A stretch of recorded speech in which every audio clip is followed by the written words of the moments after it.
Well, it's just about 3 minutes to 2:30 in the PM, the time allocated for the National Assembly proceedings afternoon plenary sitting.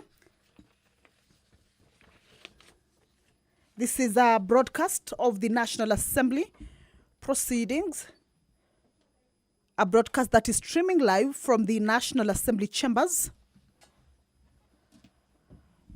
Parliament buildings in Nairobi. This is a broadcast that is brought to you by the Parliamentary Broadcasting Unit in partnership with the Kenya Broadcasting Corporation. A warm welcome to you, and we are glad that you are joining us for these proceedings. Currently on your screens, that is the National Assembly chambers. Inside the chambers, members of the National Assembly should be making their way inside the chambers now to be able to get ready for the business that is lined up for consideration, as lined up in the order of business. And talking about the business that they will be transacting, key motions include considerations of nominees for appointment to foreign service, also consideration of nominees for appointment as a registrar and assistant registrar of political parties, as well as consideration of nominee for appointment as chairperson of the Kenya National Commission on Human Rights. Now, the special motion regarding the consideration of the nominees for appointment to foreign service is a motion that will be moved by the chairperson, Departmental Committee on Defense, Intelligence and Foreign Relations, chaired by the Honorable Member for Belgut, Honorable Nelson Koech. And this is following the tabling of the report that was laid on the table of the House on Tuesday, 23rd September 2025, that is yesterday in the afternoon sitting.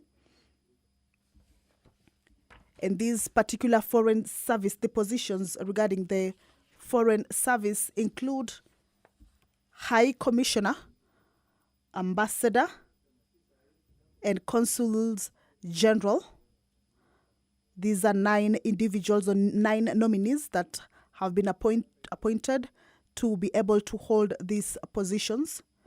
And in this particular report, the committee has recommended that the House approves the appointment of the 9, indicating that the 9 members have met various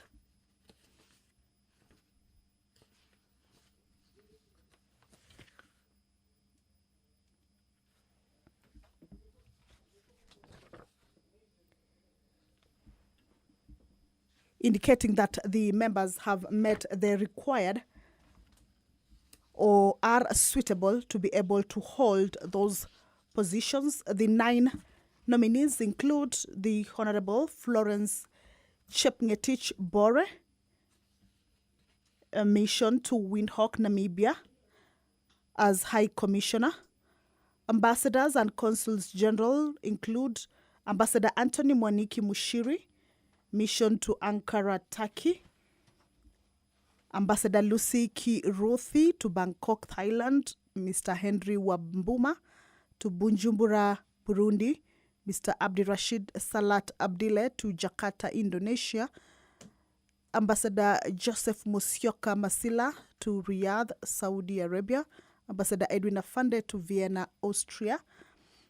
Consuls General include Ms. Jane Jepkorir Toroitich to Dubai, United Arab Emirates, and also Ms. Judy Kiaria Nkumiri to Goma, the Democratic Republic of Congo. In its report, the committee has indicated that all the 9 nominees' credentials, academic credentials, and a professional qualification, work and professional experience, personal integrity, as well as their performance during the approval hearings met the suitability criteria, including that none of them is holding a dual citizenship in conformity with the Constitution. Also, none of them holds any office in any political party. That there is no non-existence of potential conflict of interest, and committed to declare any that should arise. Serve for Ambassador Anthony Moniki Mushiri.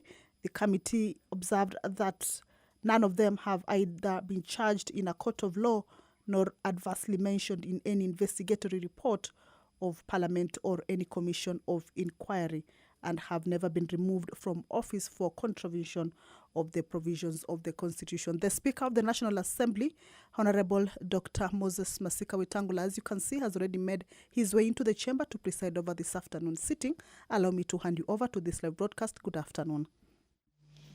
Waheshimiwa, tuombe. Ewe Mwenyezi Mungu ambaye kwa hekima na wema wako umetoa nyadhifa za viongozi na mabunge kwa ustawi wa jamii na utawala wa haki wa wanadamu, tukusihi utazame kwa neema nyingi sisi watumishi wako ambao wameridhika kutuita ili tutekeleze shughuli muhimu za jamhuri yetu. Tukuomba uteremshie baraka zako sisi tuliokutanika hapa, na utujalie tuyatende na kufikiria mambo yote yatakayofikishwa mbele yetu kwa njia ya haki na uaminifu, ili utukufu na sifa zako siendelezwe, na ili kustawisha amani, ufanisi na heri ya nchi yetu na wale ambao hajazao wamesikabidhi mikononi mwetu. Amen.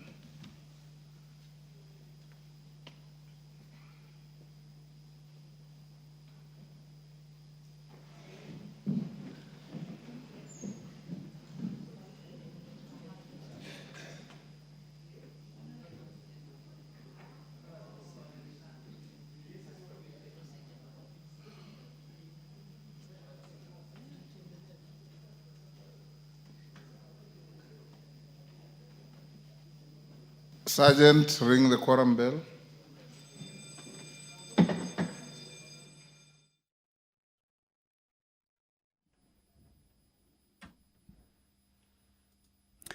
Well, as you can see clearly, the House has not quorated. Just a paltry number of members present inside at this moment. So the House has not quorated, and that is what the Speaker has noted, and directed that the quorum bell be rung for 10 minutes. This is to enable the House to correct.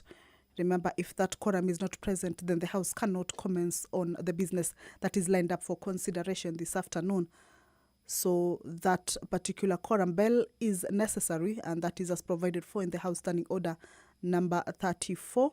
So what we shall be seeing from now until that quorum is attained is that members will be making their way inside as the Speaker awaits for the quorum to be raised for the business to also comment. And at this point is when the leadership of the House, especially the whips, are needed to be able to whip their members to get into the chambers. Also at this point, no member is, or rather will be allowed to walk out of the chamber. This is just so to ensure that the number is not in any way interrupted with until that particular quorum is raised. So if you're just joining us, is that the time allocated for the sitting is 2:37 minutes into it. The House is about to commence its business, just a quorum hitch. The prayer has been said and the chair taken, but that particular quorum hitch has made the House not to be able to commence, and therefore quorum bell is currently underway just to allow the members to make their way into the chamber and also enable the House attain that much needed quorum. As we await for the quorum to be raised, we shall continue to take a look at the key and priority business that is lined up for consideration.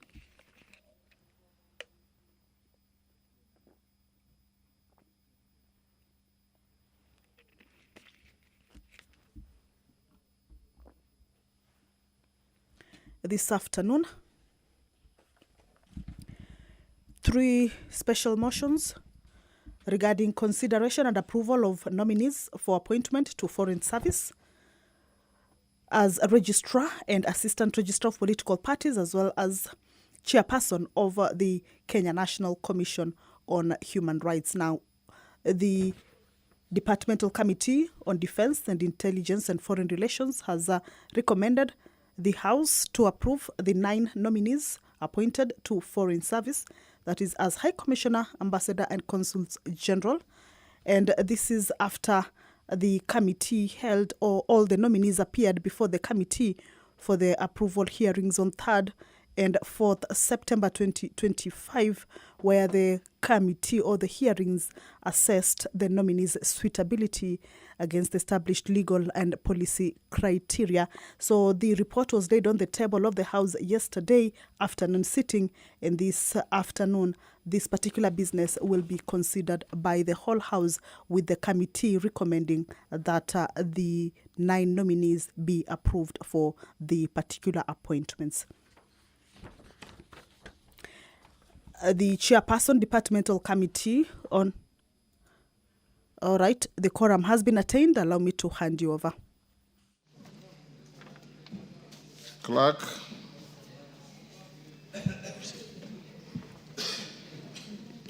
Order number 1, administration of oath. Order number 2, communication from the chair. Order number 3, messages. Order number 4, petitions. Order number 5, papers. Chairperson, Committee on Regional Integration. Who is the chair? Is it Lochakapong? Makali Mulu. Who is your chair? Irene Mayaka. Go ahead. Yes. Honorable Speaker, I beg to lay the following paper on the table of the House today, Wednesday, 24th September 2025. Report of the Select Committee on Regional Integration on its consideration of reports of the East Africa Legislative Assembly at the 4th meeting of the second session of the 5th Assembly held from 23rd June to 4th July 2024 in Arusha, Tanzania. Thank you, Honorable Speaker. Thank you. The Vice Chairperson, Departmental Committee on Tourism and Wildlife.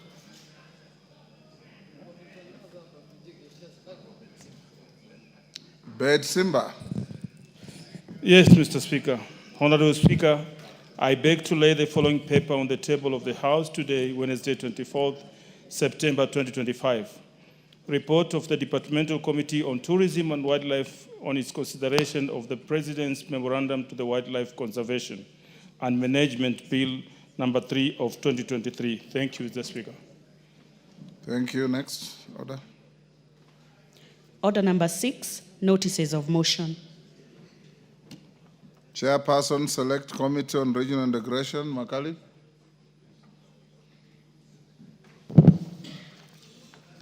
Honorable Speaker, I beg to lay the following paper on the table of the House. No, sorry, Honorable Speaker. No, you give notice. Yeah, I think just some minutes.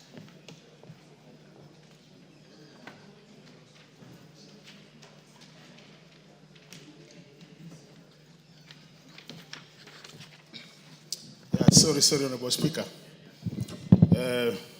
Notice of motion, Honorable Speaker. Honorable Speaker, I beg to give notice of the following motion, that this House adopts the report of the Select Committee on Regional Integration on its consideration of the report of the East Africa Legislative Assembly at the 4th meeting of the second session of the 5th Assembly, laid on the table of the House on Wednesday, 24th September 2025. Thank you, Honorable Speaker. Thank you. Next. Order number 7, questions and statements. Before I call the member for Rongo, allow me to acknowledge in the Speaker's Gallery Kigumo Mixed Secondary School from Kigumo, Murang'a. On my behalf and on behalf of the House, I welcome the students, their teachers, and those accompanying them to the House of Parliament. Thank you. Member for Rongo.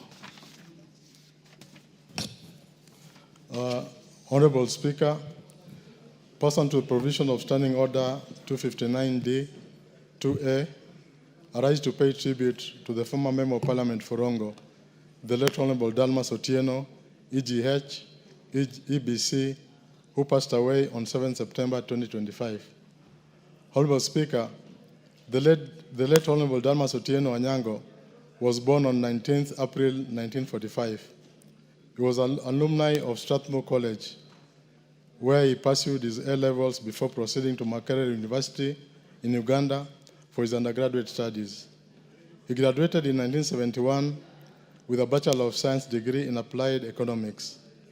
He began his professional career in 1971 as an accounts manager for Insurance Agency Management, where he served until 1982. He thereafter joined the Kenya Commercial Bank board as chairman for 3 years before taking up senior roles, including treasurer of Kenyatta University Council and later chairman of Tasley Consultants. Honorable Speaker, the late Dalmas Otieno political legacy spans over 3 decades of distinguished public service, having begun in 1988, where he was elected as the first Member of Parliament for Rongo constituency. He served in 4 terms of Parliament, namely 6th Parliament, 1988 to 1992, 7th Parliament, 1992 to 1997, the 10th Parliament, 2007 to 2013, and the 11th Parliament, 2013 to 2017. In the 7th Parliament, he served as a nominated member, while in the 10th and 11th Parliaments, he successfully vied and was re-elected as Member of Parliament for Rongo. It is notable that across the 6th, 7th, and 10th Parliaments, he was appointed to the Cabinet, where he held several ministerial portfolios, including Minister for Industry, Labour, Transport, and Public Service. In the 11th Parliament, he served in the Departmental Committee on Administration and National Security and Select Committee on Implementation. Honorable members who served alongside him will recall his active participation in debates and his substantive contributions on matters relating to education and financial sectors. He was also appointed to the Salaries and Remuneration Commission, where he served as the vice chairperson from 2018 until his resignation in 2022. Honorable Speaker, the late Honorable Dalmas Otieno played a pivotal role in the establishment of Rongo University, Siala Technical Institute, and Miare Agricultural Training College, and further extended his support to society by financing the education of hundreds of students, including orphaned children. He was equally devoted to fostering peace and promoting community development through dialogue, economic empowerment, and support for sustainable livelihoods. Honorable Speaker, the late Honorable Dalmas Otieno leaves behind a rich legacy as a pragmatic leader valued for his insight in governance and in his steadfast service to the people, which will forever be cherished. On my own behalf and the people of my constituency, I wish to take this opportunity to condole with his family, relatives, friends, and the people of Kenya at large. May his soul rest in eternal peace. Thank you, Mr. Speaker. Thank you. Jeanette. Mr. Speaker, I want to join the Member of Parliament for Rongo in condoling with the family of Honorable Dalmas Otieno Anyango. Mr. Speaker, we come from the same county with Honorable Dalmas, and we served together 1 term in Parliament, in the 11th Parliament. And Mr. Speaker, that is a man who had a very distinguished career in public service. Mr. Speaker, and he was one of the most astute politicians that this country has produced. Mr. Speaker, he was the member of parliament, I think, for Rongo for, I think, 3 or 4 terms. And I'm sure you have served with him also in parliament, and I'm sure he was your friend. Mr. Speaker, he was a very friendly person. I remember a famous speech of his that he made in this house in the year 2015 or 14. I can't remember the exact date. I was also in parliament. And he spoke about being an insider, an outsider, and again an insider, in power and outside power, Mr. Speaker. And it was very hilarious. And I remember that day the House was very happy to listen to his wisdom on what it is to be in power and out of power. Mr. Speaker, Honorable Dalmas has initiated a lot of development in our county. The university that today we enjoy in Migori County, called Rongo University, was initiated by him. He has brought many, many things, schools. He has built many schools. He has built many hospitals. He has done a lot of tarmac road. Mr. Speaker, that is one of the people that Migori people used to look up to all the time until when he stopped representing them. Lastly, he was the vice chair of the Salary and Remuneration Commission until he felt that he wanted to serve the people of Migori as a governor in the last election, but unfortunately he was running on the wrong party and he didn't manage it. But Mr. Speaker, that is one man, his legacy and history will remain behind in this country. So Mr. Speaker, I want to urge my colleagues to join us. His burial is on 2nd, and I think today also there is a function being presided over by none other than the Speaker, if I'm not wrong, in the evening to help him, to help the family in giving him a decent send-off. So if you can join us today, and then also on the 2nd of October, when his burial will be happening in Kangezo village in Rongo constituency, we'll be very happy because he was a member of parliament, he was our colleague, he served this country, he has done a lot of good things for this nation, and he was a national asset. So Mr. Speaker, with those few remarks, I want to condole again with the family, and may God stand with them at this trying moment, Mr. Speaker. Thank you very much. Owen Baya. Mike. Thank you, Honorable Speaker. Honorable Speaker, I want to join my colleagues, the MP for Rongo and also the minority leader, to condole with the family of Dalmas Oteno Onyango. Honorable Speaker, for the person of Dalmas, a person who worked tirelessly for this nation in different capacities, Honorable Speaker, a man who served this country with distinction, Honorable Speaker, a man who never shied away from responsibilities, Honorable Speaker, and did his best for this country. I wish that the Lord God rest his soul in peace. Honorable Speaker, I want to draw you to one particular incident about Dalmas and I. I was a young university student, very young, and I decided to go pursue masters then. And at that time, as a teacher, when you get study leave to go and pursue your studies, Honorable Speaker, they would give you 80% of your salary when you're on study leave. But they will deduct 20% and keep it away.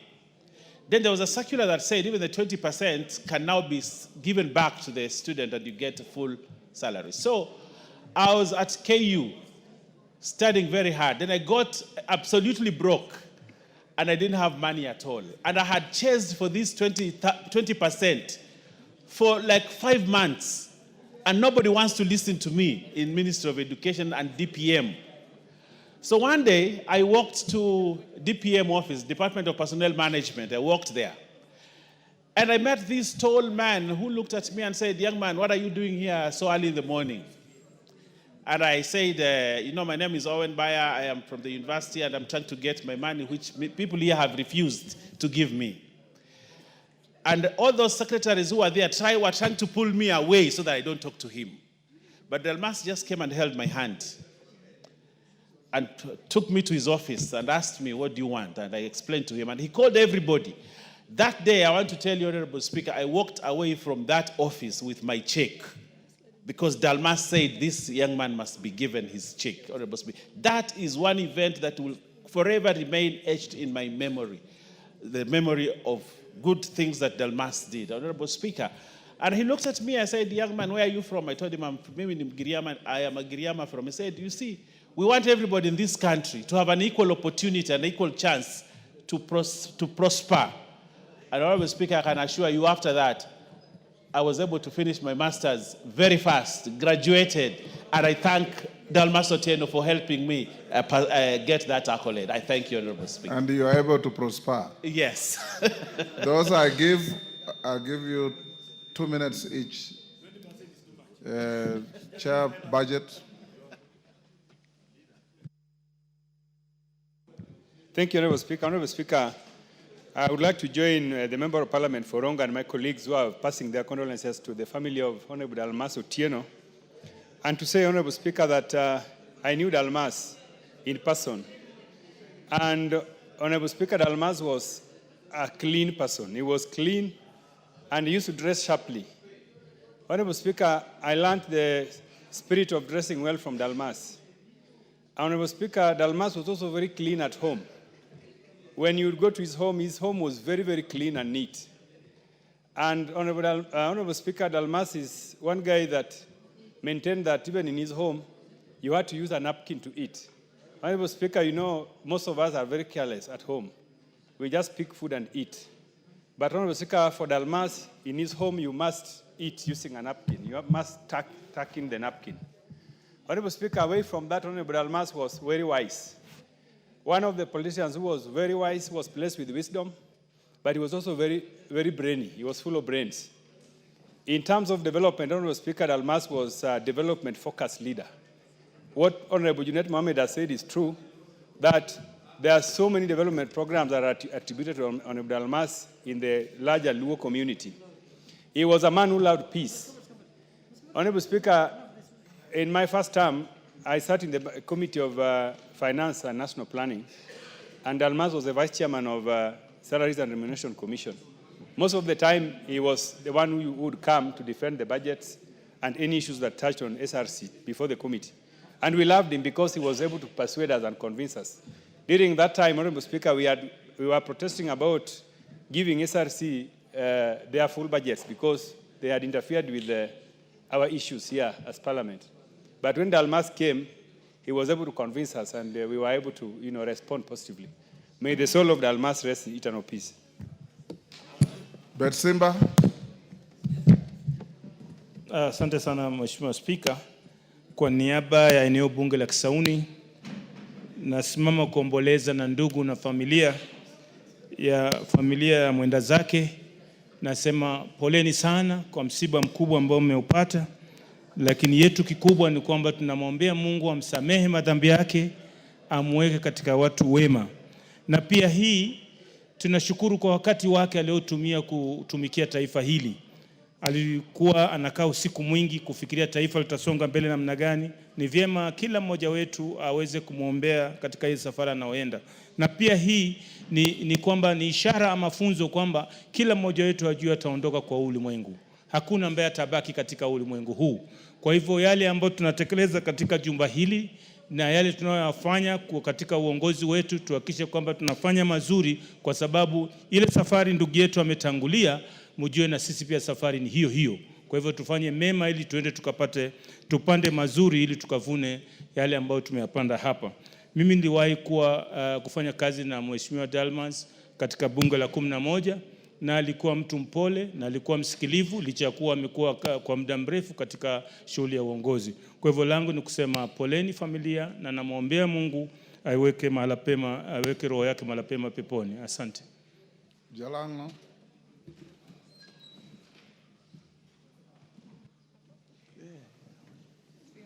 Thank you so much, Mr. Speaker, for giving me this opportunity to also mourn one of the key pillars of our community, the Luo community, and its leadership.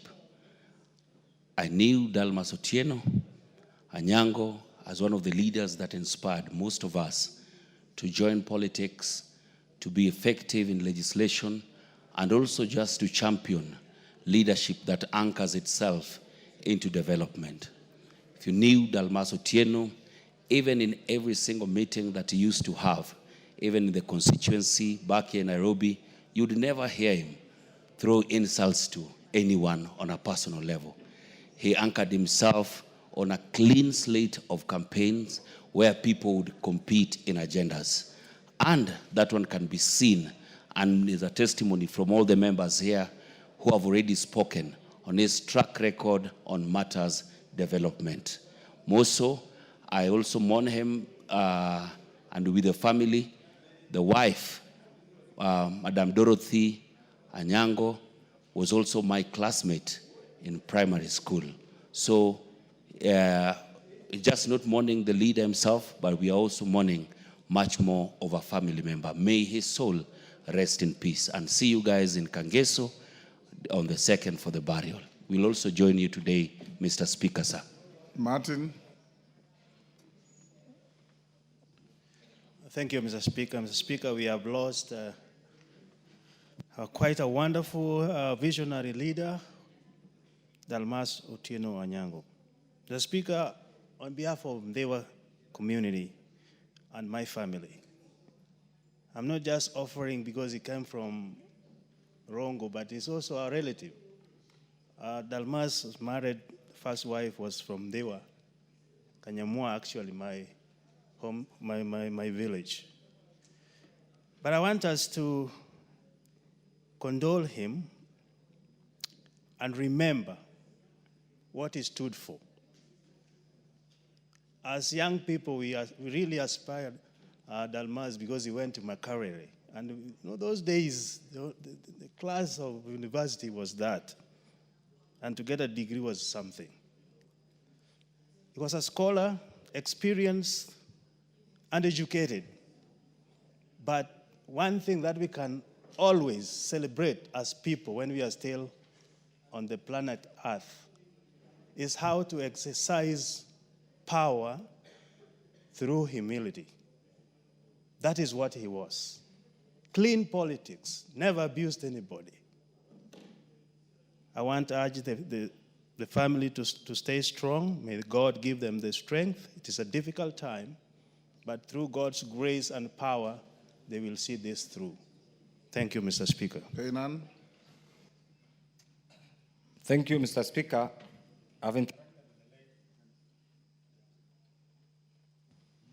Dalmas, as a businessman under the BT group of companies, I've also interacted with him as a minister, as a member of parliament, and finally as a commissioner with the SRC.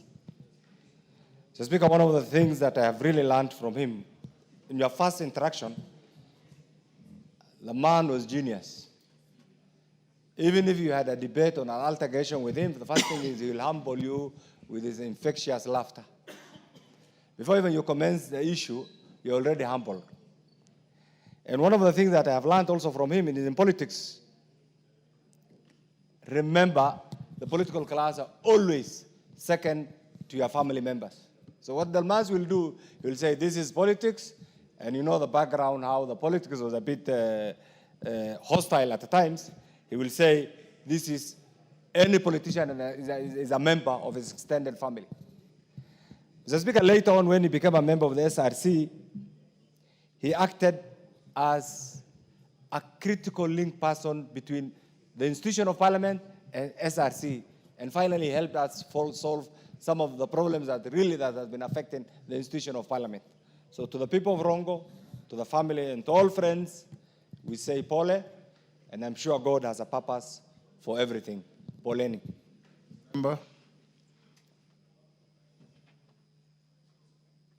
Thank you, Honorable Speaker. I interacted with Dalmas not as a member of parliament, but on the streets the days when the teachers would go on strike every December. And when he was in the public service, he's the one who actually gave teachers study leave with pay that leader talked about. And then number two, when he noticed that the government was not able that time to pay pensioners, we still have the same challenge. he extended the retirement age from 55 to 60 because he said those 5 years, these people are still too strong and they should work. Number 3, he's actually the man who founded what we are now having as the Public Service Superannuation Scheme, the contributory pension scheme for both public service teachers and the police. And when we met him, we were a very hostile group of trade unionists, but he humbled us with his geniusness, and we were able to accept, and it's working. Finally, there's a time when we had actually hidden some document from government, yet the government assigned it. It was called legal notice number 116. And yet teachers would go on strike because of legal notice number 534. Dalmas, in one of the sessions that we were negotiating, walked in with legal notice number 116, and all of us just went away and we called off the strike. We can never forget Dalmas. He was a genius, a real serious public servant, and we remember him for that. May the people of Rongo, we take our condolences to the people of Rongo as they mourn Dalmas Oteno, a very brilliant son of Kenya. Kamkunji, member. Thank you, Mr. Speaker, for giving me this opportunity to contribute to this obituary of our colleague, late colleague, Dalmas Oteno.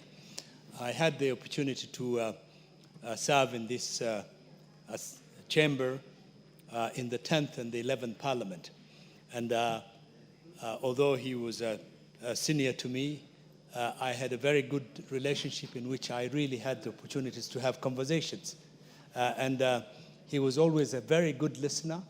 And I had a lot of, learned a lot about his experience as a former cabinet secretary in the Kenyan government.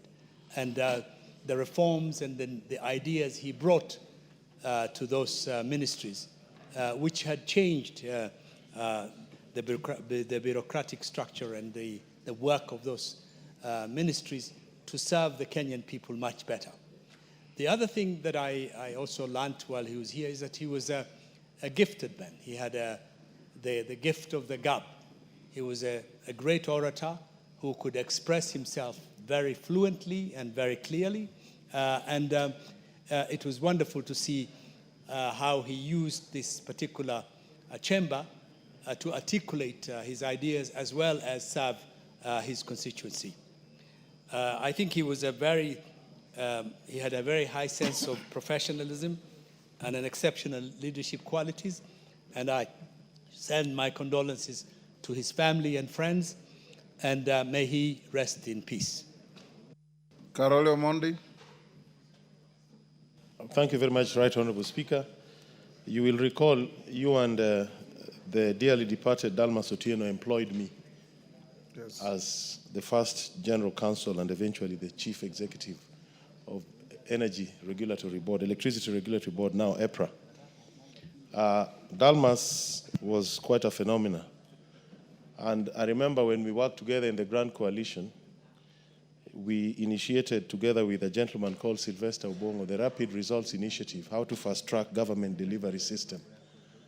And he was also very helpful to our political movement in the run-up to 2007 general elections, and he was part of our strategy team. He did quite a lot in development, as you have heard, about Rongo University, and very many initiatives, educating quite a large number of students in Rongo and beyond. He was also a very strong businessman. I think the first member of the Luo Nation to own a financial institution, Thabiti. So we have a lot to say about Dalmas. But I would like to invite all of us in the space of politics to reflect on his life and to ask ourselves, how do we treat those with whom we don't always agree? How do we engage with those who have different political opinions? Do we have the wisdom to pull together, to save the country, to serve the country? Or are we always on the extreme end of the divide? Other than praising him, I think it is important that we learn and draw some lessons from his life and his politics. May his soul rest in eternal peace, and may the perpetual light shine upon him. Thank you, Honorable Speaker. Up there, I served with Dalmas Oteno in this house from the 7th Parliament. We were members of the IPPG. that brought some bit of political sanity to the country when it was spiraling towards a chaotic political election. And we have been good friends. The Kangeso School that was mentioned by Junet and Abor, the first Harambe to start that secondary school was presided over by yours truly here on his invitation. And we have maintained up to his demise a very cordial relationship. He visited me in my chambers up here 3 weeks before passing away, where we sat, and he was very jovial, always talking about Kenya. And those of you who are in the 2013 Parliament, you know he was one of the people who started and conceived CORD as a coalition and designed it to go to elections. So we have lost a great man, and we will be at Kangeso to see him off on 2nd. May I request you to be upstanding to observe a minute's silence? Even those in the gallery, you be upstanding.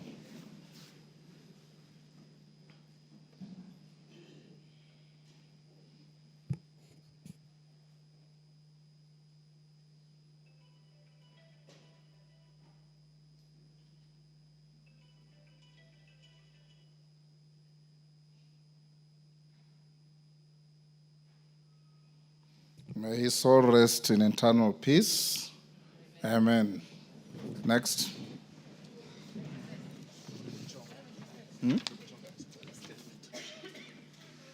Honorable Ken Chonga. Thank you, Speaker. It's a request for a statement regarding delayed payment of pensions under the National Water Conservation and Pipeline Corporation Staff Superannuation Fund. Honorable Speaker, pursuant to the provisions of Standing Order 44, subsection 2, subsection C, I rise to request for a statement from the chairperson of the Departmental Committee on Finance and National Planning regarding delayed payment of pensions under the National Water Conservation and Pipeline Corporation Staff Superannuation Scheme. Honorable Speaker, former employees of the National Water Harvesting and Storage Authority who retired between 2018 and 2023 upon attaining mandatory age of 60 years are yet to receive their full retirement benefits.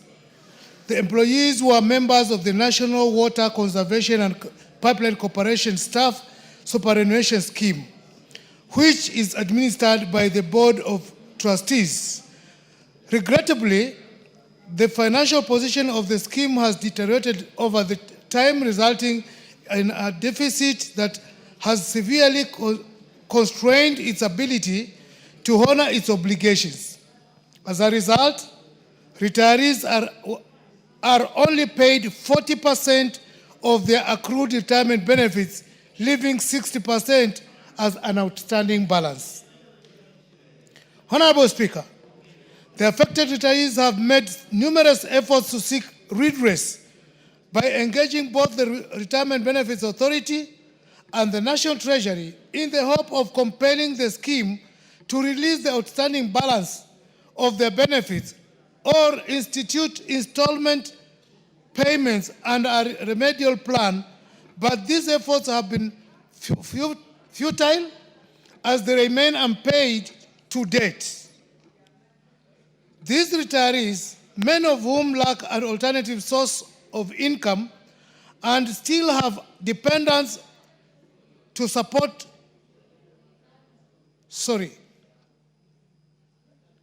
remain unpaid to date. These retirees, many of whom lack alternative source of income and still have dependents to support, continue to face severe financial hardships and uncertainty. Honorable Speaker, it is against this backdrop that I request for a statement from the chairperson of the Departmental Committee on Finance and National Planning on the following. 1. The measures that the Retirement Benefits Authority to cause the National Water Conservation and Pipeline Corporation Staff Superannuation Scheme to pay the remaining 60% balance of the retirement benefits to those that retired between 2018 and 2023. 2. Clarification on whether funding requests by the National Water Harvesting and Storage Authority to bridge the deficit and facilitate full payment of retirees' dues was approved and disbursed by the National Treasury. And finally, specific timelines within which the retirees will be paid their full retirement benefits. I thank you, Honorable Speaker. Thank you, Honorable Chonga. Chair of Finance and National Planning.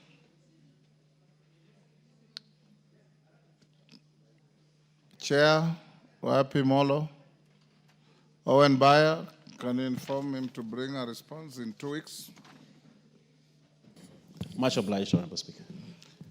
Honorable members, before we call the next order, in the public gallery, I want to acknowledge Kabiro Secondary School from Dagoretti North, Nairobi.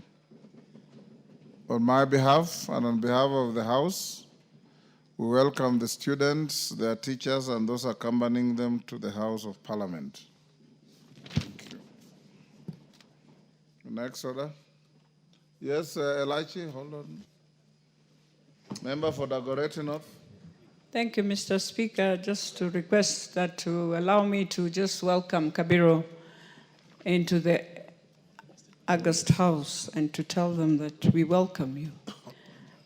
As our children, as our sons and daughters, I think the most important thing when you come into this house is you look at how many of us are from the different regions we come from and learn a few lessons about our values and, more importantly, respect. Because I know nowadays we have a big challenge with our children. I know we are good in academics, but today I pray to you that one thing you'll remember for many years and that will take you so far is where the day you remember the simple words of respect, thank you, and you can hear how honorable members, they stand, they appreciate. Before you speak, you give honor to the speaker who sits in the chair. But you'll also learn another lesson, that all of us have come from far. Each of us here have a story. So your story one day will be told when you are seated in this house. I want you to look at where you are and claim in your heart that one day you'll be the Member of Parliament of Dagoretti North, and you'll come here to welcome others, and you will indeed confirm to them that you have a honorable member who is a mother, but who is also very strict in discipline, and you know that. So I wish you well, all of you, and we want to wish also your Form 4s well as they go to do the exams. God bless you all. Thank you, Speaker. Thank you, Mama Dagoretti. Owen Bayer. Thank you, Honorable Speaker. Honorable Speaker, I take this opportunity to thank you for giving me this opportunity and give information that was sought by the Honorable Clive Gesairo on the matter of the Constituency Development Fund, the NGCDF, Honorable Speaker. Honorable Speaker, I had an engagement with the Minister, the Honorable Minister for Finance, Treasury, the Honorable John Badi, and he had this to say. One, he said that the 58.8 billion for CDF will be disbursed before the 30th of June, notwithstanding the court process. So before 30th of June, we are in September. No, 30th of June. The question was, would that money be disbursed before the deadline of the court? So okay. Before that, all the money will have been disbursed. That is one. Secondly, he said that from October, that is next month, Treasury will be disbursing a minimum of 7 billion per month. Okay. So that's what Treasury, the Honorable John Badi said. So from next month, we'll be receiving the 7 billion. Yes. Billion.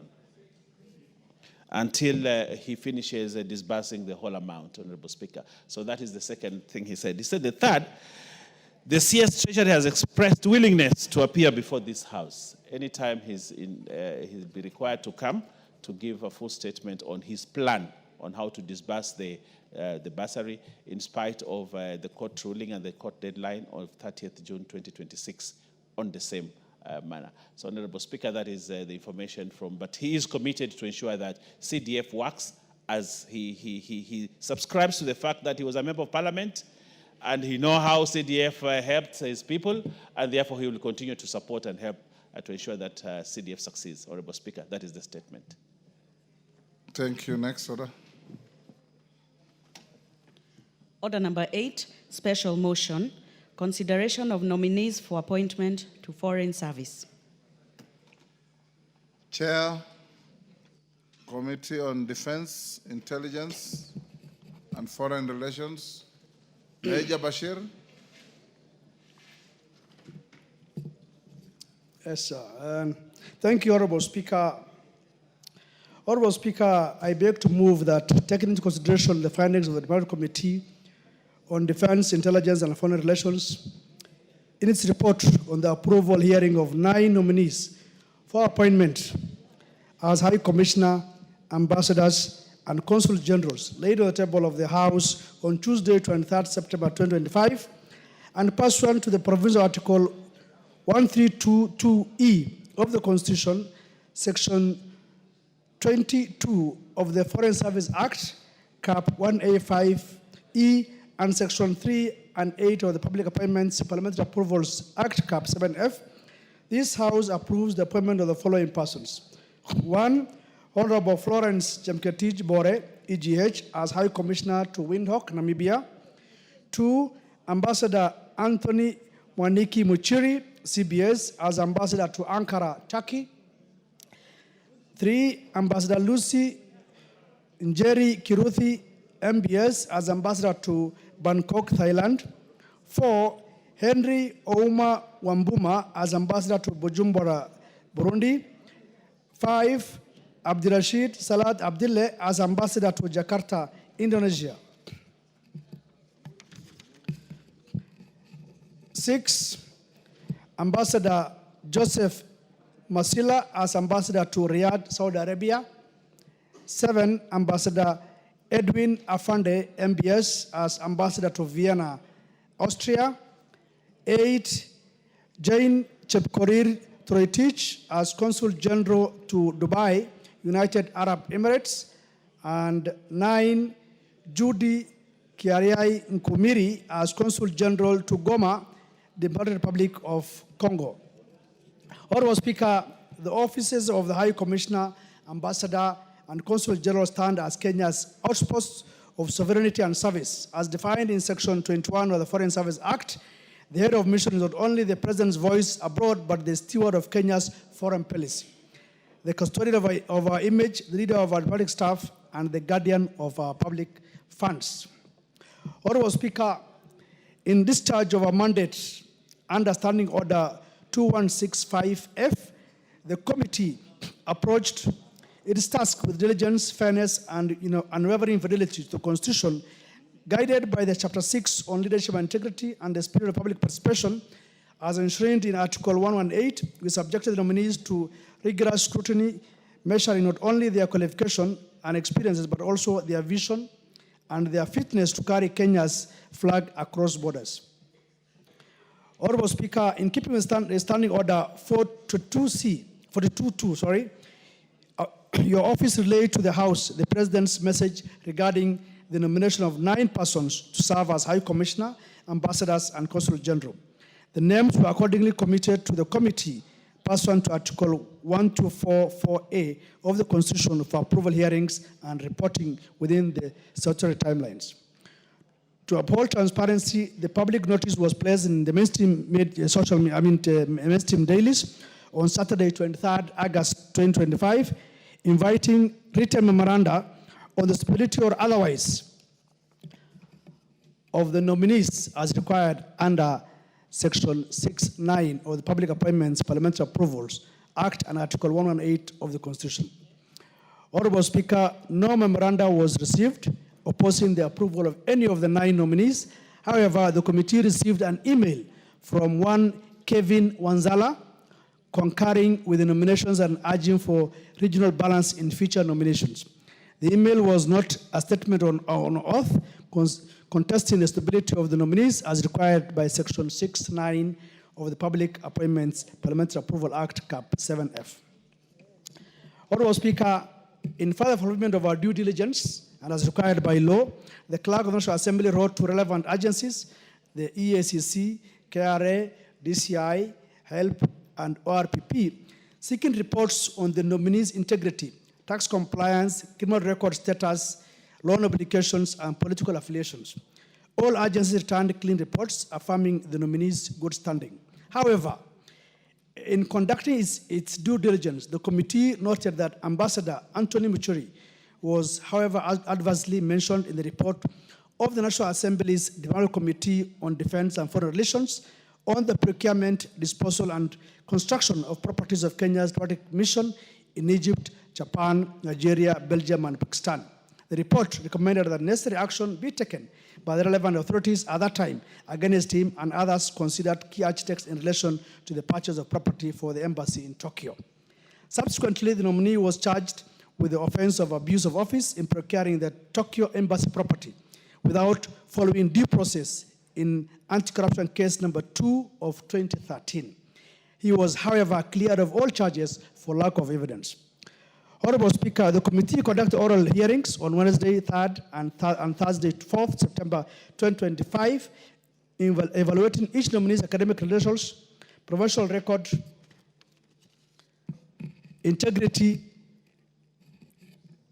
nomination procedures, and overall stability as required under Section 6 and 7 of the Public Appointments Act.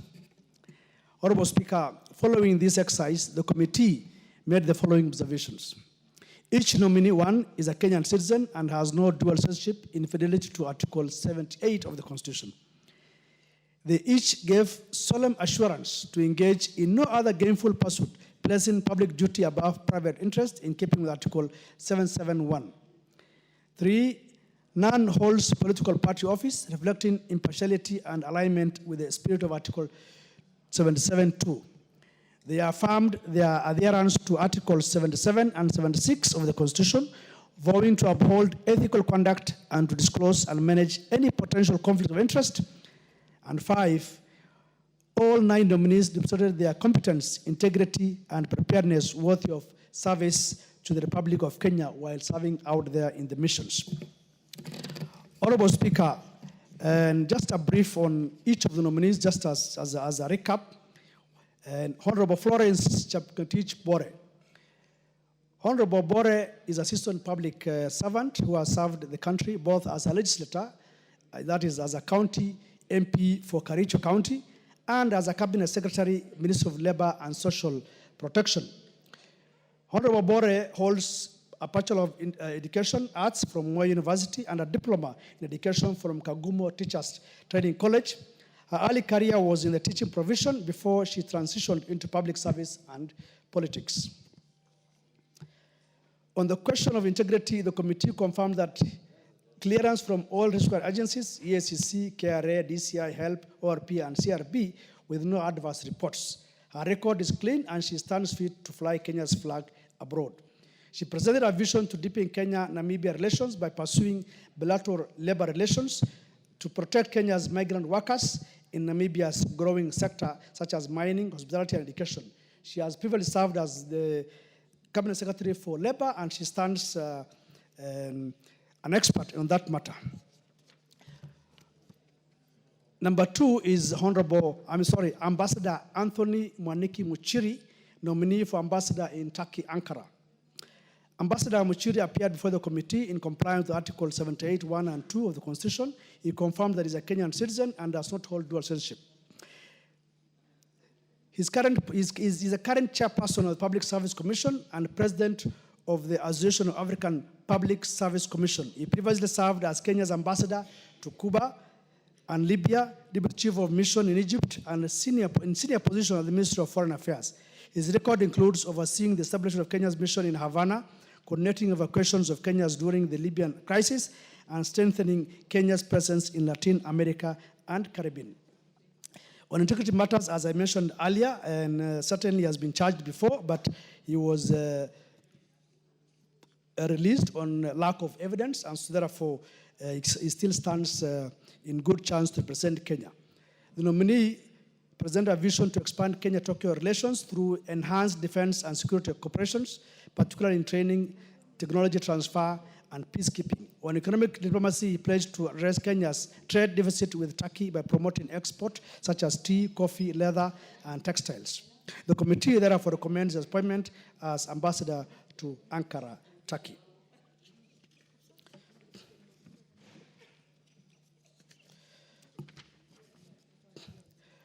Another nominee is Mr. Abdirashid Salat Abdille, nominee for ambassador to Jakarta, Indonesia.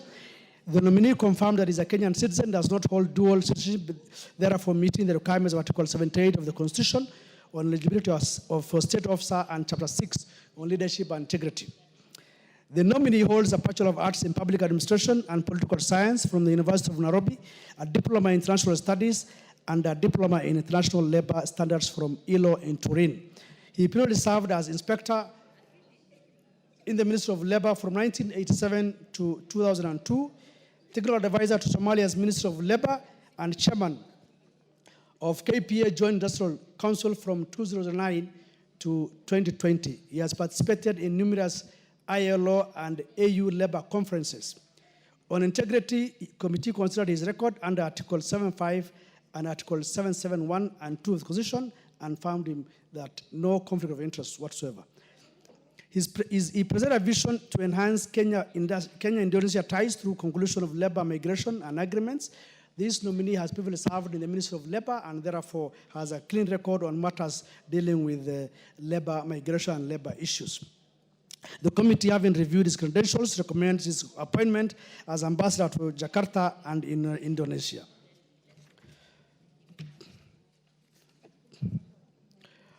Honorable Speaker, in conclusion, and I'm sure the members will agree that the report is detailed for each of the members, and I didn't want to belabor on each specific individual.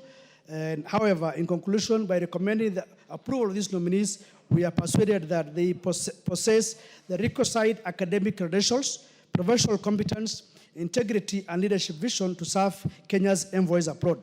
They stand ready to carry that mantle with dignity and purpose. Honorable Speaker, I beg to move and urge this House to adopt the committee's report. I now respectfully invite Honorable Martha Wangare to second this motion. I thank you. Member for Gilgil. Thank you, Mr. Speaker.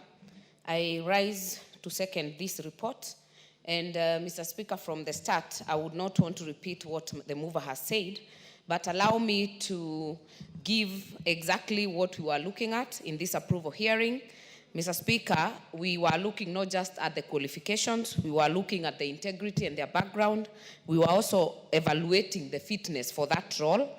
And on this, Mr. Speaker, you remember we have, in this parliament, actually denied a posting to a nominee to the DRC because we felt they are not fit. They did not understand their role, and they were not going to add value in terms of our trajectory as a country, to stamp our sovereignty, and to also stamp our regional integration, intra and outside this continent, Mr. Speaker. Mr. Speaker, this list from the President was, as has been highlighted by the mover, had 9 nominees. Mr. Speaker, it has been my personal view and that of many other members of the committee that even as we get nominees, we must also consider career diplomats for these opportunities, because there are those people who work in the Ministry of Foreign Affairs, work many years and never get to actually go to the ultimate representing their country in missions, Mr. Speaker. I would want to thank the President on this list specifically because he has actually taken cognizance of that. And out of these 9 nominees, 5 are actually serving career diplomats, One being the Ambassador Anthony Mwaniki, who is the current chair of the Public Service Board. We have the Ambassador Lucy Njeri Kiruthu, MBS. We have Ambassador Joseph Masila. We have Ambassador Edwin Afande, MBS, and Madam Jane Jepkorir, who are a part of this list. Mr. Speaker, the President has also taken the issue of gender role very seriously. And in this list, out of 9, 4 are women. That is Florence Bore, Honorable Florence Bore, Lucy, Ambassador Lucy, Jane Jepkorir, and Judy Kearia. Her name was a bit difficult. Yes, Nkumiri. And also, Mr. Speaker, the mix in terms of getting career diplomats and others from outside will actually add to the richness of actually getting our people out there to be able to be representing our country in every way in definition of being a diplomat. Mr. Speaker, we were able to put them to task to ensure that they actually understand what it takes. They understood the foreign policy in terms of what are the issues that we will be advancing for this country. They understood where they stood in terms of labor migration and labor mobility, Mr. Speaker. You know, the President and this government has been very keen in terms of getting people to work outside this country, Mr. Speaker. But unless we have proper policies out there, then they continue having issues. I remember, I can quote specifically the nominee going to Saudi Arabia, being a very, very important destination for our workers out there. And there are issues that they raise that maybe as a house and as a ministry they should consider. Mr. Speaker, every time we hear there's a case in Saudi Arabia, and they ask, what is the government doing? And the mission will say, we don't have money. If it is a case in court, what can we do? We don't have money to hire lawyers, and maybe it's time the Ministry of Foreign Affairs, Mr. Speaker, considered having a resident legal attaches. The same way we have trade attaches, maybe it should be the same way we have a legal attaché in every mission, so that at least they are able to help our Kenyans in distress when they're having issues in the labor mobility space, when they're having issues even in criminal matters. And Mr. Speaker, sometimes we also feel that as a country we have let our Kenyans suffer too much, yet other countries take care of their own. So, Mr. Speaker, that was one of the issues that came out from that vetting, that maybe we should have legal attaches to be attached into the missions. The other issue, Mr. Speaker, I would talk about is the synergy to work with other ministries. Specifically, the Ministry of, the Department of Diaspora and also the Ministry of Labor. When we are talking labor export, there is always something the ministry is doing. This department is doing another thing. When you meet the Ministry of Labor, they are not talking with the diaspora. They are not talking with the Ministry of Foreign Affairs. So this synergy, Mr. Speaker, must be harnessed right from here, so that we have an all-government approach. Let everyone who is touching labor mobility be able to sit in one space and be able to to help our workers who are out there. Mr. Speaker, there was one nominee, and I would want to say something about her, called Judy Kearia Nkumiri. Mr. Speaker, this posting to DRC has been, I would say, what has been like a poison chalice, because it is seen to be jinxed from the start. Because even when this nomination was done, already DRC and Kinshasa had already started to reject before even this posting is done. So even as we post this nominee, Mr. Speaker, as a country, we must also sort out the relationship between ourselves and DRC. Otherwise, it will be an exercise in futility if we keep vetting and just sending people and they are not accepted in the countries they are going to work. Mr. Speaker, this lady came in. We were actually just, I would say we were giving her benefit of doubt, thinking she's just a teacher, she's come from Meru, and she came and actually surprised all of us in that hearing, because she had done very good homework. Her interpersonal skills are very good. Her temperament is also very good, and she has been able to work in Uwezo Fund, and we felt that anyone who has even worked in Uwezo Fund, worked with NGAF, these are people that are able to deal with people because they deal at the grassroots level. So it was a surprise nomination, but I would say that she is actually equal to the task to be able to do and serve where she's been posted. We only hope that we can be able to sort this out, because specifically Honorable Millie felt that she's been posted in a very harsh environment in DRC. But if we are able to sort out our relationship, then maybe we can say, we can give her an opportunity to prove herself. And I remember we were saying that most of the time we've posted men in DRC. Maybe it's time, when it's a woman, maybe to do the magic to ensure that we get these relationships going. Mr. Speaker, I know my vice chair has talked about all the other nominees. Ambassador Lucy Njeri Kirudu has worked in Washington, Geneva, Mexico, and London. She is very instrumental in the Kenya-US visa agreement that was there at the Kenya at 60, and we have no doubt that she'll do a good job. Honorable Speaker, Ambassador Mushiri has also served this country. He's a former ambassador to Cuba, to Libya, and we have no doubt either, because we know that he will do a good job wherever he's going. Honorable Speaker, we have had even this nomination of Abdishirad Salat. This gentleman is a labor relations expert, has actually been at the table in terms of negotiating for Kenya, and we are hoping that he will use that experience to ensure that we have good conflict resolutions and international labor standards in every other mission, so that we can talk about excellence. Mr. Speaker, Ambassador Masila has also served as a Director of Economic and Commercial Diplomacy, and in the drafting of the Kenya Vision 2030 and session of paper number 1 of 2025. Mr. Speaker, these are very qualified nominees that came with this nomination, and we have no doubt that they will actually represent this country. They will help us to stamp our hegemony in the region. They will help us, even as we look at the Kenya's trajectory into becoming world class. And we hope that they can be able to work even with the sportsmen and sportswomen of this country. The one thing I heard from yesterday, Mr. Speaker, as we were giving accolades to our athletics team, is the gap between ourselves and the missions abroad. I think we can do better wherever they are. Like if we have competition in Japan, let us have our ambassador there being at the lead to ensure that our athletes are taken care of and our athletes are actually given the respect and support that they deserve. With that, Mr. Speaker, I beg to second. Order, members on their feet, take the nearest seats.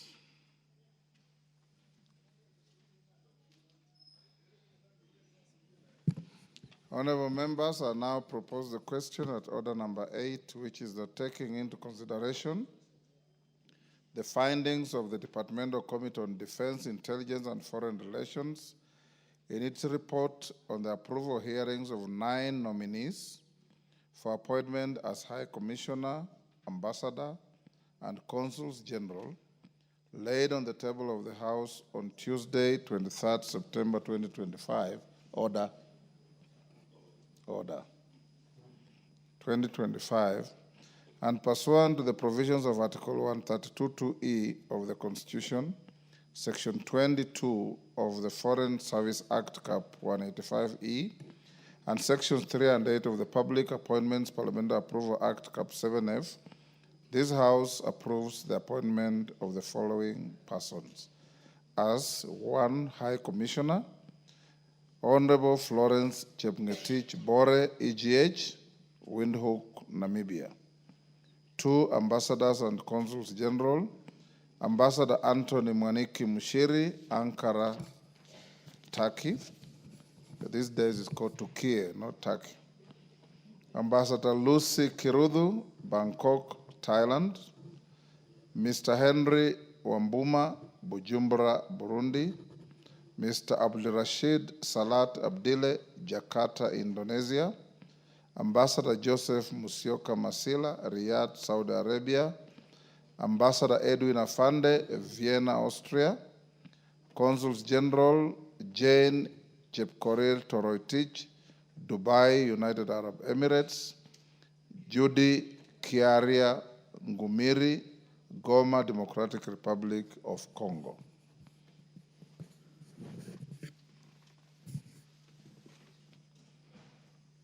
I see on the screen names of people who I don't even see here. Mary Mase, I don't see. Yes,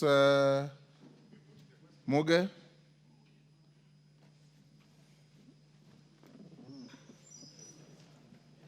Thank you, Honorable Speaker, for the opportunity to support the committee report on the appointment of the various ambassadors to different countries. Honorable Speaker, I support the list and I want to take this opportunity to wish them well. Of course, hoping that this House will be able to pass the list as is. Honorable Speaker, ambassadors have been very important representatives of this country to the different countries. Honorable Speaker, they have a very important role, that they must be able to look out for the security and the welfare of the people of their country while they're in the nations that they are in. Honorable Speaker, it is their duty to make sure that the people who are working in the countries that they are representing Kenya in are comfortable and their welfare is well taken care of. Honorable Speaker, lately we have had a lot of issues, and in those countries we have ambassadors. Honorable Speaker, for the last 2 weeks, we have had a lot of issues, especially in my county, with people who come from there and work in Qatar, for example.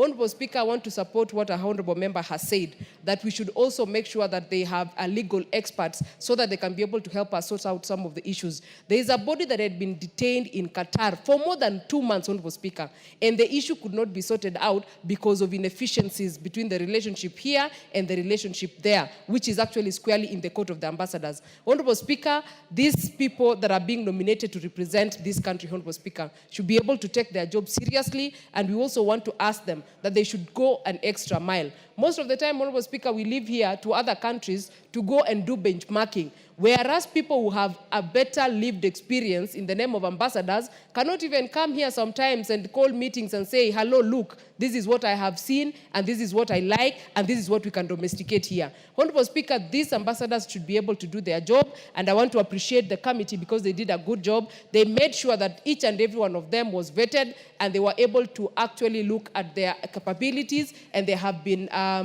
brought to this House because they are good enough. And Honorable Speaker, I want to thank the committee. I think this committee has the hardest job of looking at the CVs, of looking at the competencies of people who do a very critical job in this country. So I appreciate the committee, and I want to wish the ambassadors the very best. And we want to thank also the President for also taking the shortest time possible to be able to submit those nominees, and the committee for taking the shortest time possible as well to be able to vet them. We want to wish them the very best, and they must remember that they are the flag bearers of this country. They are the image of this country, and therefore they have to do a good job so that this country and the people who live in the countries that they have been nominated to are having a better security and welfare while there. I support the motion, Honorable Speaker. Mama Zamzam. Asante sana Mheshimiwa Spika, na mimi pia niweze kuwapongeza kamati andalizi ambayo imeweza kuwapiga msasa hawa walioteuliwa, Mheshimiwa Spika, kama maambasada ambao wa mabalozi ambao watahudumu katika mataifa tofauti tofauti. Mheshimiwa Spika, Mheshimiwa Spika, mimi nataka kwanza kuwapongeza hawa walioteuliwa, na niwaambie Kenya na picha sura ya Kenya iko kwenye mikono yao. Kule nje watakapokwenda waangalie kuwa wanaweka mahusiano mazuri baina ya Kenya na mataifa ambayo watahudumu, waangalie yale matunda ambayo yanaweza yakashuka katika taifa hili ili tuweze kupata matunda mazuri ya uhusiano baina yetu na mataifa ambayo wanahudumu. Mheshimiwa Spika, na niweze kusema pia Mheshimiwa Spika, na unawivu kama mama kutoka Pwani, kwa sababu nikiangalia katika hii list sio ni watu kutoka kwetu, japokuwa hawa wanaweza kufanya kazi, lakini wakati ambao utafika wakati mwingine tuangalie sehemu kama hii Saudi Arabia. Mheshimiwa Spika, ni sehemu ambayo kwamba inataka mtu ambaye anajua culture, ile itikadi za wale kule anakokwenda, malezi yao na ile mazingara yao vizuri, na ajue kuwa kuna matatizo mengi sana kule Saudi Arabia ambayo kwamba yamekuwa yakija Kenya, na licha ya yote kumekuwa na language barrier, Mheshimiwa Spika, ambayo kwamba mtu akienda pale katika embassy na haelewi pengine lugha ya Kiarabu, inakuwa ni matatizo kidogo, Mheshimiwa Spika. Kwa hiyo katika uteuzi utakaokuja wa miaka inayokuja, Mheshimiwa Spika, tuweze kuangalia yale mazingira na mtu ambaye anapelekwa sehemu fulani ili aweze kufanya kazi akiwa na ule, yani akiwa amestawika vizuri, Mheshimiwa Spika. Na Mheshimiwa Spika, pia niweze kusema kama nimpongeze pia Mheshimiwa Martha alivyosema kuwa tunataka pia tupate kule labor attachis ama attachis ambao watakuwa wanasaidia watu wetu ambao wako sehemu za mbalimbali. Kwa mfano kama hawa wafanyakazi ambao wanafanya kazi nje, mtu kutoka pengine kule Jeddah ama atoke Ajman kuja paka Riyadh ni mbali kutafuta kusaidiwa, Mheshimiwa Spika. Kwa hiyo tukiwa na hawa attachis watakuwa wanachukua yale matatizo ya Wakenya wakihakikisha kuwa wanayatatua ama wanaweza kufikisha katika embassy ambapo Mkenya pengine hawezi kufikia kwa wepesi, Mheshimiwa Spika. Lakini awali ya yote mimi niwapongeze na nizidi kuambia nyinyi ni sura ya taifa. Mkienda kule wekeni bendera ya Kenya mbele. Wekeni sifa ya Kenya mbele. Fanyeni kazi kwa bidii mpaka sifa ya Kenya katika mataifa mengine iwe juu, kama vile juzi na jana tumebeba bendera yetu juu kwa wale wanariadha, Mheshimiwa Spika. Waonyeshe sura ya Kenya iwe na upendo katika mataifa mengine na walete mahusiano mazuri, na hata kama kuna matunda yale ambayo yanaonekana yako kule, wawe wajanja kuyafuata na kuweza kuelezea serikali kuwa hapa kuna mwanya huu na kuna mwanya huu ambao unaweza ukasaidia taifa baina ya taifa. Kwa hayo mengi na machache, Mheshimiwa Spika, na wapongeza. Asante sana. Yes, Russell.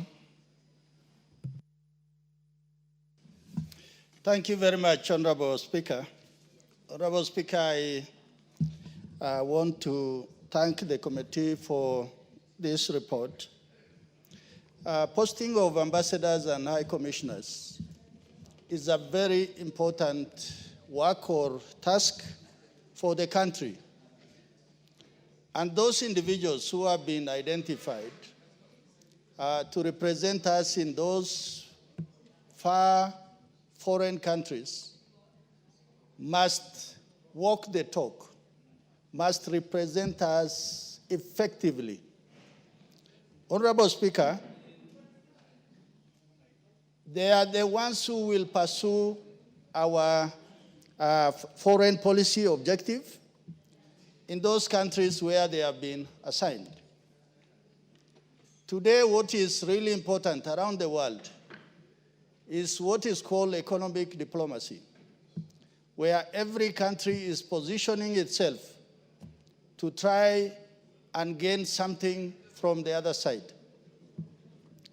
Those who have been appointed as head of missions, they are the flag bearers. They are the main representatives of the head of state and also the people of Kenya.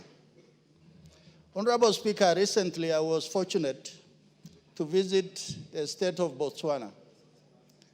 In Botswana, cattle or livestock is a major part of the economy. The first is diamond, then the second is livestock. We were lucky that the ambassador was able to, the High Commissioner was able to effectively conduct us around that country. Many parts of that country are ASAL, arid and semi-arid lands. But when you see how they were able to make livestock a major stay of that economy, it indeed showed us that we can equally borrow from other countries. But had the ambassador not engaged, not did her due diligence, then we were not able to see many good things in that country. Honorable Speaker, the idea of having diplomats to serve as ambassadors in this list, as already told to us by the Honorable Vice Chairman, it is important that we must give diplomats chance to rise up the ladder. Because if we keep on bringing people from outside, I think to an extent, it will undermine our diplomacy in a big way. There are people who have burned the midnight oil. They have gone to school. They have gained the necessary experience to be ambassadors and high commissioners. If they are sidestepped, then I think even the morale within that ministry, to a large extent, will be undermined, and people are not likely to put in their best. Honorable Speaker, the other issue which I want to talk about is the issue of relationship within our embassies. You will go to a mission, and then you'll be told that there's a lot of infighting. And I think one of the tasks that an ambassador or high commissioner has to do is to be able to administer and manage that particular mission. And if they don't do that, then what suffers is those who are supposed to be represented by that posting. Finally, Honorable Speaker, more and more, our foreign missions are about representing the diaspora. Today, a major part of contribution to the national economy is the diaspora. Ambassadors and high commissioners must spend all the necessary time to bring the diaspora together, to make them feel that while they're outside there, the embassy is home away from home, so that they are able to build to the well-being and prosperity of this country. With those few remarks, Honorable Speaker, I beg to support. Thank you. Thank you, Russell. Honorable members, allow me to acknowledge in the Speaker's Gallery, Ngaru Girls School from Kirinyaga Central, Kirinyaga. On my behalf and on behalf of the House of Parliament, we welcome the students, their teachers, and those accompanying them to Parliament. Thank you. Yes, Amisi.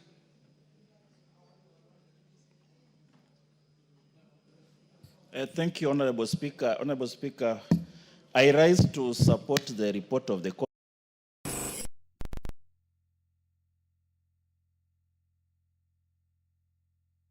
Spoken before. Honorable Speaker, this House, last Parliament, we passed a Foreign Service Bill 2023 that gave the President a leeway to include career diplomats in the appointment of ambassadors.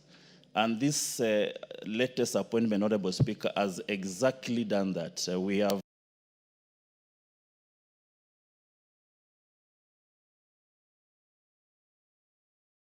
and even those who come from other careers or politicians have also exhibited a high prowess on matters of people-to-people relation. Honorable Speaker, most of us here are actually diplomats.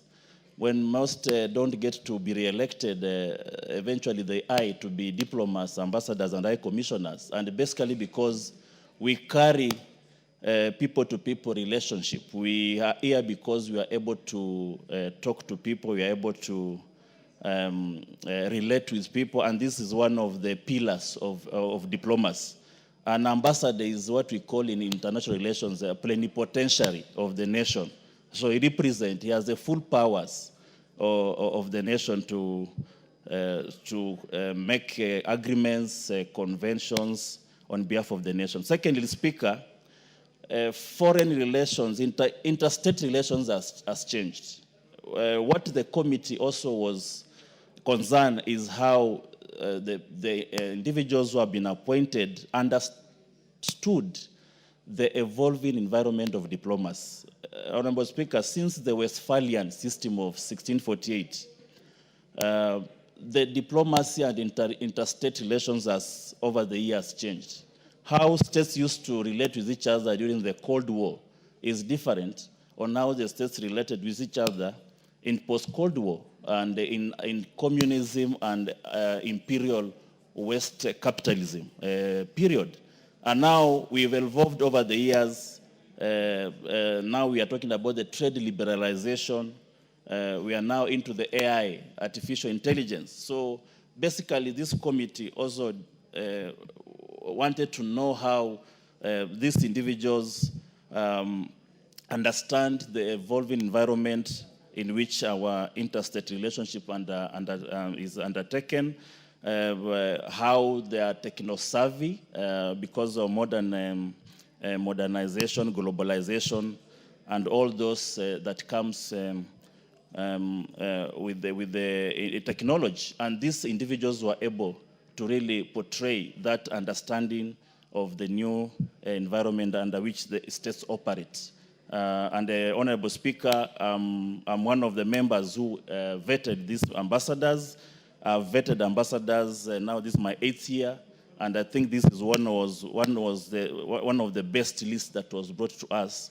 And all of them are incredibly qualified, with people with high acumen, professional acumen, and we are comfortable and confident that we represent the country in the international relations, bilateral, multilateral, and in other international arenas. Honorable Speaker, with these few remarks, I beg to support the reports. Yes, Honorable Member. Thank you, Mr. Speaker, for giving me this opportunity. Mine is, I want to also support the committee's report. And first and foremost, I want to congratulate all the nominated ambassadors who will represent this country in various countries. And according to the report, it has given a clean bill of health. And I acknowledge and support in totality. Mr. Speaker, I'm one of the luckiest person in this house today who's one of his constituency was nominated to represent Jakarta, Indonesia. I want to congratulate him. And I know, beyond reasonable doubt, Abdul Rashid is qualified, competent, and will represent Kenya. Kenya the way it is required. Mr. Speaker, ambassador is the reflection of Kenya.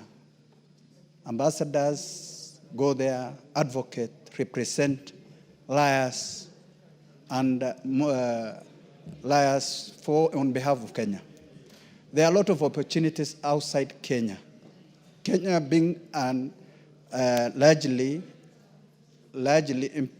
importers rather than exporters, need ambassadors who will go out of their way to look for opportunities that will make Kenyan product be seen in each and every table outside this country. Mr. Speaker, that is the only way the Kenyan government can give opportunities, employments in this country. If everybody, including those who are here, who will produce, manufacture, will have some people outside who are representing their interest, who will work for them, give them opportunities, and liaise with others, and help them to produce and export their product, a lot of Kenyans will get employment without going outside looking for employment. Mr. Speaker, with those few remarks, I support the report. Thank you. Bowen.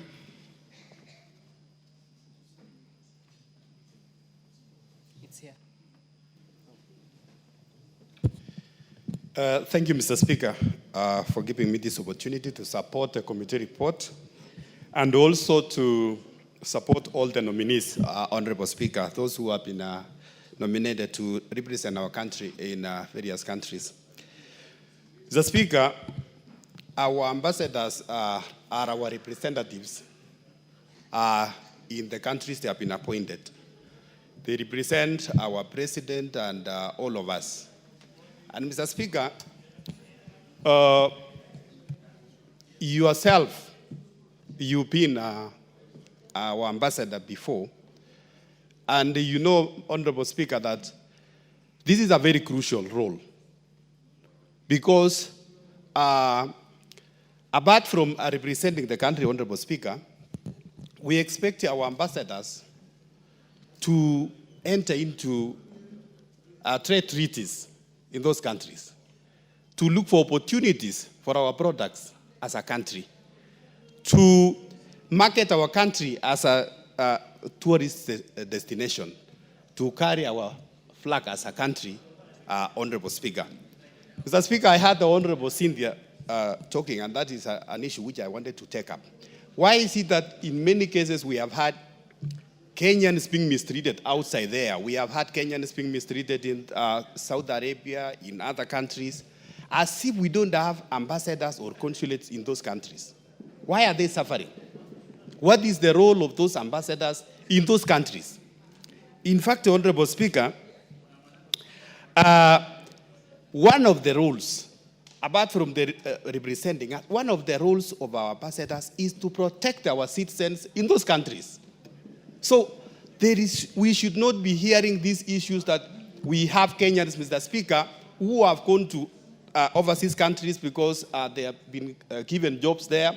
But when they come back to the country, they are coming back in coffins.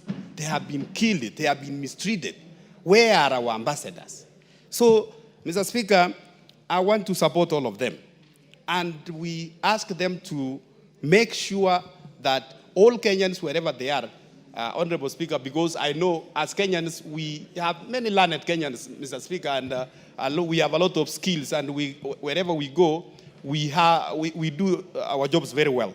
So wherever they are, Mr. Speaker, it's only that sometimes we want also to ask our people, when they go there, those who go those countries, they need to adhere to the rules and the regulations, the laws for those countries, and also to register to our embassies, so that even as our ambassadors look after them, they have a record of what they are doing. So otherwise, Mr. Speaker, the second issue, Mr. Speaker, from the list, I believe all those are very qualified.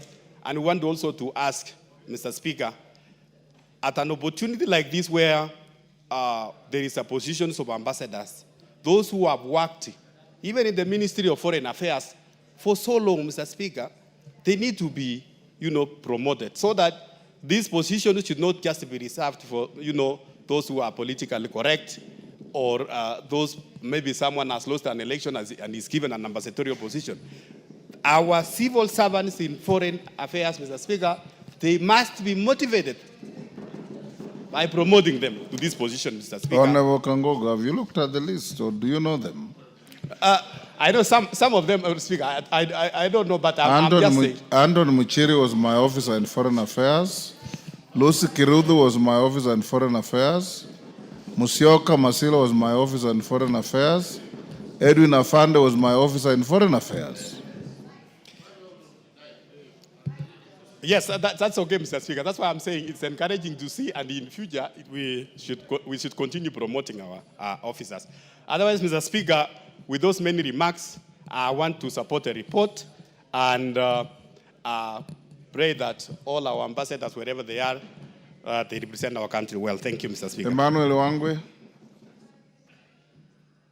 Thank you, Honorable Speaker. Honorable Speaker, on the onset, allow me to appreciate and support the report by the Committee on Defense and Foreign Relations. And Honorable Speaker, thank the President for having an eagle's eye when it came to the appointment of these ambassadors. Honorable Speaker, this is the only assembly in the country that brings together the entire Kenya into one. And Honorable Speaker, when you look at the report that has been brought before this House, with respect to the Kenya and Kenyans at large, Honorable Speaker, the appointment of the 9 ambassadors and high commissioners looks at Kenya as one. I want to thank the President. The Honorable Speaker, a name from Rift Valley is there, a name from Western is there, a name from Northeastern is there, a name from Eastern is there. And Honorable Speaker, when you look at the chances that have been provided, Kenya is represented. Given chance, Honorable Speaker, more slots coming out will see Kenya enlarged from that angle, Honorable Speaker. Honorable Speaker, I want to be specific to appreciate one of the appointees, the High Commissioner, Honorable Florence Bore, whom, Honorable Speaker, I had the privilege of serving with her in this House in the 11th Parliament, and Honorable Speaker, also having chance to interact with her as the Minister for Labour. Honorable Bore, Honorable Speaker, has the ability to represent this country to the mission she has been assigned to in Windhoek, Namibia, and all I want to wish her, Honorable Speaker, is that what she has been able to do while in the country, let her represent us well. Honorable Speaker, I also want to extend my appreciation to the appointment of a career diplomat, one Edwin Safande, Honorable Speaker, a person whom I've known all through his life as a diplomat in the Ministry of Foreign Affairs, Honorable Speaker. Thanks to the President that he has now considered him at the helm of his appointment as an ambassador to Vienna, Austria. What does it take, Honorable Speaker, for one to be a career diplomat over a period and you cannot control the agency or the journey that you've been running around with? Honorable Speaker, having grown through the ranks and reaching the destination of the highest staff as an ambassador, I see us being well represented in Vienna, Austria, especially after having served in various missions at the senior levels, Honorable Speaker. Honorable Speaker, what has also impressed me in this appointment is the issue of gender. When you look at the appointment, Honorable Speaker, there is both gender, male and female are represented, and Honorable Speaker, that the chances being few in the 9, having representation on both gender is a key thing within the Constitution of Kenya, Honorable Speaker. Honorable Speaker, finally, I would want to encourage that, Honorable Speaker, there is no way these good staff, these good ambassadors will go to work in missions and we don't support them in terms of their budgets.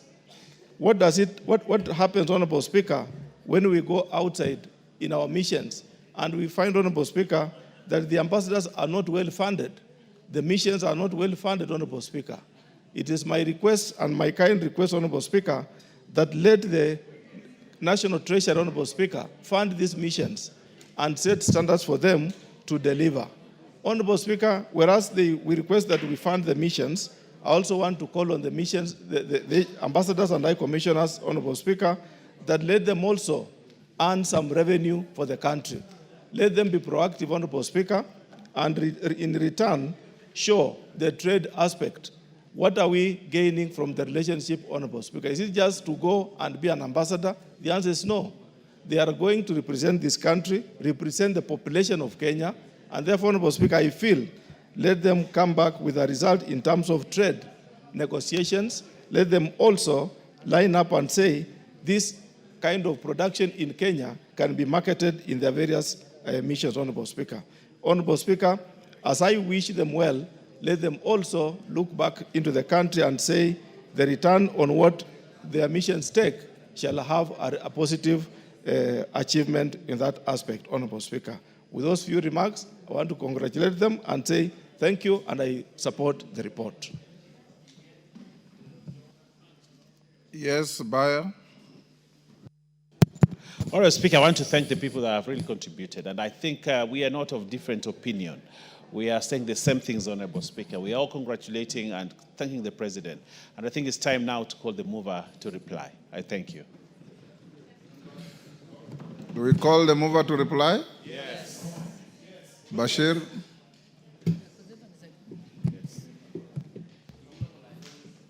Thank you, Honorable Speaker, and I want to take this opportunity to thank all the members, both those who contributed and those who have not, because it looks like there is no contrary opinion to what the committee has presented, and that shows that the House has the trust and confidence with the report of the committee, and therefore say that all your sentiments, all your concerns we've noted, and ensuring that all is taken care of. I'm sure certain issues have been raised where career ambassadors, if you look at the report, 5 out of 9 are career ambassadors who have worked with the Ministry of Foreign Affairs, and this is a good record, and I think going forward, we need to appreciate that it should continue that way, including the fact that they mix both career ambassadors and also ambassadors or nominees from outside. I also turn to reckon the fact that we need to fund the missions, and ensure that Treasury releases the exchequer mostly in good time. Honorable Speaker, we have 74 missions that are dotted across the globe, and these also require oversight by this committee. So I'll also urge that through your office and the office of the clerk, that the Committee of Defense, Intelligence and Foreign Relations is adequately facilitated so that they can go out there to oversight and ensure that funds allocated are properly utilized. I want to take this opportunity to wish all the 9 nominees all the very best, and if this House approves, that they take up their jobs and serve Kenya and Kenyans diligently. I beg to move. Thank you.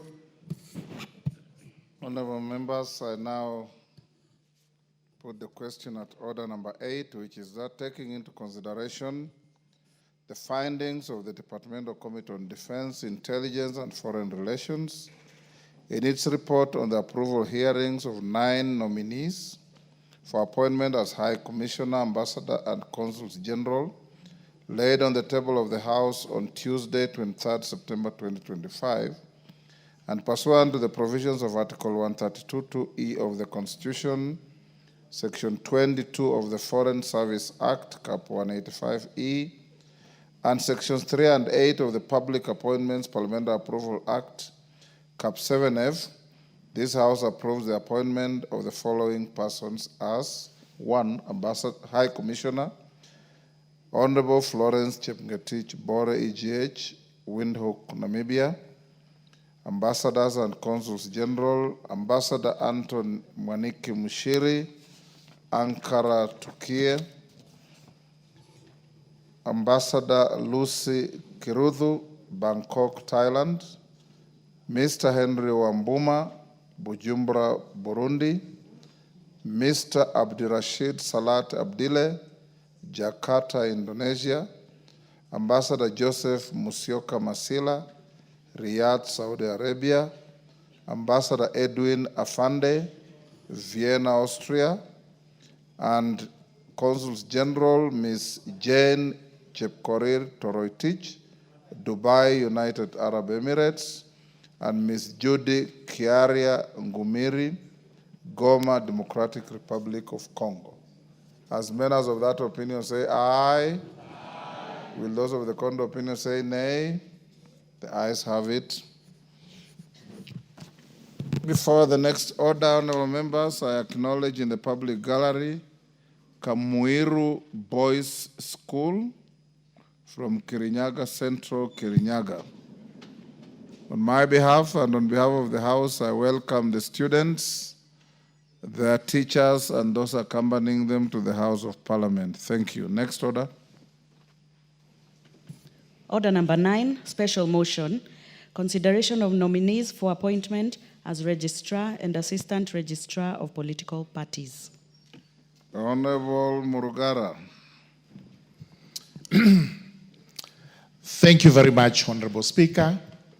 Honorable Speaker, I beg to move that, taking into consideration the findings of the Departmental Committee on Justice and Legal Affairs in its report on the approval hearings of nominees for appointment as Registrar and Assistant Registrar of Political Parties, laid on the table of the House on Tuesday, 23rd September 2025, and pursuant to the provisions of Section 34A and paragraph 6 of the 6th schedule of the Political Parties Act, Cap 7D, and sections 3 and 8 of the Public Appointments Parliamentary Approval Act, Cap 7F, approves the appointment of the following persons to the office of Registrar of Political Parties.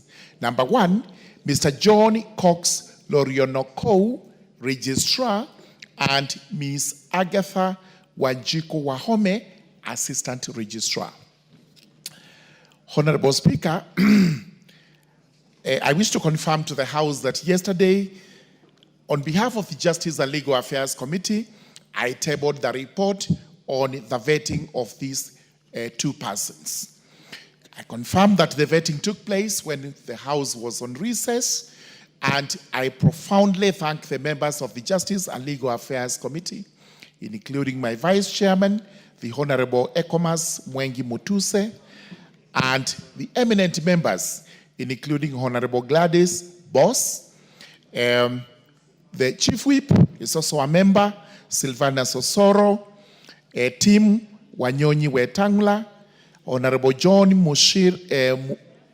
Mushira Mwangi, Honorable Makali John Okwisia, Honorable Aden Daoud, Honorable Suleka Ulbale Arun, the Senior Honorable Farah Malim, Honorable TJ Kajwang, Honorable Tiende Amolo, Honorable Mushangi Karemba, Honorable Stephen Mogaka, and Honorable Siyad Amina Udigon. They took their time of the recess to come and vet these two officers on the 28th of August 2025. Honorable Speaker, as the report is elaborate and comprehensive, and having read this report, because I know each member has done so, I wish to summarize that the findings of the committee are that these two persons are actually suitable. May I point out that on behalf of the committee, the approval hearings were exhaustive. We were able to ascertain what was necessary, including the candidates' academic qualifications, proven knowledge and experience in the relevant field, finance, management, political science, law, governance, and public administration. When it came to the first nominee for the office of the Registrar of Political Parties, and this is a very, very important office, especially now, we are moving towards another general election. And this office is going to play a pivotal role in actually ensuring that political parties are in order, in place, well organized, so as to nominate candidates for the general election. So we were keen to know whether Mr. John Cox Lorionoko was actually qualified to hold this position, and we were left with no doubt whatsoever that he actually does. As regards his background, it's important for the House to note that Mr. John Cox, that's a very good English name, Lorionoko, is actually a Pokot from West Pokot, Kacheliba. This is a very humble person from a very humble background. And it demonstrates that we in Kenya have equal opportunities. You do not have to come from a very big community. You can come from the smallest of the communities, and you will have equal opportunity with the persons who come from big communities. So with a very humble background, having done his primary school in Kacheliba, all the way up to when he actually did his his Bachelor of Education in Arts, Maseno University, and is now an ongoing student for a master's degree in arts regarding governance and ethics. We are satisfied that that background actually suits him. From there, we were able to look at his work experience, and this is a person who has worked for long periods of time with election bodies.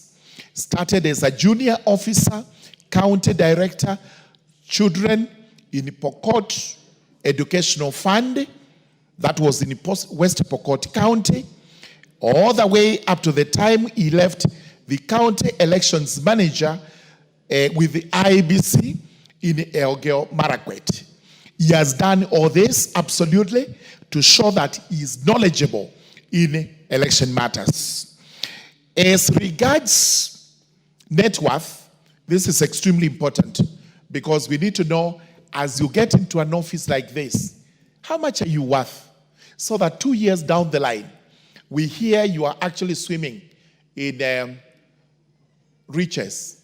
Then we are able to tell, unless you can sufficiently explain that you have not obtained your wealth the right way.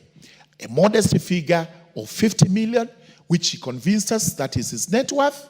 And we told him these are actually the people who are required most because they are able to render services without having to look at the material gain in it. He confirmed that he's not now a member of any political party and that he is actually going to ensure that our political parties are run in the most fair and competent manner that is supposed to be done. So having considered all that, we were able to confirm, since he doesn't hold any dual citizenship, he doesn't have any debts, he had clearance certificates with the DCI, with ESCC, with Higher Education Loans Board, KRA, ODPP, ORP, and all other statutory bodies required to have confirmed his appointment. He actually had those clearances. Therefore, we were able to confirm that he is suitable. For the office of the Assistant Registrar, a lady by the name Agatha Wanjiku Wahome, who hails from Nyeri County, was proposed and nominated for that position. We were also able to vet this lady to confirm whether she was actually suitable to sit in as the Assistant Registrar, bearing in mind that she would also be assisting the Registrar in ensuring that our political parties work to our satisfaction. She had the necessary academic qualifications, all the way up to a master's degree in management and agribusiness from Strathmore University, and our work experience showed that for a long time she had worked as integrity assurance officer, data protection officer, manager risk and compliance in IBC, which was very important because this gave her again the experience that is supposed to be carried by a person occupying such a position. Then thereafter, we looked at our integrity, and we had to seek confirmations from the various statutory bodies regarding our indebtedness, clearances, good conduct, and each of these. And we received this to confirm that the lady is actually suitable to serve as the Assistant Registrar of Political Parties. Having observed all this and bearing in mind that we were required to confirm to this House that these persons have the knowledge and are suitable to actually hold these offices, then we did not hesitate to recommend to this House that this House approves the appointment of Mr. John Cox Lorionoko as the Registrar of Political Parties, and also approves the appointment of Ms. Agatha Wanjiku Wahome as the Assistant Registrar of Political Parties. As I move, I wish to remind these officers what we told them at the vetting, that the country, the entire country is looking upon them to execute their duties with the diligence, with the honesty that is required of these public officers. We know very well we have various types of parties in this country, including the big parties, which are always proud of themselves, and especially when they get the lion's share of the political party's fund. And that these are the people who will be administering that fund, that they must also remember the criteria goes down to the small parties, which parties, whether briefcase or not briefcase, are also entitled to whatever is rightfully theirs under the political party's fund. And all others, including registrations, which have to be done, nominations, which have to be done, and everything that appertains to the upcoming general election of 2027. With those remarks, I beg to move and request my able Vice Chairperson, the Honorable Ekomas Mwengi Mutuse, to second. Thank you, Madam Speaker. In seconding the motion, allow me first to appreciate our chair for the leadership that he provided us during the time of recess. As a committee, while vetting the nominees that are the subject of this afternoon hearing before this Parliament.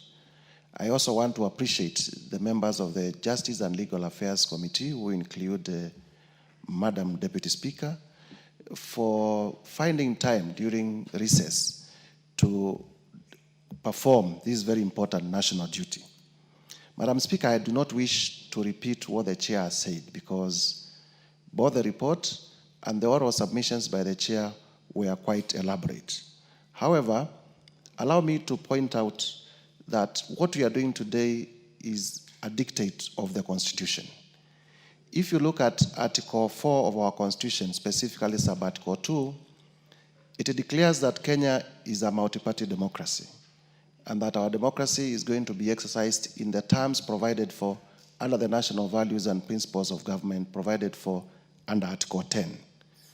And it is partly pursuant to this that Parliament came up and enacted the Political Parties Act and provided for the two offices that are subject to this afternoon's debate, the Office of the Registrar of Political Parties and the Office of the Assistant Registrar of Political Parties, specifically with the duty, 1, to register political parties, 2, generally, to regulate the affairs of political parties, and 3, to manage the political parties fund that is a fund provided for under the law in order to assist political parties to deepen democracy both within and without, within the parties and also in the country.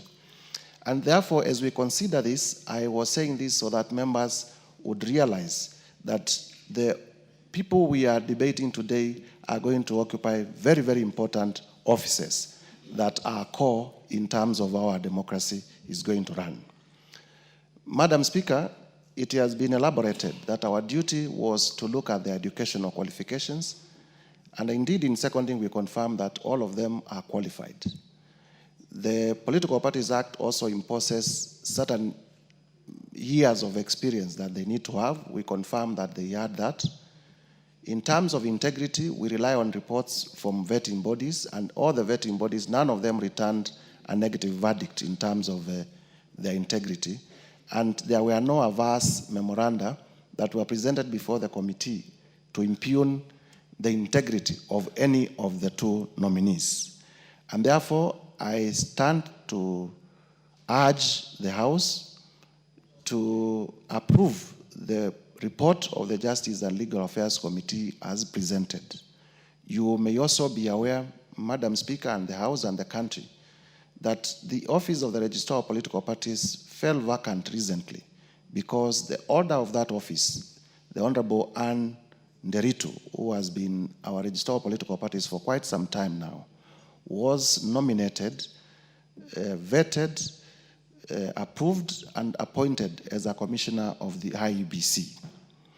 And therefore, there is urgency in filling this office, and as the chair has alluded to, for purposes of preparedness for the next general elections.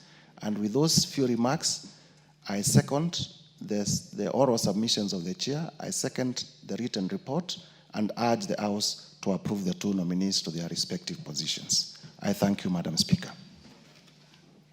Honorable members, I now propose the question that taking into consideration the findings of the Departmental Committee on Justice and Legal Affairs in its report of the approval hearings of the nominees for appointment as Registrar and Assistant Registrar of Political Parties laid on the table of this House on Tuesday, 23rd September 2025, and pursuant to the provisions of Sections 34A and Paragraph 6 of the 6th Schedule of the Political Parties Act, Cap 7D, and Sections 3 and 8 of the Public Appointments Parliamentary Approval Act, Cap 7F, approves the appointment of the following persons to the office of the Registrar of Political Parties. Mr. John Cox Lorionokau, Registrar, and 2, Ms. Agatha Wanjiku Wahome as Assistant Registrar.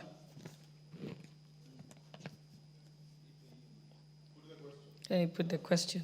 Honorable members, I now put the question that taking into consideration the findings of the Departmental Committee on Justice and Legal Affairs in its report of the approval hearings of the nominees for appointment as Registrar and Assistant Registrar of Political Parties, laid on the table of this House on Tuesday, 23rd September 2025, and pursuant to the provisions of Section 34A, Paragraph 6 of the 6th Schedule of the Political Parties Act, Cap 7D, and Sections 3 and 8 of the Public Appointments Parliamentary Approval Act, Cap 7F, approves the appointment of the following persons to the office of the Registrar of Political Parties.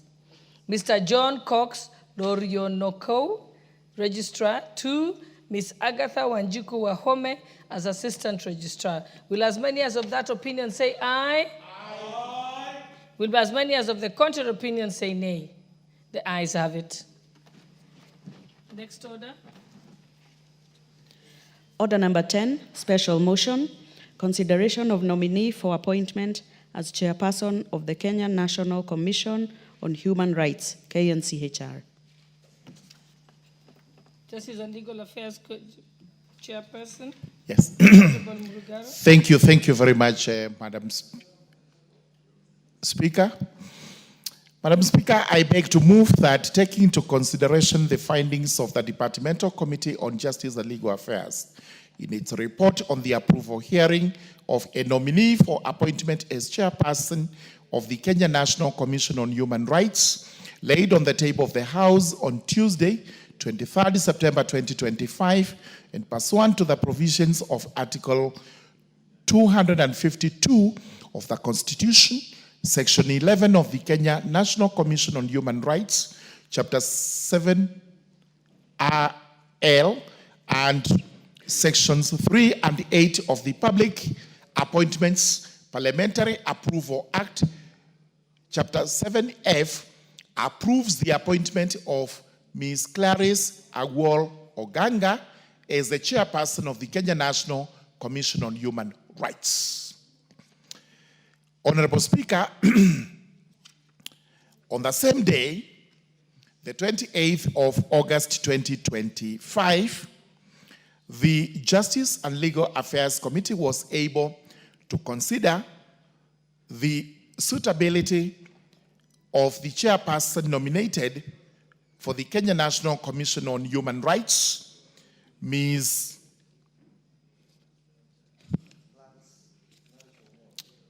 Clarice Agwol Oganga. And again, I thank members of that committee, starting with the Speaker herself, who sits as a member of the Justice and Legal Affairs Committee, the Vice Chairperson who is here, Ekomas Mwengi Mutuse, MP Kibwezi West constituency.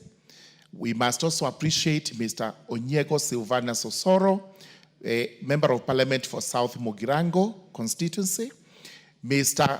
Wanyonyi Timothy Wetangula, Member of Parliament for Westlands, Honorable John Michael Mushira Mwangi, Member of Parliament for Ojoro Rock, Honorable John Makali Okwisia, MP Kadui, Honorable Aden Dawood Mohammed, Wajir East, Honorable CPS Suleka Halbal Haruni, nominated member, Senior Member, Farah Malim, Dadaab constituency, a Senior Advocate Francis Kajwang Tom Joseph, he represents Ruaraka constituency, the Honorable Dr. Otiende Amolo, Senior Counsel, who represents Rarienda, Honorable Muchangi Karemba, who is the member for Runyenje's constituency, Honorable Mugaka Stephen, member for West Mugirango constituency, and Honorable Siyand Amina Udgon, representing Garissa County.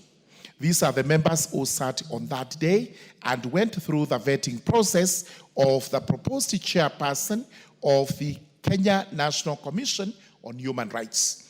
As we speak today, it is very, very important for the country to note that there are issues that are being raised regarding human rights. And therefore, it was in the interest of the committee and this House and the country that the vetting is concluded as soon as it was practicably possible, so that we have a chairperson in place to deal with many of the matters, including the proposed compensation to the victims of the demonstrations that took place recently. Therefore, before the committee was actually the nominee, and we were able, in a nutshell, to establish the following. First and foremost, the report has been tabled, and these members have read it. It's comprehensive. It covers all the spheres that we are required to tackle when we are actually doing the approval hearing. On citizenship, we confirmed that Ms. Oganga is actually a Kenya citizen and does not hold any dual citizenship.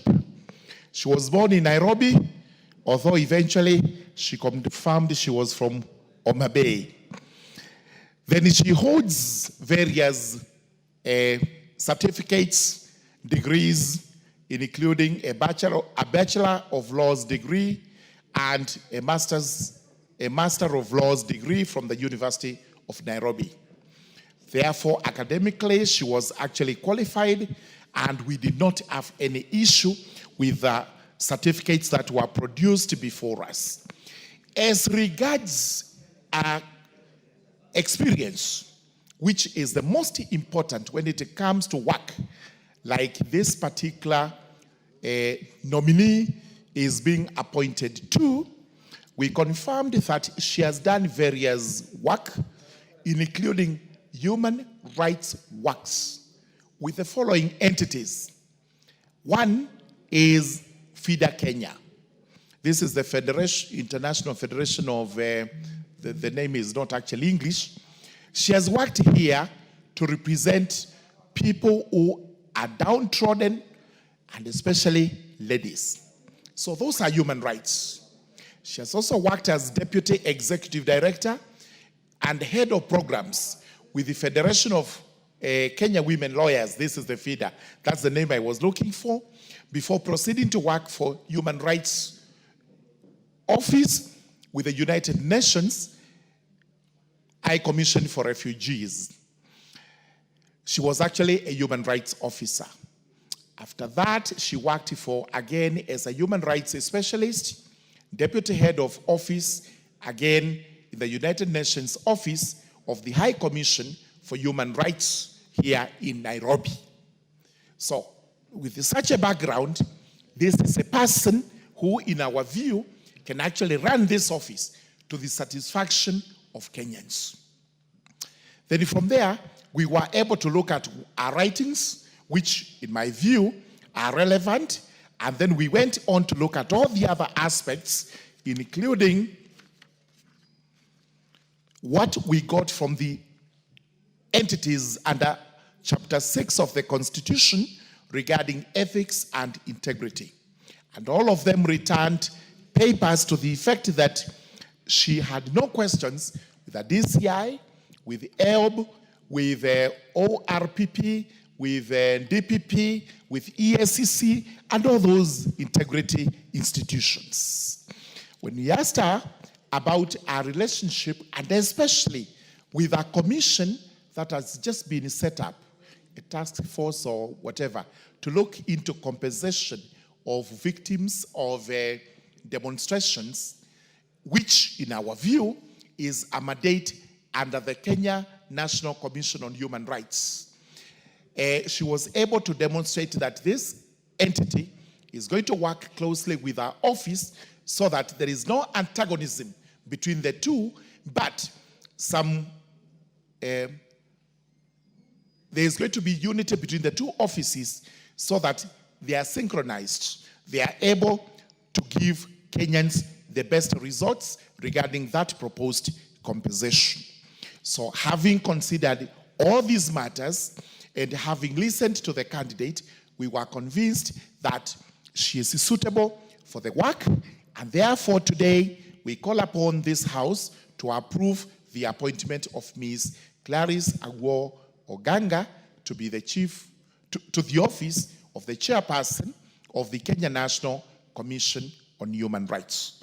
To those remarks, I now request again my vice chairperson of the Justice and Legal Affairs Committee, Honorable Ikomas Mwengi Mutuse, to actually second the approval. Thank you very much. You may proceed to second briefly.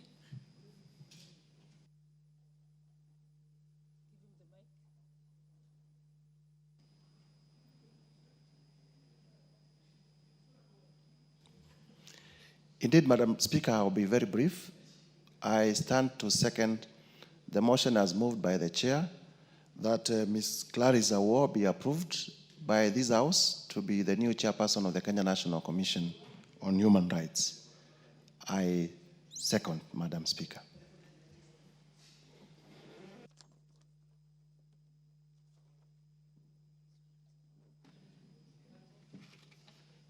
Honorable members, I now propose the question that taking into consideration the findings of the Departmental Committee on Justice and Legal Affairs in its report on the approval hearing of the nominee for appointment as chairperson of the Kenya National Commission on Human Rights laid at the table of this House on Tuesday, 23rd September 2025, and pursuant to the provisions of Article 252 of the Constitution, Section 11 of the Kenya National Commission on Human Rights Act, Cap 7I,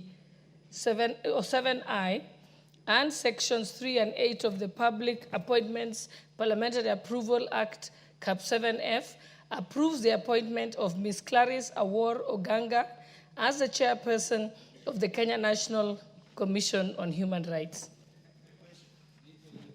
Okay, Honorable Kaluma.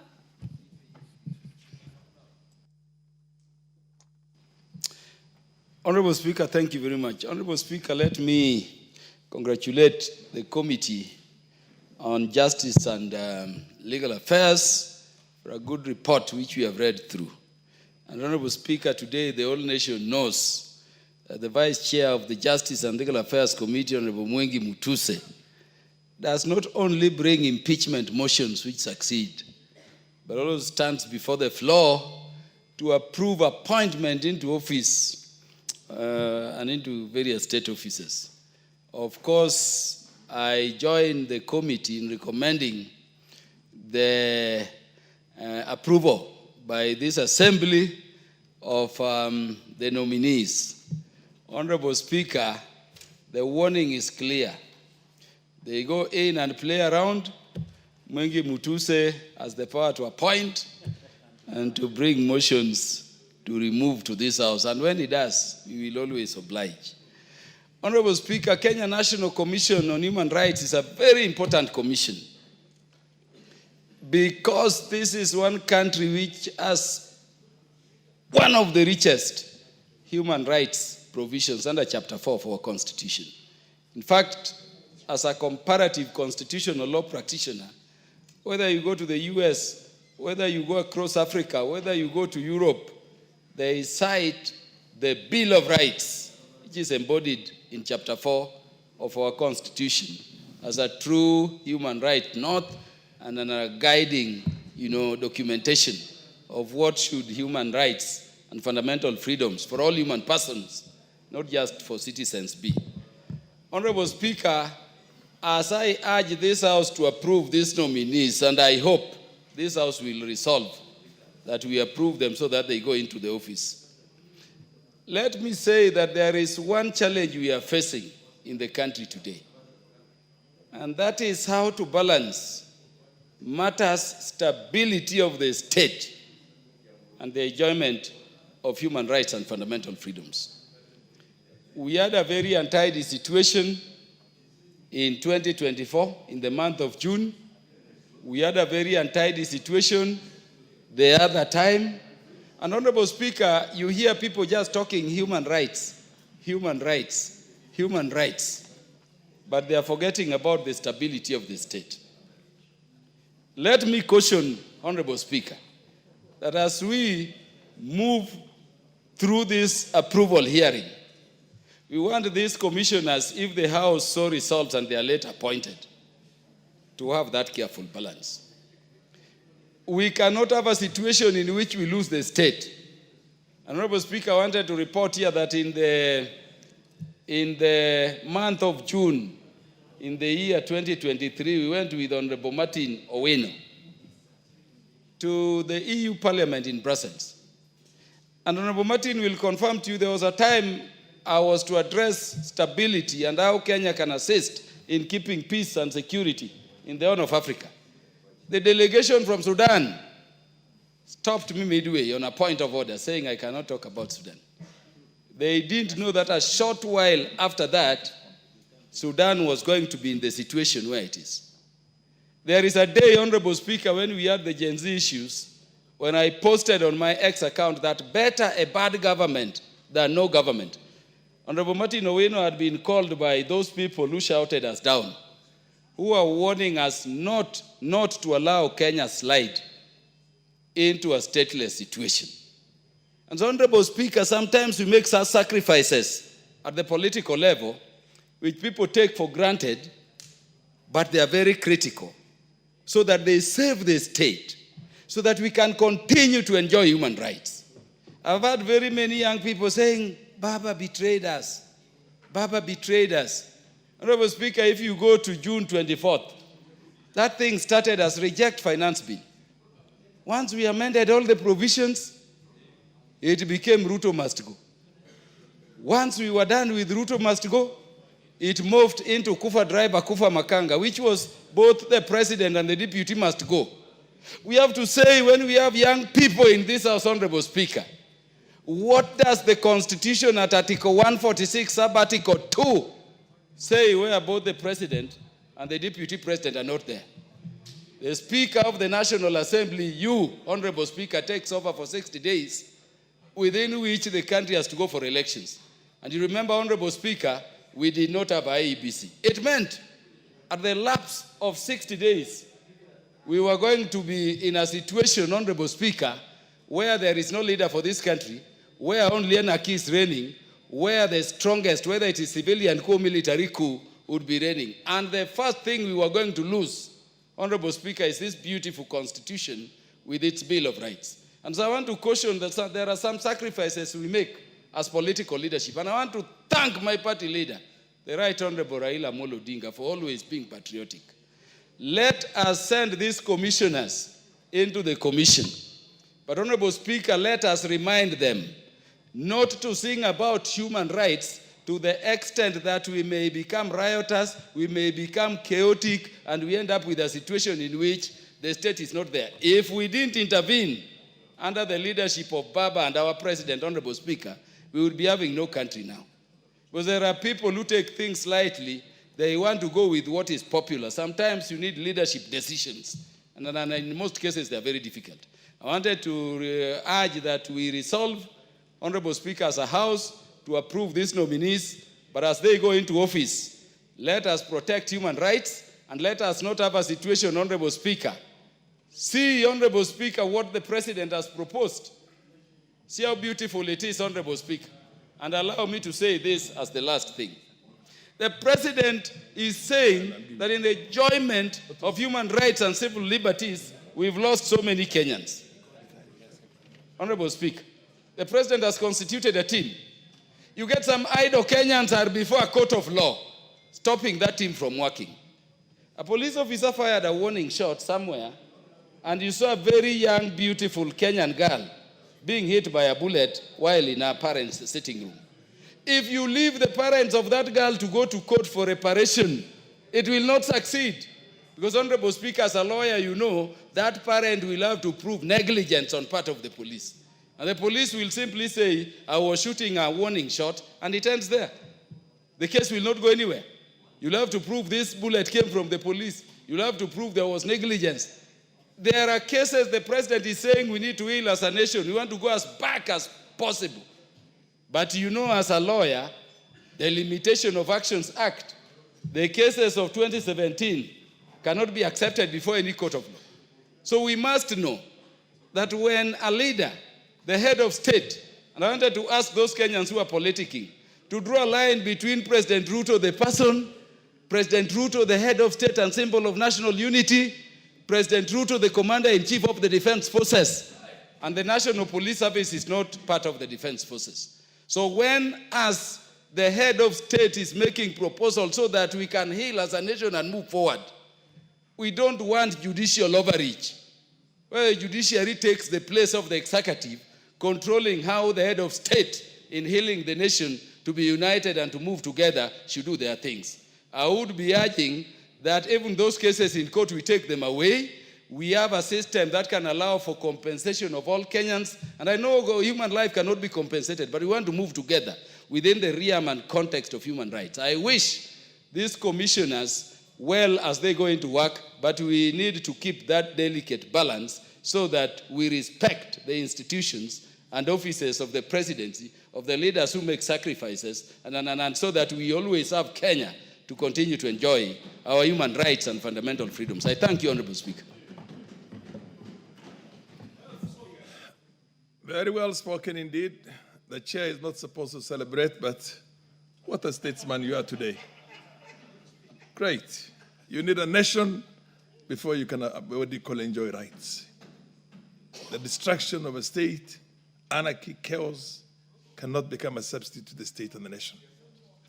I want to ask the Honorable, first of all, before I call on somebody else on the same, I will ask the MP for Kirinyaga Central, my old colleague in the 7th Parliament. Was it the 10th Parliament or the 7th Parliament? Yeah? Yes, Honorable Gitari, to proceed and give a word of encouragement to the students from your constituency. Thank you, Mr. Speaker, and thank you for remembering we were with you that long time ago.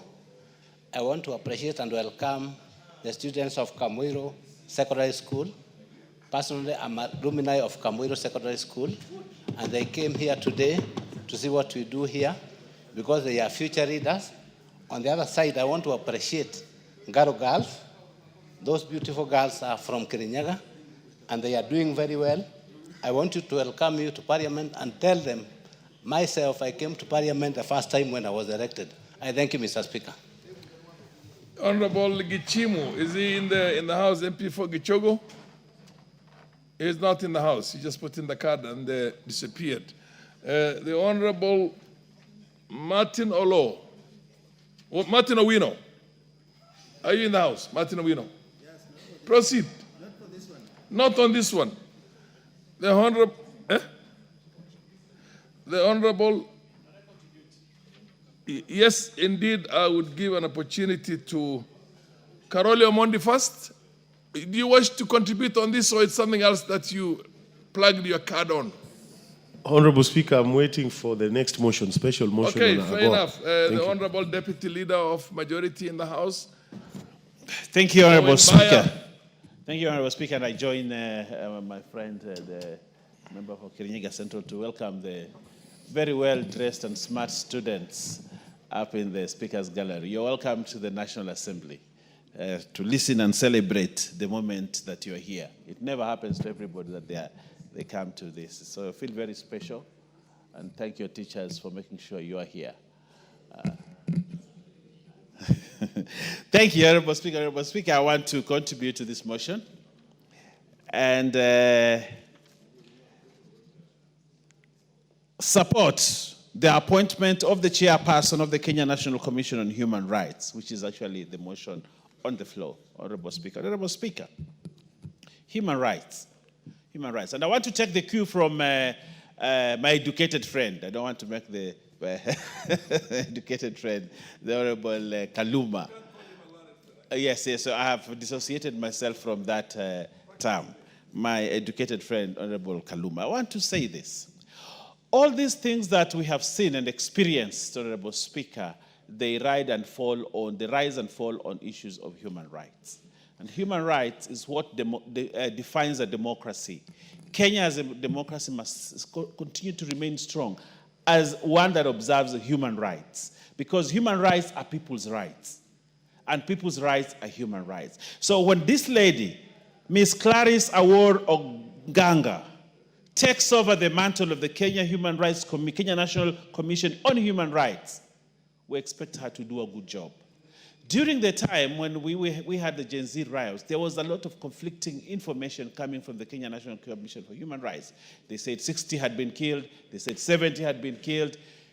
They are a government body. What was it difficult for them to be able to coordinate with other government agencies so that they be able to give the right information?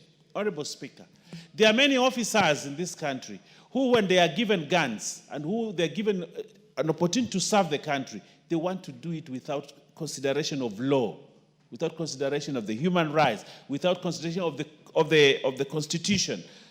We saw that young man, that young police officer on the streets here in Nairobi, who just stood there, took a gun, shot someone, and this person died, and he walked away. And you wonder, really, that the whole problem comes and say, the president has killed people. The government has killed people. And yet there's this one particular guy who would have upheld the Constitution and say, whatever mistake you have made, I have a duty to arrest you, apprehend you, and take you to a court of law. That is how we respect human rights.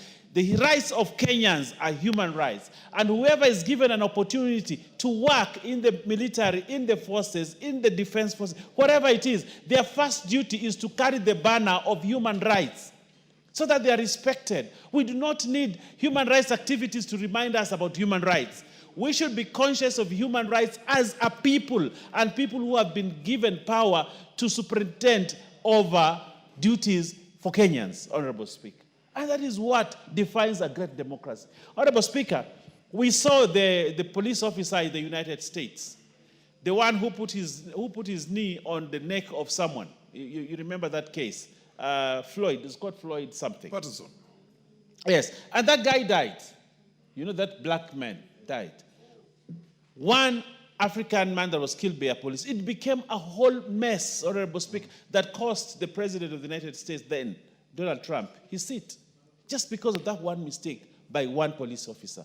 Honorable Speaker, apart from this Kenya National Human Rights Commission making noise and talking, I want them to be proactive, Honorable Speaker, to go out there, have engagement with police officers, have engagement with officers that are uniformed, and teach them and induct them on the issues of human rights so that we don't get to the level that we got, Honorable Speaker, where a lot of lives are lost because someone thinks the only way to defend the government is by shooting someone. Honorable Speaker, that is not how you defend. That is not how you police. That is not how you superintend over the Constitution and the mandate that you... It is not. It is about upholding even the rights of the thief, Honorable Speaker, because he has rights.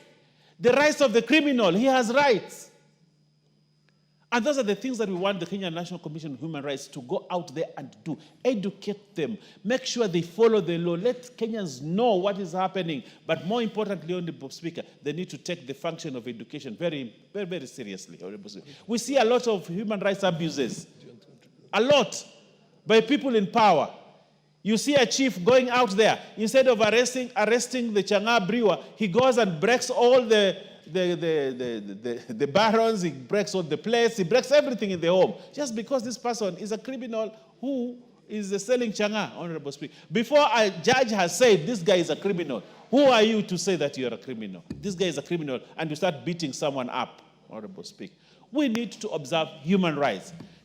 And I like what the Honorable Educated Kaluma has said, Honorable Speaker. We are a country that must guard this freedom. We must guard our democracy. We must guard this state, this nation called Kenya, jealously, so that we continue to uphold the unity of our country and our state remains Kenya without being divided by anything. What the Constitution says, Kenya is an indivisible. Is that what it says? Indivisible nation. We can't divide it on tribe. What the moment you start discriminating me on the basis of tribe, Honorable Speaker, you are infringing on my human rights. You are infringing on my human rights. The moment we start saying these people, this tribe is more important than the other, we cannot have a state. This country is proud of its diversity, but is also one indivisible nation. One indivisible nation. And that's why someone from another minority, whether from a big tribe, whether... I like the appointments that the president has made. I like them. Who he currently is, we have approved, Honorable Speaker, here, the chairman of, not the chairman, the registrar of political parties. One, John Cox Lorionoko. Minority.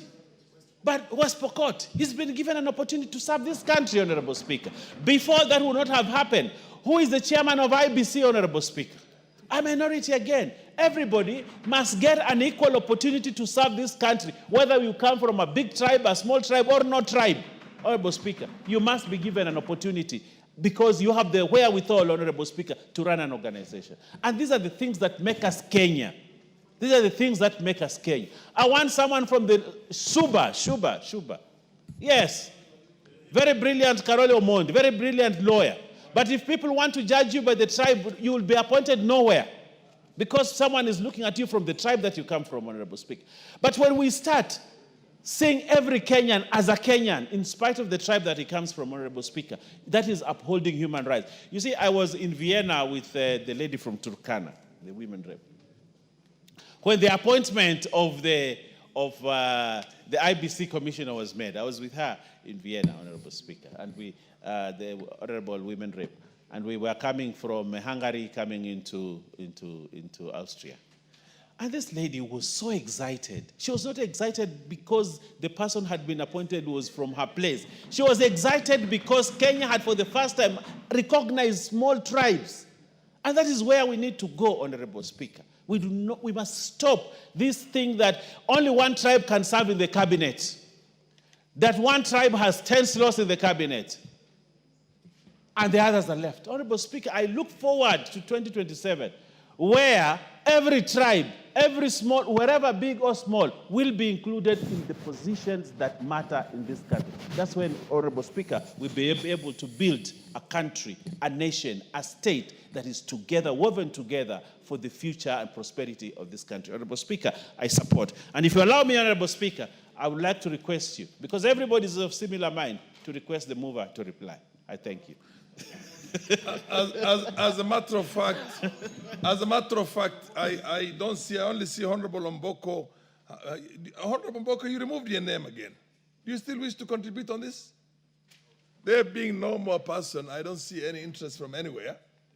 Then I would call upon do you want to contribute on the motion, or I call upon the mover to reply? Okay, proceed, Honorable Mboko.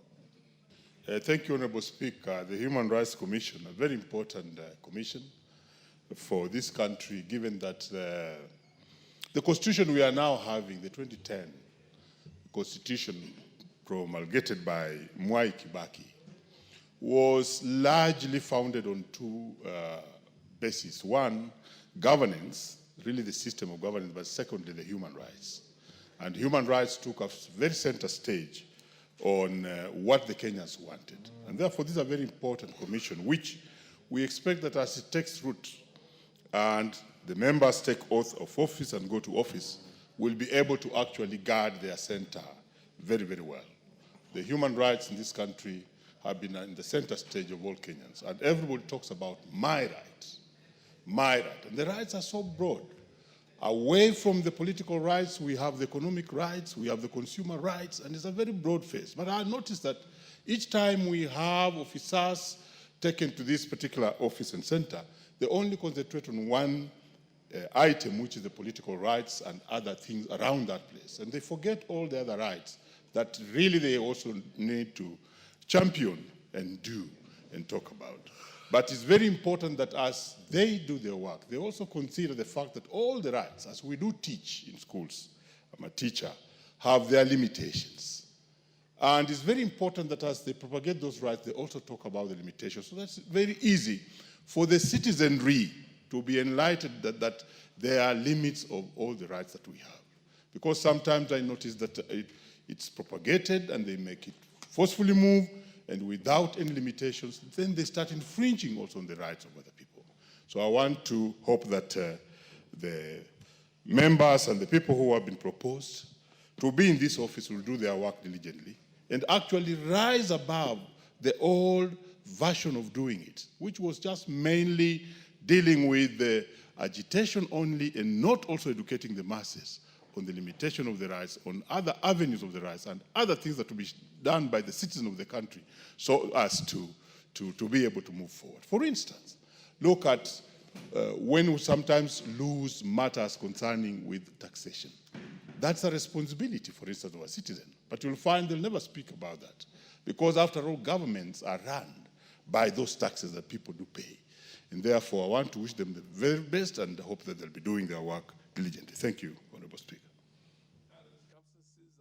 Call upon the mover to reply because there's nobody else who has an interest. Yes, thank you. Thank you very much, Mr. Speaker. As I reply, may I thank the contributors. I think we are in agreement that this is a very important appointment that we have to execute as required by law, and the sentiments expressed as regards our country. This is vitally important that at all times we must ensure that we keep our country united, and political parties must also endeavor to ensure that they do not divide us along community lines, ethnic lines, where parties have only memberships in certain regions, and as a result of which they say, we will use this as bargaining power. Let's form parties that are cross-cutting across the country so that at all points, Kenyans remain one people, under one nation, under one flag, and under one presidency. That is exactly what is being advocated today, and anybody going contrary to that then is not in tandem with what the views of the other Kenyans are.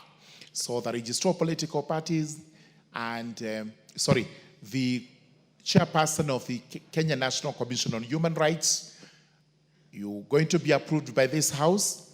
Do your work seamlessly, courageously. Make sure that Kenyans whose rights are paramount are not trampled upon. Those remarks, I beg to reply. Honorable members, under the circumstances, I'll now put the question. That taken into consideration the findings of the Departmental Committee on Justice and Legal Affairs in its report on the approval hearing of a nominee for appointment as chairperson of the Kenya National Human Rights Commission, Kenya National Commission on Human Rights, laid on the table of the House on Tuesday, the 23rd September 2025, and pursuant to the provisions of Article 250, Sub-Article 2 of the Constitution, Section 11 of the Kenya National Commission on Human Rights Act, Cap 71, and Section 3 and 8 of the Public Appointments Parliamentary Approval Act, Cap 7F, approves the appointment of Clarice Awor Oganga as the chairperson of Kenya National Commission on Human Rights. Will as many of the opinion say aye? Aye. Will as many of the contrary opinion say nay? The ayes have it. Next order. Order number 11, motion, extension of the term of the Africa Growth and Opportunity Act. My Honorable Jane Kagiri, MP. Please move your motion.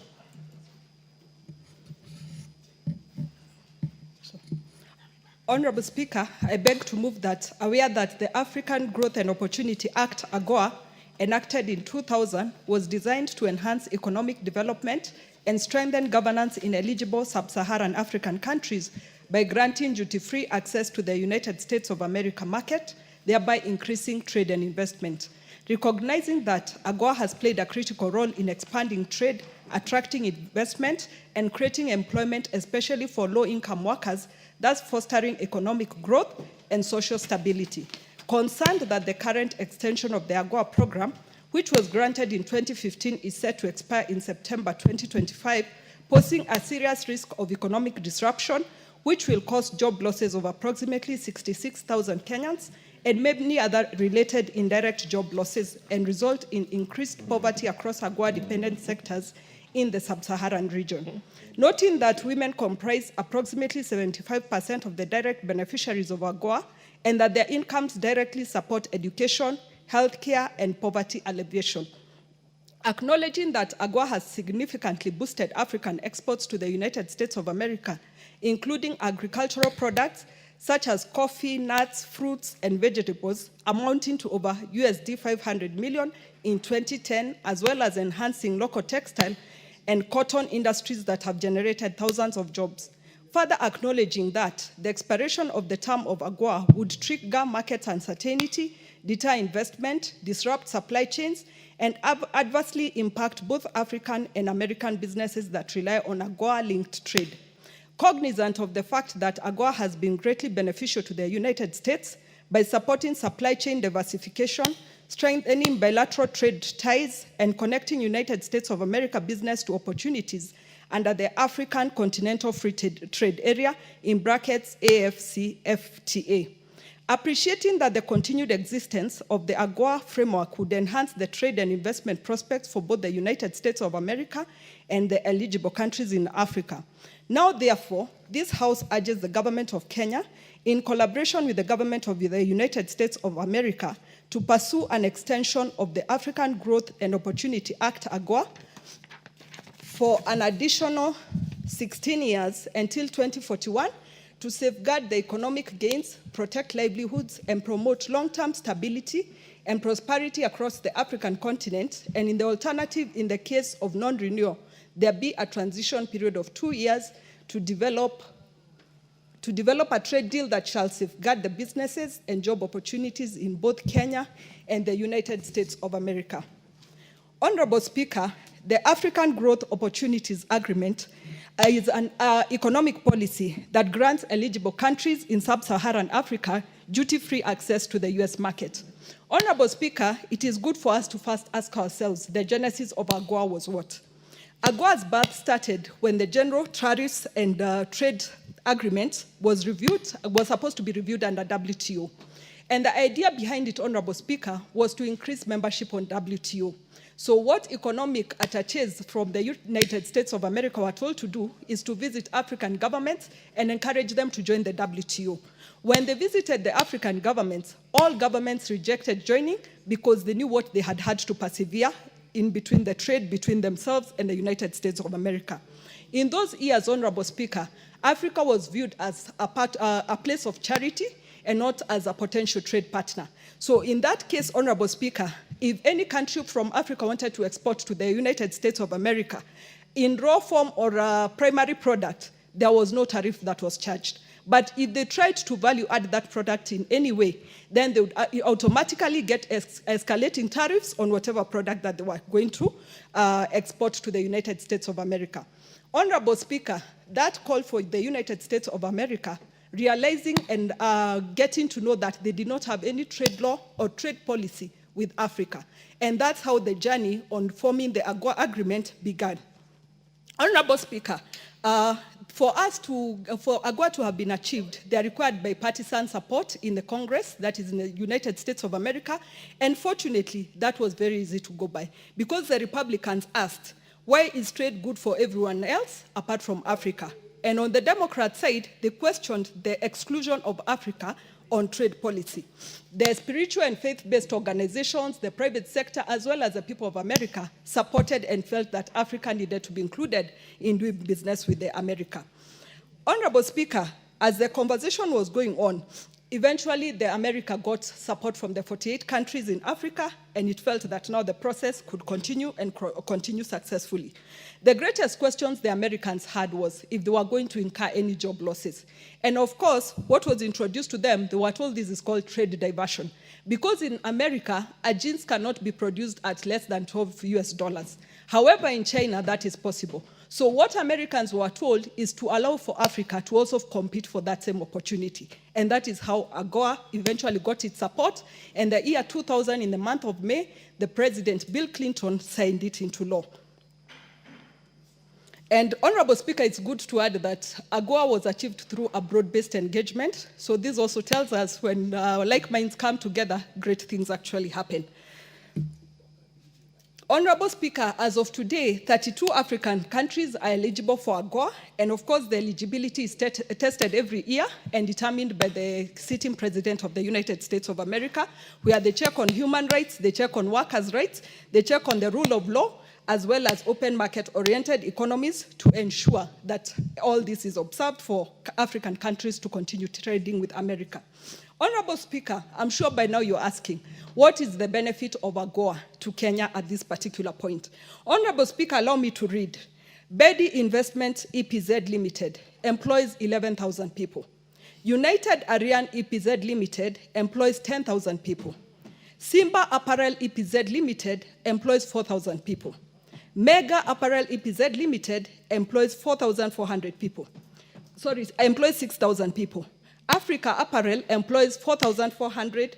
Mass Intimates employs 3,500. Best Corporation employs 2,500. And Aston Apparel employs 6,000 people. Honorable Speaker, as per those calculations that I've given, the total is already 47,400 people. If I include the new factories that have come up, the total goes up to 66,000 people employed by these jobs. Honorable Speaker, to bring it closer home, I know there are constituencies who our registered voters run into those numbers. So today, if we are not able to get an extension on AGOA, it is synonymous to a whole constituency of registered voters losing their bread and butter or wherever they get their livelihoods from. Honorable Speaker, with AGOA set to expire on 30th September, that is 6 days away from today, we face an economic disruption which will affect a total of 550,000 people. Again, Honorable Speaker, if I would bring it to our local, closer home for us, Laikipia has a population of 550,000 people. So that would mean that is the kind of population that would be affected if we are not able to get the extension by the end of this month. Honorable Speaker, the success of AGOA has been demonstrated through the trade that has occurred so far, and its annual trade is around 500 to 550 million US dollars. And on the American side, 200 to 250 million in annual consumer savings is always achieved every year. Honorable Speaker, going by the policy of America first, I'm sure even as we seek for this extension, America will be wondering what is in it for them. Honorable Speaker, we need to remind them that Kenya is strategically positioned as the gateway to the EAC market. Already we are offering a market of around 180 million consumers, and that would be a ready market for them. Again, Honorable Speaker, if we extend the market to the whole of Africa, that is 1.3 billion people, ready consumers, and ready market for them. So that would create a compelling opportunity for any American investor who would want to come to this country. Let's also not forget, Honorable Speaker, we have our port, which has good facilities. We have the Northern Corridor, Honorable Speaker. We have the skilled Kenyans who are ready to work and serve. And Honorable Speaker, those are just but the many benefits that any investor coming to Kenya would find ready for them. Honorable Speaker, AGOA's 25-year track record, which is marked this year, demonstrates measurable benefits to America. As of today, they've traded US billion 11.3 in good trade deficit with sub-Saharan Africa due to essential oils and minerals and mineral imports. It maintains a USD 7 billion surplus in non-resource goods and 5.5 billion services surplus. That creates an overall positive trade balance for them. Honorable Speaker, in the course of my findings, I came across what we call the African Dream in Action, or let me call it the Kenyan Dream in Action. Picture a young man and a young woman who, due to systemic barriers, have been unable to pursue education and end up becoming lawyers, engineers, or even doctors. Honorable Speaker, these two young people work to an AGOA exporting company and eventually are lucky to get jobs. They get very excited and look forward to a good future. Honorable Speaker, as they're settling into their new roles, they form a bond, start thinking about a family, and start planning their future together. Today, Honorable Speaker, when I stand here, those are the kind of scenarios that we're having in these EPZ AGOA exporting companies, where we have families that now are wondering if the extension is not extended, what is going to happen to them.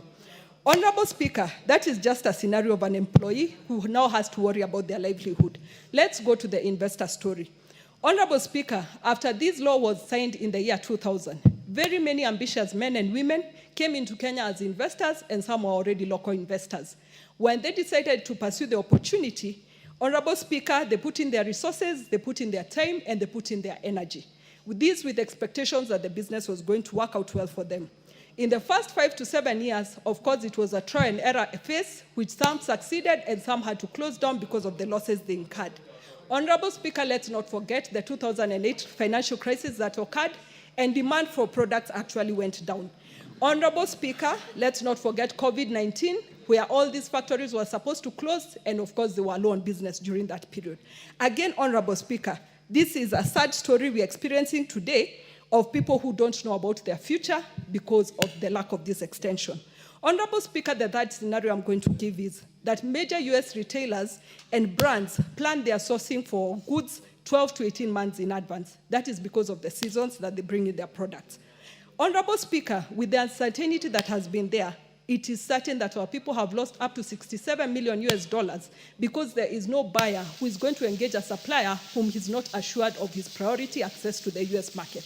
So, Honorable Speaker, what is happening to our local factories is that they're actually losing business, and it's likely that they'll never get these clients ever again, because the minute they try an alternative market, it is likely that they'll get tempted to remain with that market. Honorable Speaker, that is the third scenario, and we need to consider what our people are going through. Finally, Honorable Speaker, I ask myself as a Kenyan, what must we do to improve the environment in this country? The first thing, Honorable Speaker, looking at the last statement that I've brought about of the loss in business that our local factories are experiencing, I believe as a country we should never wait until the last minute for us to go negotiate for an extension. This should have been done earlier, and this is a great lesson that we're supposed to learn from today.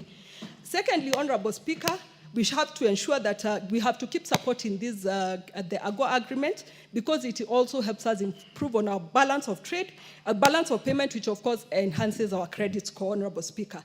We have to also, it's also helping us ensure more consumption of our raw materials, especially like cotton, so that needs to be encouraged.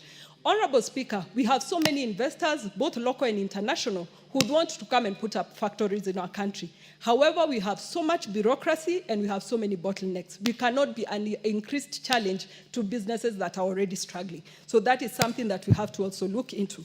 Again, Honorable Speaker, we have what we call technology transfer. We do not expect that anybody working at these EPZ factories remains a worker. We also expect them to try to get that knowledge transferred and eventually become employers or even own their own factories just as those. Honorable Speaker, as I conclude, our hope and prayer is that we are going to get the extension of the 16 years, and even if not that, at least we get a 2 years transition period. Honorable Speaker, however, in my personal view, I believe our government should seek for a lasting solution, because I have been an entrepreneur. And I don't understand how somebody can plan a strategy for their company with 16 years in view. Of course, those companies are not operating at optimum because there are those uncertainties on whether it's going to be renewed or it's not going to be renewed. Finally, Honorable Speaker, the framework, I would want to state that in conclusion, we already have an existing framework. The benefits have been proven, just as I've spoken. It is now our duty to ensure those who have been benefiting don't lose on the benefits, because their loss is equally going to be our loss. Thank you, Honorable Speaker, and I beg Honorable Karoli Omondi, an astute lawyer, member for Suba South, to second this motion. Thank you. Proceed, Honorable Karoli Omondi. Thank you very much, Honorable Speaker. Let me begin by congratulating the Honorable Lady and for bringing this special motion and in asking me to second it. Honorable Speaker, AGOA was actually supposed to substitute aid, because for a very long time, African countries had been arguing that we should move from aid to trade. And it had been very difficult for the African countries, who are mainly producing raw materials and agricultural goods, to access the world's biggest economy, which was the US market. Because of various trade barriers or restrictive measures that were in place in that economy. And for a long time, Africans, instead of walking around the Western world with begging bowls, they were asking that the trade environment be made favorable so they could export more into the American market. Because what they were facing were tariffs, high taxes, high levies on their imports, but also subsidies on the American local goods that would make the African imports less competitive. And there were also quotas. Africans were being restricted to quotas, quantitative restrictions, as to how much they could export. And there were also non-tariff barriers, regulations and quality standards that would make it very difficult to sell into the American market. So over the years, Africans agitated within the multilateral framework that we should focus more on trade and not aid. So in 2000, the US Congress enacted the African Growth and Opportunity Act, which was supposed to give more access to the US market for African-produced goods. They have something they call generalized system of preference programs, which allows about 5,000 African goods to enter the American market. But under AGOA, an additional 1,800 products were added, mostly on the from the extractive industry, but as well as the agricultural and textile and apparel. And the difference is amazing. In the 25 years that AGOA has been in place, the imports or the trade volumes between Africa and US have grown 500%. In fact, at the peak, it would be about $12 billion a year. And cumulatively, it came to about 1% of the US global trade, which was quite significant. And the leading African countries, of the 34 that have been participating in AGOA, South Africa was number 1, the top 5. Nigeria was 2, Ghana was 3. Kenya was actually number 4, followed by Madagascar and Angola. And Kenya, at the peak, exported about $650 million, mainly apparel and textiles, out of here, employing 66,000 people. That is what is at stake here. Now, President Clinton, because of the usual local politics, gave it a lifespan of 15 years from 2000. And you remember in 2009, Kenya actually hosted the AGOA Forum here. And then 15 years after inception, it was extended for another 10 years. And it is now coming to an abrupt end. Okay, we knew about it. But I say abrupt because what has shocked me, I've not heard of a transition plan by the Kenya government. What will they do when AGOA comes to an end in about a week's time? What will they do with 66,000 people employed in those industries that have benefited from AGOA? And to make matters worse, I've not even heard the East African Union, the East African Community, I've not heard COMESA, I've not heard African Union as a collective talk about this. And we all know that world trade, bilateral negotiations by individual African countries will take you nowhere.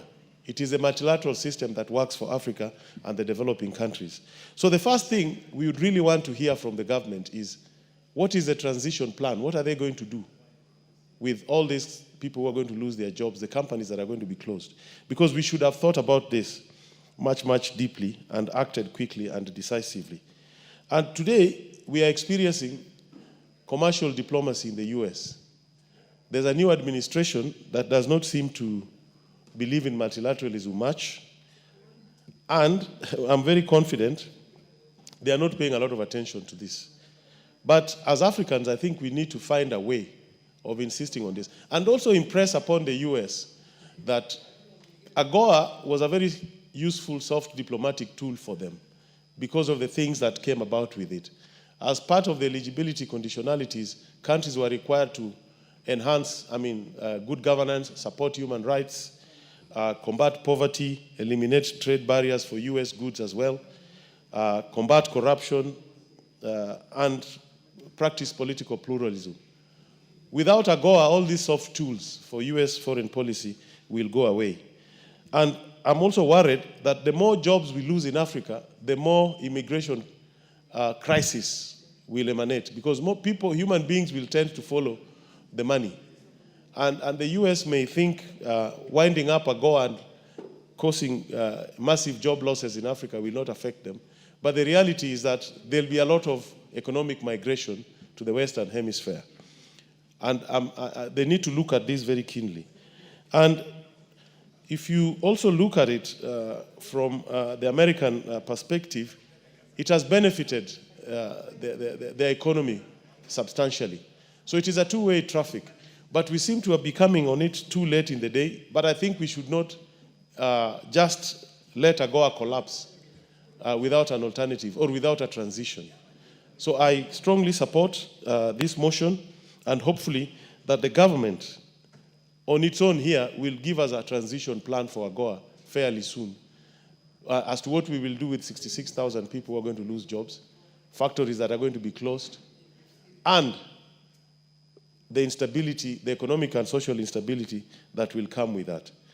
Honorable Speaker, I support. Thank you very much. Honorable members, I now propose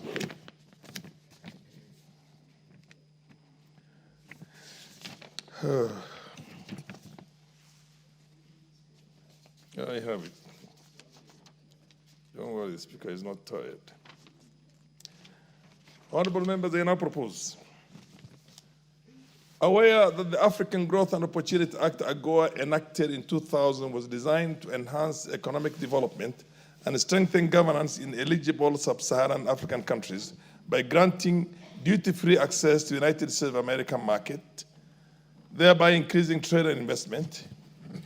Recognizing that AGOA has played a critical role in expanding trade, attracting investment, and creating employment, especially for low-income workers, thus fostering economic growth and social stability. Concerned that the current extension of the AGOA program, which was granted in 2015, is set to expire in September 2025, posing a serious risk of economic disruption, will cause job losses of approximately 66,000 Kenyans and many other related indirect job losses, and result in increased poverty across AGOA-dependent sectors in the sub-Saharan region. Noting that women comprise approximately 75% of the direct beneficiaries of AGOA, and that their incomes directly support education, healthcare, and poverty alleviation, acknowledging that AGOA has significantly boosted African exports to the United States of America, including agricultural products such as coffee, nuts, fruits, and vegetables, amounting to over US dollars 500 million in 2020, as well as enhancing local textile and economic industries and cotton industries that have generated thousands of jobs. Further acknowledging that the expiration of the term of AGOA would trigger market uncertainty, deter investment, disrupt supply chains, and adversely impact both African and American businesses that rely on AGOA-linked trade. Cognizant of the fact that AGOA has been greatly beneficial to the United States by supporting supply chain diversification, strengthening bilateral trade ties, and connecting United States of America businesses to opportunities under the African Continental Free Trade Area. Appreciating that the continued existence of the AGOA framework would enhance the trade and investment prospects for both the United States of America and the eligible countries in Africa. Now, therefore, this House urges the government of Kenya, in collaboration with the government of the United States of America, to pursue an extension of the African Growth and Opportunity Act, AGOA, for an additional 16 years until the year 2041 to safeguard the economic gains, protect livelihoods, and promote long-term stability and prosperity across the African continent, and in the alternative, in the case of non-renewal, there be a transition period of 2 years to develop a trade deal that shall safeguard the businesses and job opportunities in both Kenya and the United States of America. Honorable members, I have the Honorable KJ. KJ. Thank you very much, Mr. Speaker, sir. It's ever a pleasure on these afternoons when you are on the seat, Mr. Speaker, and on such a day when we are discussing such a critical matter that is of great benefit to two countries that have a history of great cooperation, Mr. Speaker. And Mr. Speaker, I ought to start by congratulating the Honorable Jane Kagiri for bringing such an important matter to the floor of the House, where it belongs, where this debate should be. Unfortunately, Mr. Speaker, we are debating this quite late in the day. When we talk about a deadline of September 30th, we are talking about 6 days. So this is a matter of national concern, of national interest that goes beyond even our borders in terms of geopolitical cooperation.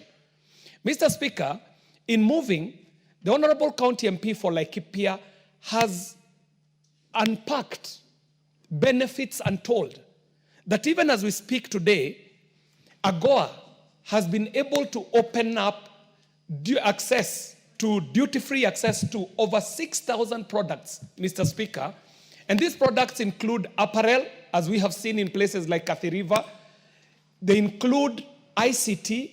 They include handicrafts. They include our agricultural produce, including coffee. And so, Mr. Speaker, this country reviewing the AGOA agreement 20 years on, we can only count the benefits, Mr. Speaker. It is quite sad that we are debating this 6 days to the deadline, and I'm praying that there shall be a remedy that shall come in to extend these by 15 years. And if that is not possible, then, Mr. Speaker, the ask here is for an extension of 2 years. And Mr. Speaker, why this afternoon becomes so important is because as we speak today, the head of state is actually in the US. And my prayer is that as Parliament is debating these on the floor of the House this afternoon, that the government, led by no less than the head of state, shall be engaging on this issue of AGOA, because as we have been told, Mr. Speaker, we stand a great risk of losing so many jobs, around 66,000 jobs directly, and more than 500,000 jobs indirectly that have been offered by this opportunity. Mr. Speaker, as I said, Kenya and the US have a long-standing, great relationship. We have had great diplomacy between us, and it was even fortified by this trade diplomacy. Mr. Speaker, I know you're one of the biggest proponents of the colony, Mr. Speaker, that anybody who wants to be a friend of Africa today, anybody who wants to assist Africa today, Africa does not require aid. Africa does not need the help that we have traditionally got from the West. The best way to be a friend of Africa, the best way to be a friend of Kenya is to support us with mutually beneficial endeavors. And trade is one such. When we look at AGOA 15 years down the line, 25 years down the line, Mr. Speaker, we see benefits that are accruing on both sides. Kenya benefits from direct jobs created.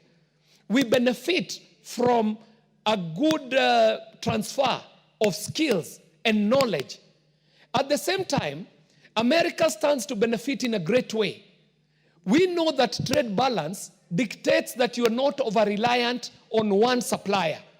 And the United States, that has had an over-reliance on Asian economies, gets an opportunity with this AGOA to be able to have a competitive trade environment where they can get quality, affordable products from a place like Kenya.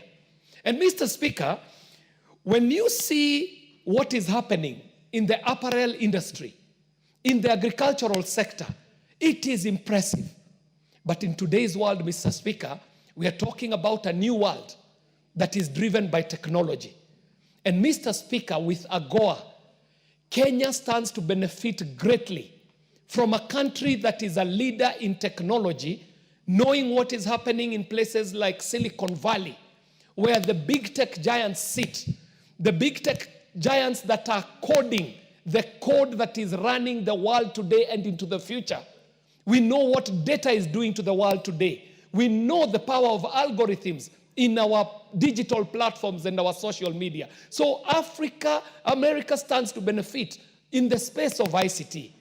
Similarly, Mr. Speaker, the US does stand to benefit in that, as we speak today, big tech companies from America, name them, Microsoft, Amazon, Meta, all of them have offices domiciled in Kenya, not only for the benefit of the Kenyan market, but also as an entry point into the East African market and even the African market. And as such, US gains a great advantage on having its companies benefiting from an economy that is a growing economy in the Southern Hemisphere.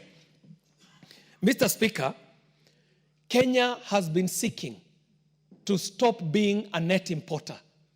And AGOA was heaven sent.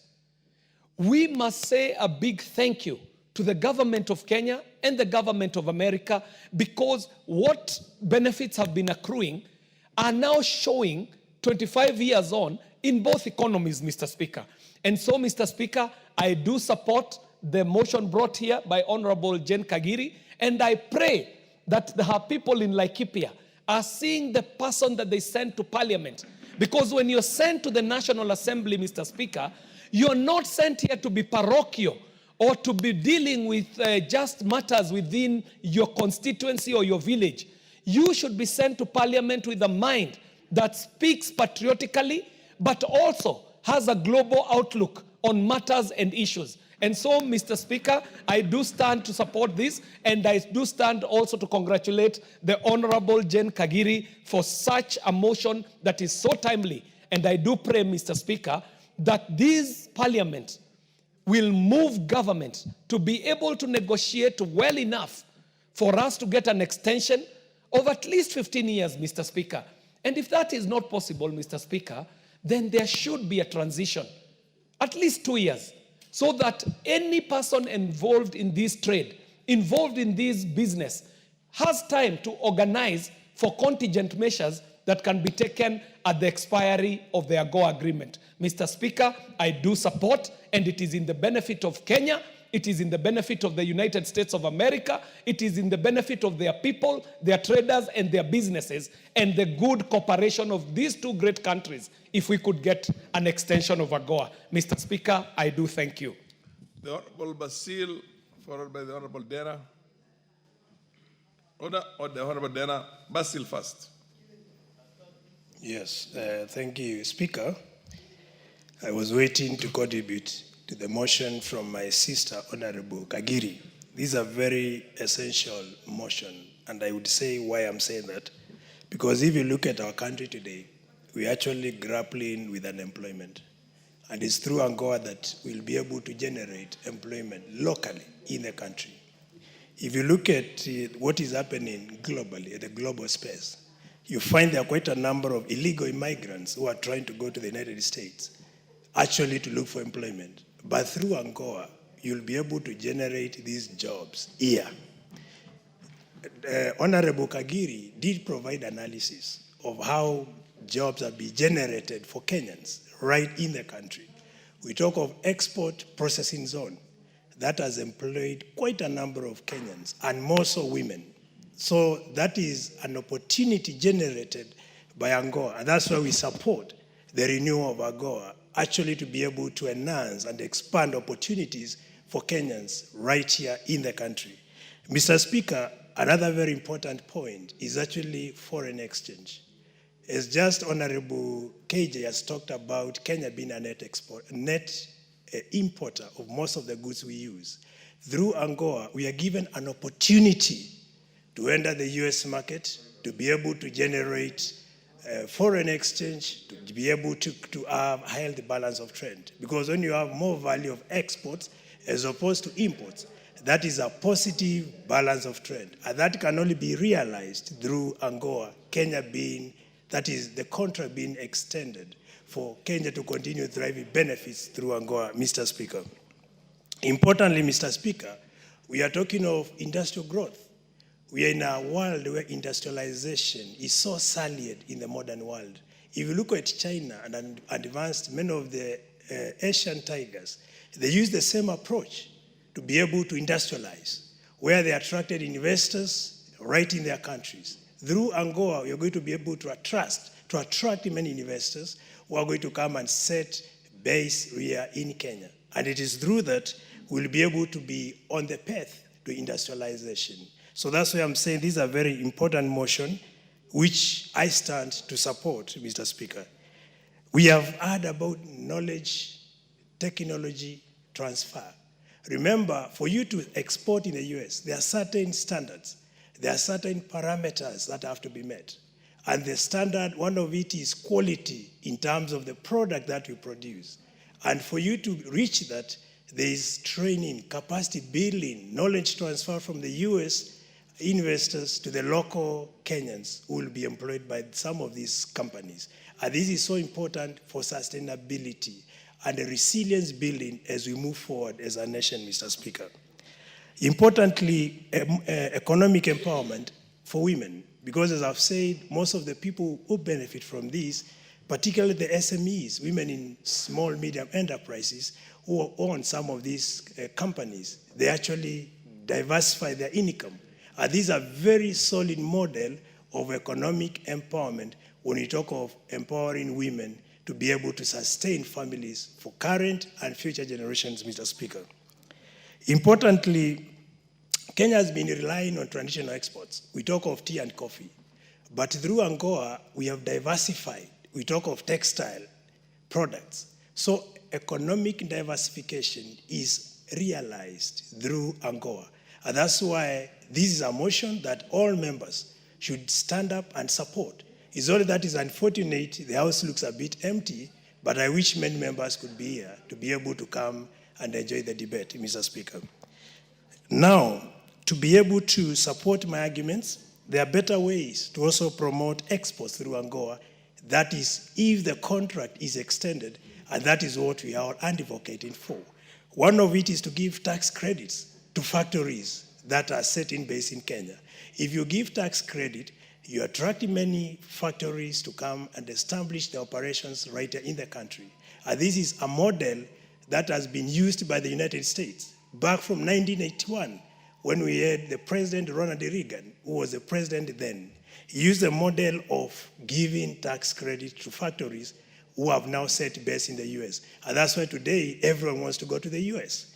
So we need to do that. Again, we need to support agriculture. I'm happy we have been talking of subsidized agriculture. I mean subsidized fertilizers to promote agriculture and to promote production. Remember, agriculture has been the backbone of this country. And most of what we are talking in AGOA products, they're agriculture-based products. So if we promote agriculture by appropriating budget properly to be able to support production in terms of raw materials, then we'll be on the right path to make sure AGOA indeed works for the country. Importantly, we need to lower the cost of electricity because doing business in Kenya is a bit expensive because there's taxes in the electricity grid. If we reduce cost of taxes in electricity, we'll be able to ensure many foreign companies that come to Kenya find it easy to do business in Kenya. We also need to minimize bureaucracies in certain companies so as to be able to ensure there is a proper win for companies to come and set operations here and promote the partnership through AGOA. And that is the better way to thrive more as a country through AGOA partnership. And then lastly, Mr. Speaker, we need to base our arguments by showcasing how Kenya has benefited in the previous years, from 2000 to now. We are talking of 25 years. And that will give us a solid platform to be able to advocate why the United States should actually renew this contract and allow our country to continue partnering with it. With those few remarks, I allow myself to support the motion, and I'm happy for the future, policy making or any legislation that will be done. I'm happy to support my sister in that. Thank you so much. Honorable Dana.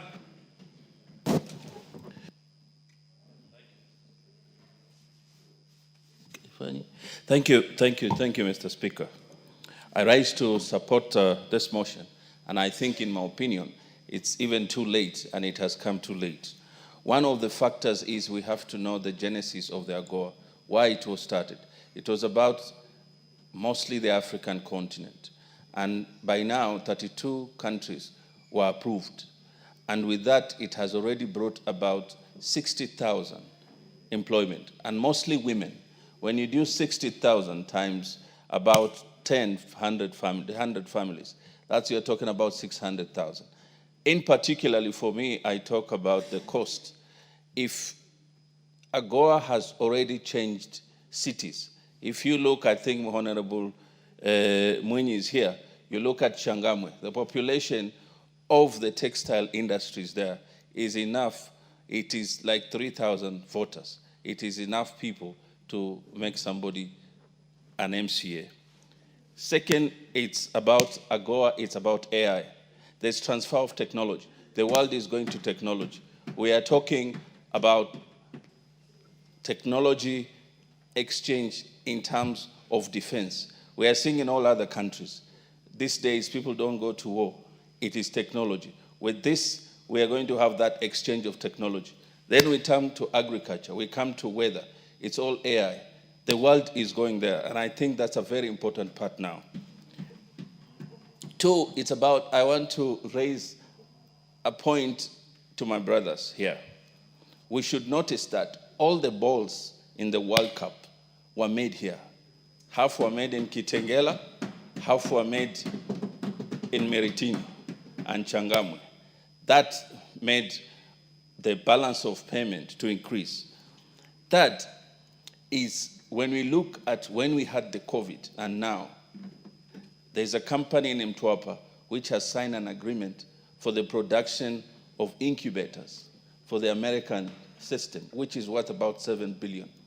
Right now, we are producing syringes also in Mtwapa on the same terms of AGOA because of the market of the American market. Three, I will want to emphasize on the issue of jobs. If we lose these jobs in a place like Mariakani, a place like Mazeras, where I come from, the towns will be completely bad. What does it mean? Insecurity. What does it mean for the American society? These people will look for alternative ways as a human being. That is the core aspect of the American government now on the immigration. So if we want to stop this also, they need to look at that point.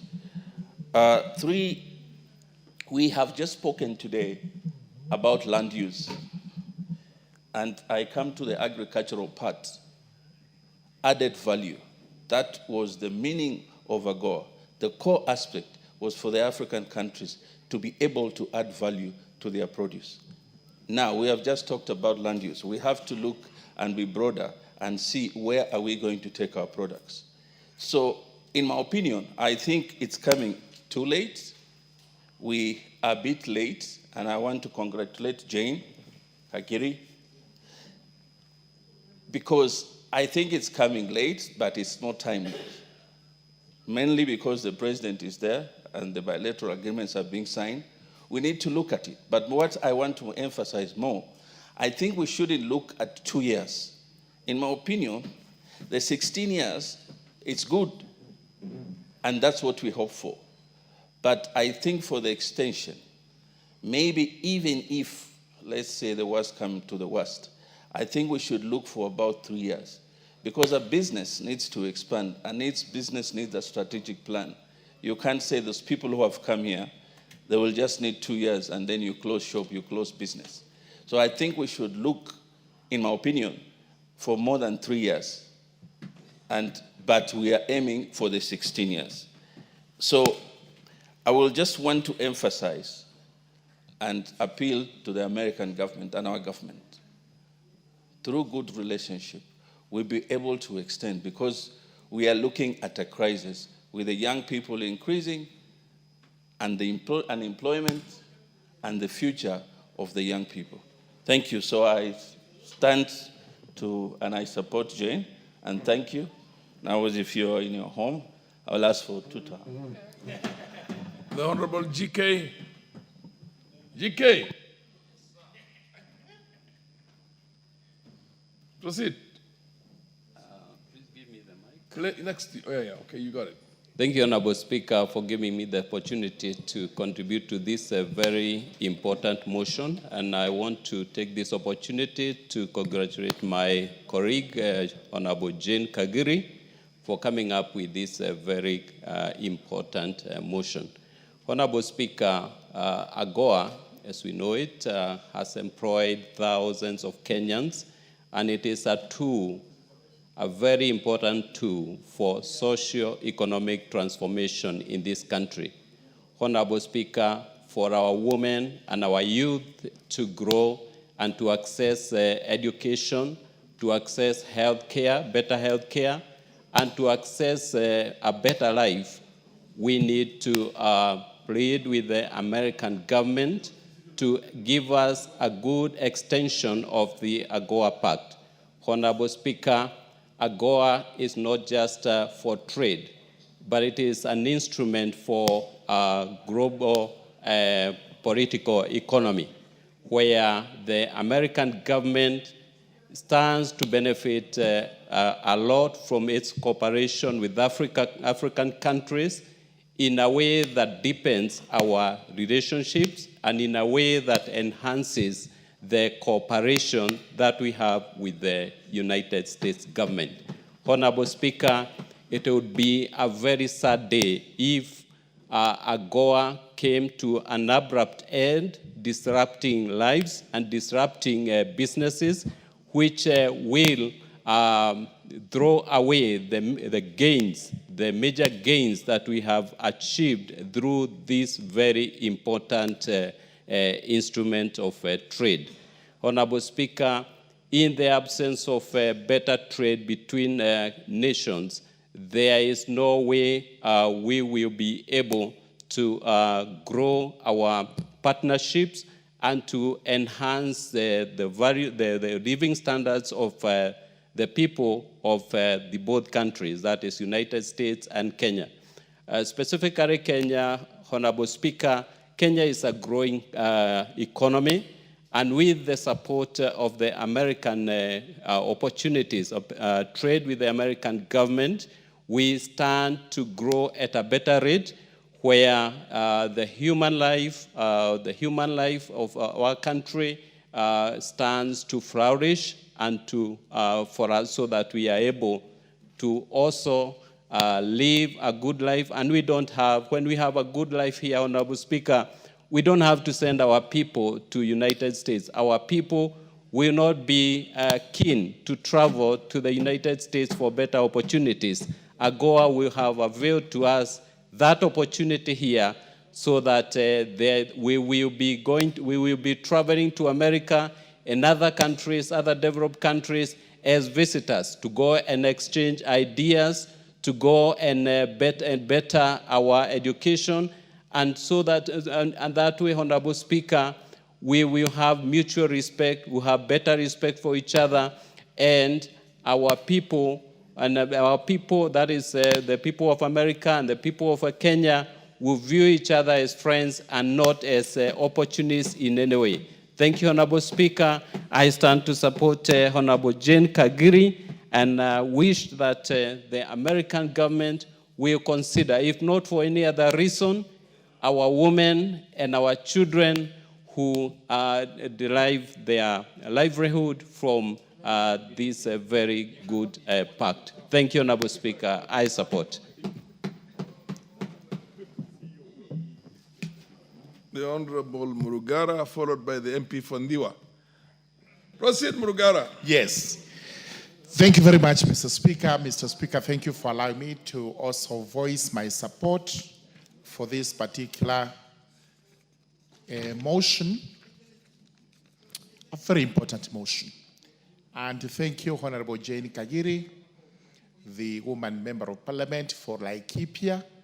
I echo the sentiments of Honorable KJ regarding the people of Laikipia and exactly what they find in their member of parliament, especially in terms of quality of what is brought to this house, including this particular motion, urging two states to extend an agreement which, in our view, is extremely beneficial to the people of Kenya and also to the people of America, the United States of America.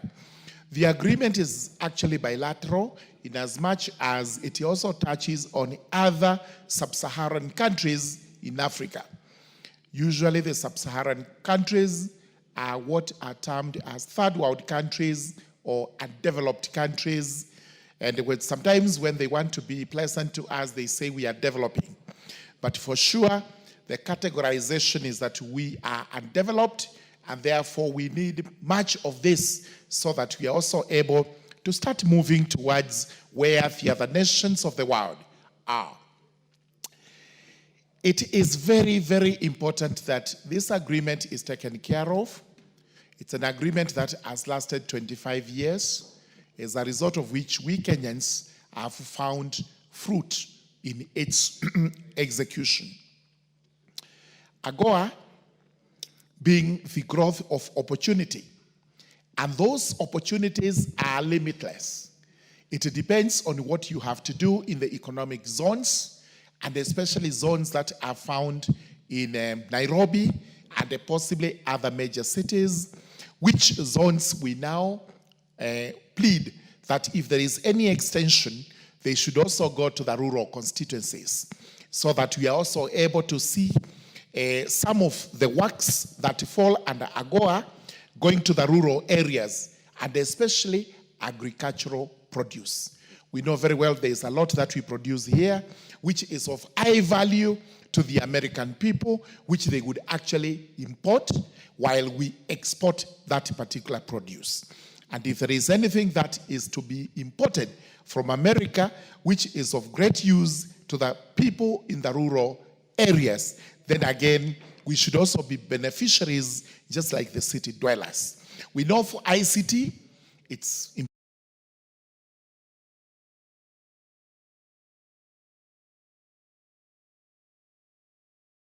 have to benefit from equipment that is going to come from the American country. It's also important to note the number of people employed under AGOA. In fact, this is people involved in manufacturing, leave alone by extension those employed in the agricultural sector. In the economic zones, some of them are free economic zones, we have over 66,000 Kenyans working here, and it is worth noting that 75% of that labor force is actually women.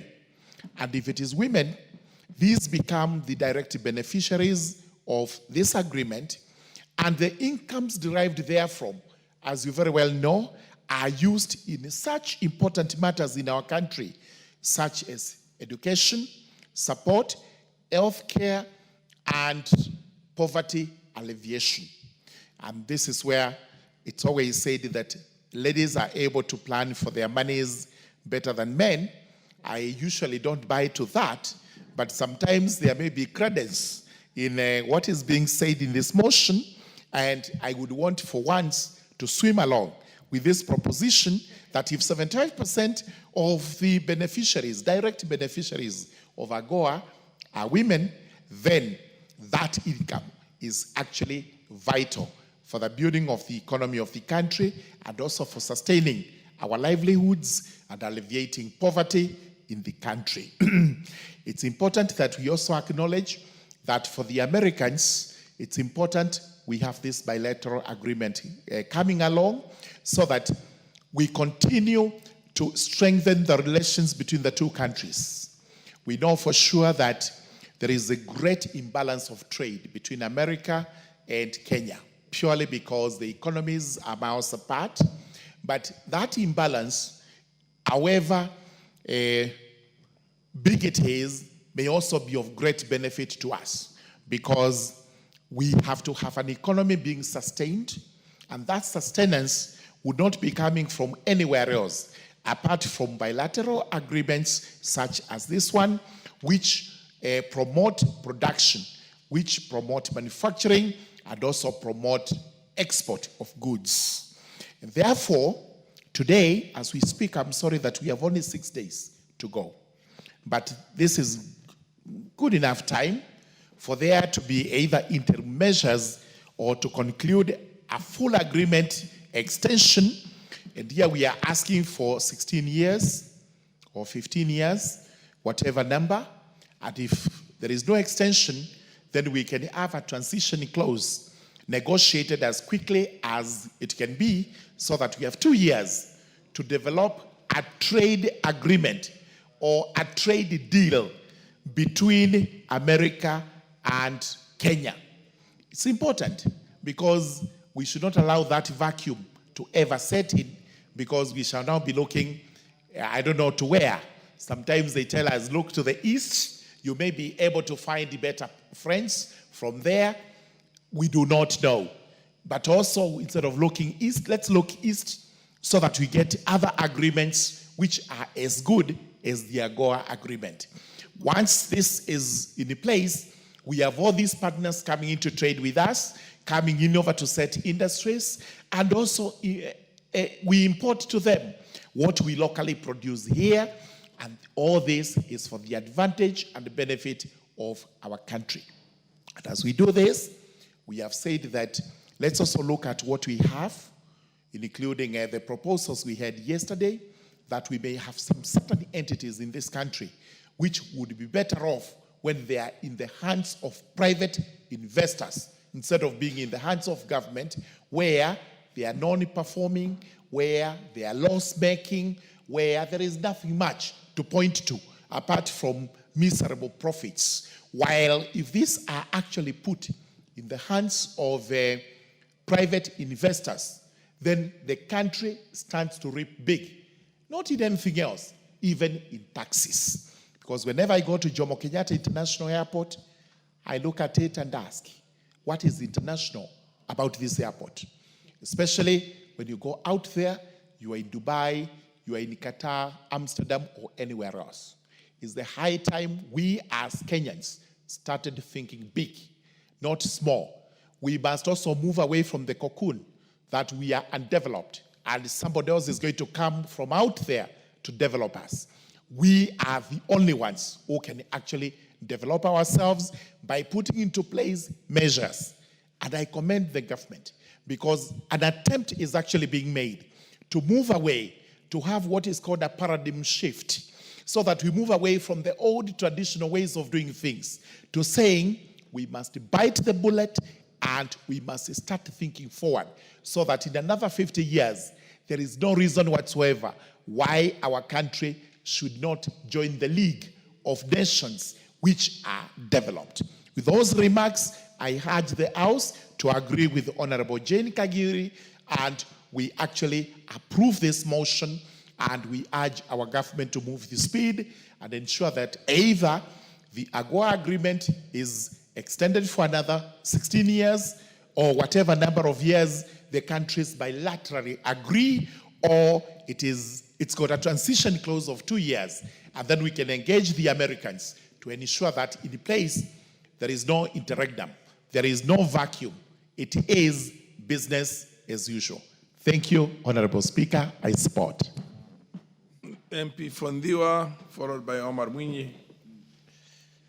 Thank you, Honorable Speaker. This is a very important motion. And the Speaker, is very rewarding if the mover of the motion can lay bare all the benefits in the way Jane Kagiri has articulated. Therefore, I will not belabor much on the benefits of this motion because it's laid bare right here.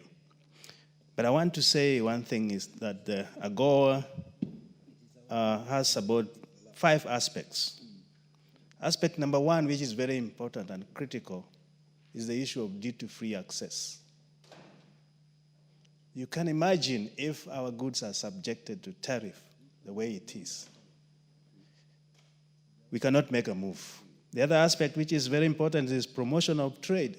Right now we have trade imbalance with AGOA, but it's reduced to about $57 million. How about if AGOA was not there? Those trade imbalances brings trade deficiency. The other aspect which is important is bilateral trade. Now, we may see the benefit that AGOA brings as jobs, yes, promotion of local industries, EZ, but I had a chance to live there in the US. And what is very important to Kenyans is to get access to the Kenyans' goods, whether it is textile or food, whatever it is. So as we benefit here, there is also dignity of consumption out there. And as they consume, they also participate in bringing back hard currency here. So it's a win-win situation, which is a very good thing for us. AGOA expanded trade, it created development. It's also created jobs, as was said here, and women are the beneficiaries. Sir George, if you doubt, women are best managers of money. In fact, the best best moving banks in this world as we speak. So please live with that. It's a reality.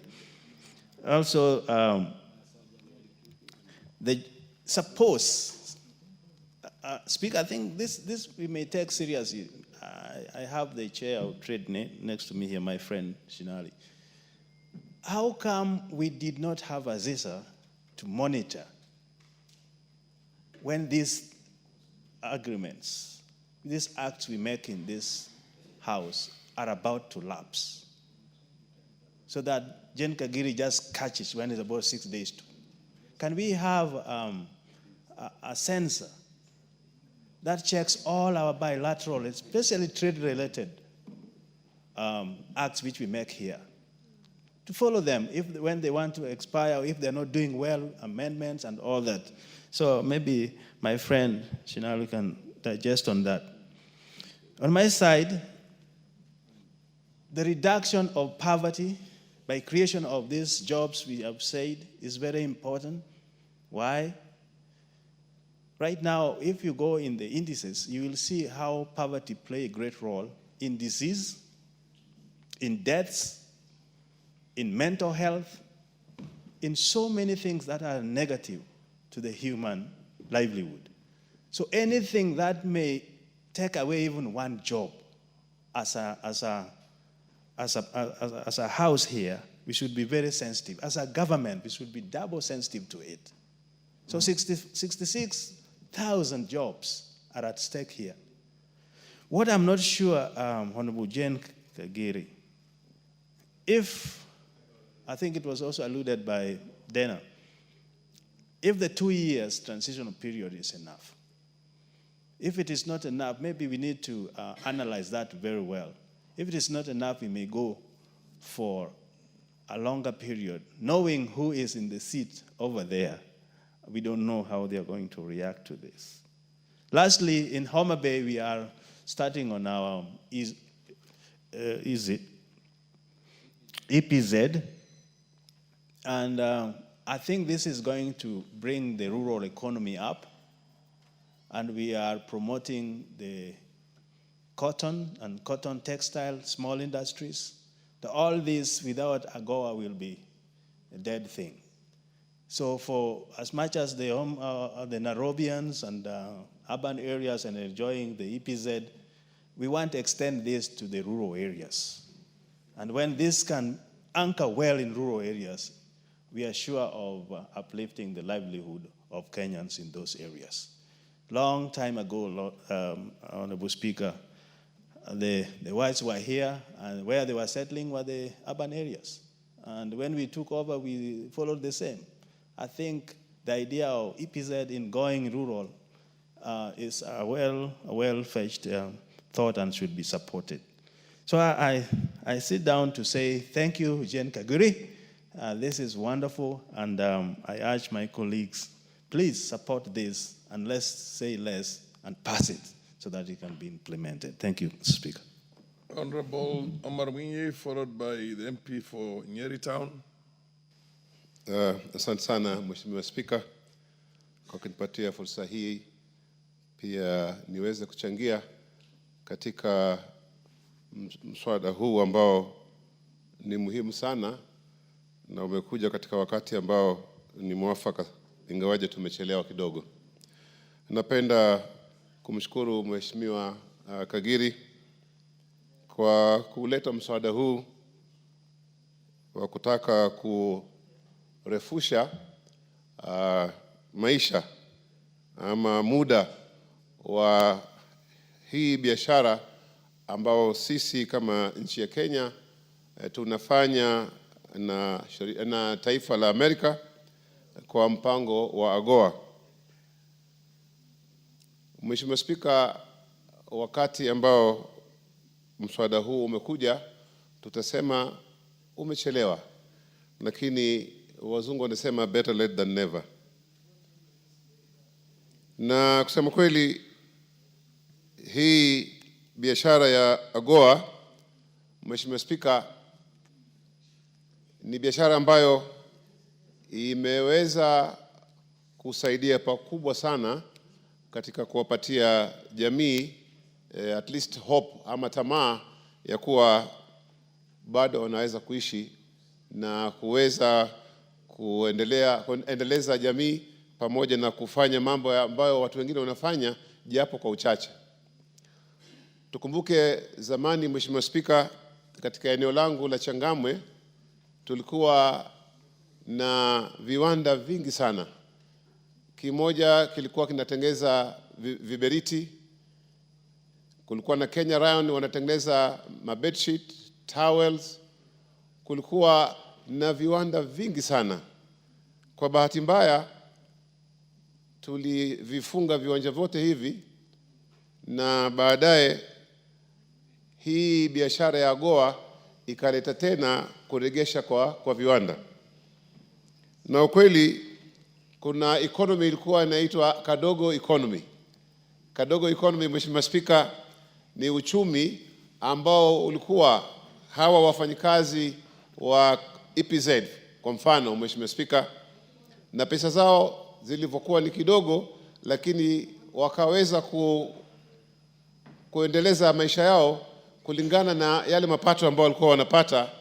Hata ikaja yule unga mdogo, kama unakumbuka Mheshimiwa Spika, wa kilo moja, ili ambaye anafanya kazi aweze kununua, na ikaenda namna hiyo, watu wakawa wanaishi. Biashara nyingi ziliweza kufunguka, Mheshimiwa Spika. Biashara za mitumba, kwa sababu hizo nguo ni nafuu. Biashara za manyumba ya kupangisha zikaweza pia vile vile kufunguka. Watoto wakaweza kuingia mashule, wazazi wakaweza kuendesha familia zao, na kwa hakika furaha ikaingia ndani ya majumba mengi. Na swala hili lilipoanza kuzungumzwa, Mheshimiwa Spika, lilileta tetesi katika viwanda, ambapo watu wakawa wanahofu ya kwamba huenda pengine wakakosa ajira. Na usisahau Mheshimiwa Spika, kuja kwa mpango huu wa AGOA, mbali na kuwa uliweza kuzalisha nafasi za kazi, kulitokea pia vile vile na nafasi nyingi pia vile vile kama vyama vya wafanyikazi. Hii pia ilikuwa inaongeza ajira. Kukawa na kampuni za meli ambao zinasafirisha hii bidhaa kutoka kule nje na kuleta hapa, na kutoka hapa mali ambayo imemalizika kutengenezwa kupelekwa zile sehemu ambazo kwa zinaenda. Sasa hapo katikati kuna biashara nyingi sana zikaweza kustawi kwa sababu ya mpango huu wa AGOA. Mheshimiwa Spika, watu wana wasiwasi kwa wakati huu ambao tuendelea kuzungumza mambo haya. Mfano, wale wawekezaji wengine wao wameanza kuonyesha dalili kama ambao wanahama, kwa kuwa wanaanza kufungua mashini zao wakizihamisha, na hawawaelezei wafanyikazi wao ni kuna nini ambao yafanyika. Wafanyikazi wamekuwa na wasiwasi. Sasa kwa ufupi, inaleta kidogo hali ya mtafaruku katika hivi viwanda kwa wakati huu tunavyozungumza, kwa sababu wamefanya kazi kwa miaka mingi, hawana hakika, pengine hawatalipa hata pesa zao za miaka na mambo kama haya.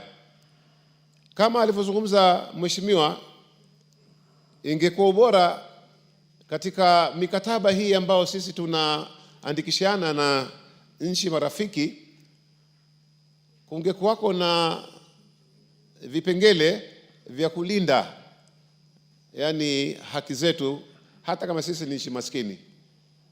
Itakuwa sawa kuwa mtu aweze kuamua tu wakati mmoja kuwa ikifikia tarehe hii mimi nitakuwa nafunga hii biashara, ambapo biashara hiyo inategemewa na watu katika sekta mbalimbali za kiuchumi. Na pia vile vile sisi upande wa serikali tungekuwa tunao wataalamu ambao wanafuatilia hii mikataba ili isitukatikie kwa ghafla kama hivi ambavyo tunaona. Mheshimiwa Spika,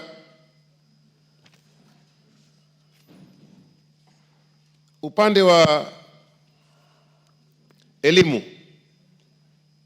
wengi katika hii biashara ama wanafanyikazi huko wamesomesha watoto wao mpaka katika universities, na hii pesa kidogo ambao wanapata hapa, kama alivyozungumza msemaji aliyetangulia, wanawake ni mameneja wazuri wa pesa. Ile pesa kidogo wanapata wanaweza kujenga manyumba yao ambao wanaishi, na pia vile vile wanaweza kusomesha watoto wao mpaka wakafika university wakisaidiwa na hizi bursary ambazo huwa tunatoa.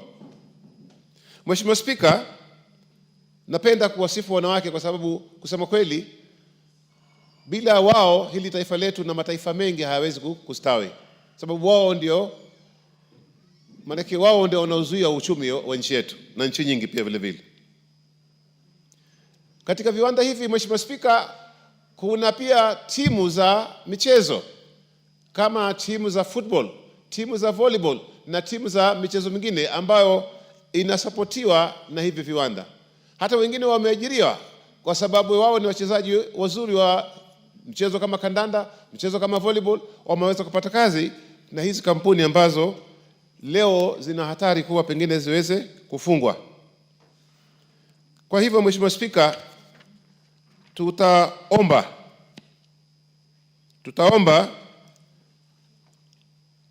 waheshimiwa wote ambao hawajalizungumzia swala hili waweze kuliunga mkono na kuisindikiza serikali pia vile vile waweze kujadiliana na nchi husika ambayo ni Marekani, watuangalie kwa jicho la huruma, kwa sababu wakati tunaoishi ni wakati mgumu sana, ambapo ajira ni tatizo kubwa sana, na lau tutaweza kufunga hii biashara ambayo tuizungumzia ya AGOA, basi itasababisha maafa makubwa ambayo yatamwathiri kila mwananchi wa Kenya, si ati wale ambao wafanyakazi peke yao. Watu wote ambao wanategemea uchumi huu pia watakuwa wameathirika.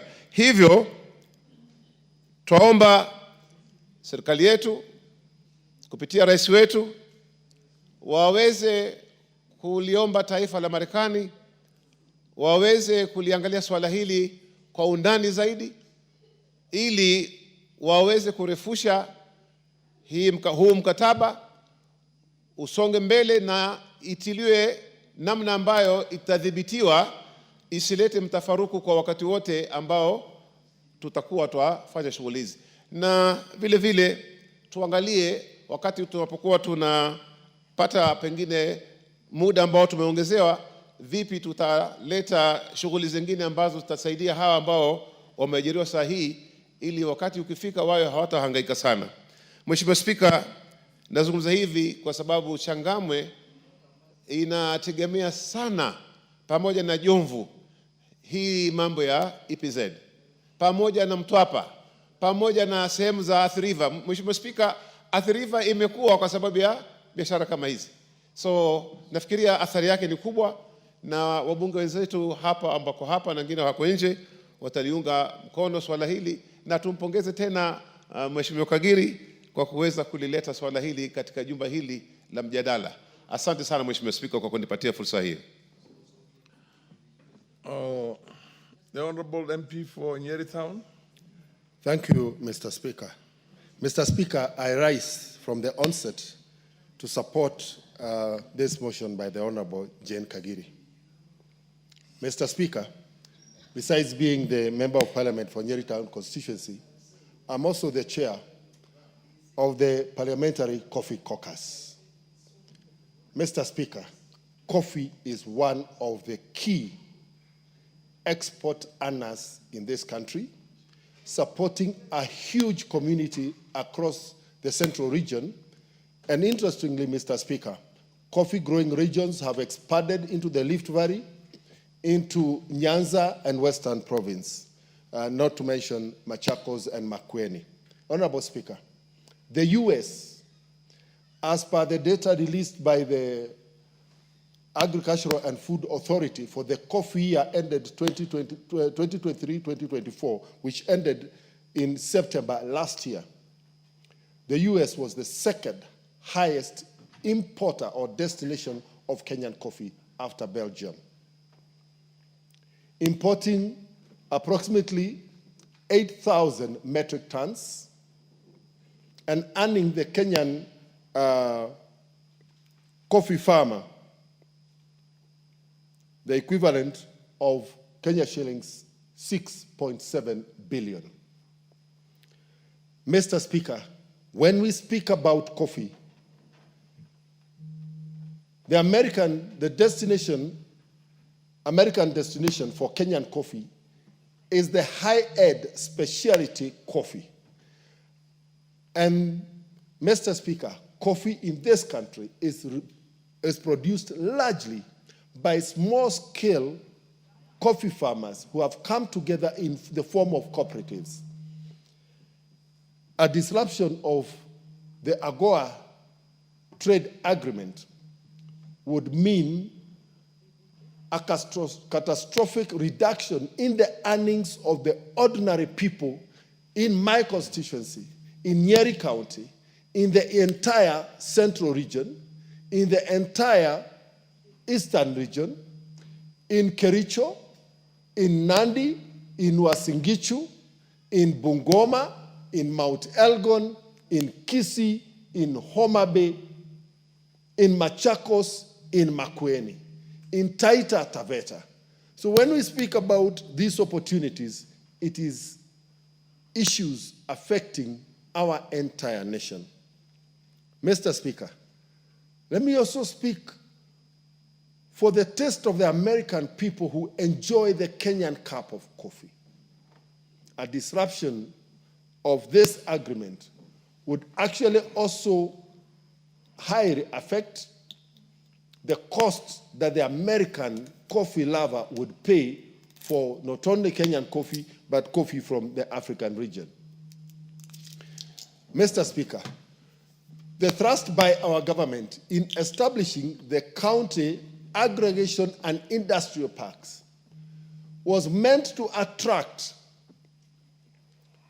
exporters and multinationals into the counties so that we can grow economies in the rural areas and disaggregated from the big cities. When you look at the investment of around 500 million times 47 counties, you begin to see the kind of disruption then and even the kind of loss we would suffer as a country should this very vital trade agreement that supports the agricultural sector where the majority of Kenyans are earning a living would have. And therefore, I want to urge our president to take advantage of the United Nations General Assembly and his presence in Washington to ensure that he has had a very fruitful engagement with the American people and the American government for the extension of this lifeline for our economy. Mr. Speaker, we have had the labor export policy, and when we have listened to our young people, they have kept saying, create jobs for us. Even here in our own country, we want to contribute. And therefore, Mr. Speaker, you find that there is a lot of urgency in ensuring that to be, in the light of the remaining 6 days, we first secure whether it is going to be a transition period or an extension that allows us to renegotiate, taking care of the interests of both the Kenyan people and the Kenyan government, as well as the American people and the American government. In seeking that extension, we will not only cushion and protect the jobs that we already have in the EPZs and in the supply chain that supports the manufacturing of goods and raw materials that have been given the preferential American market access, Mr. Speaker.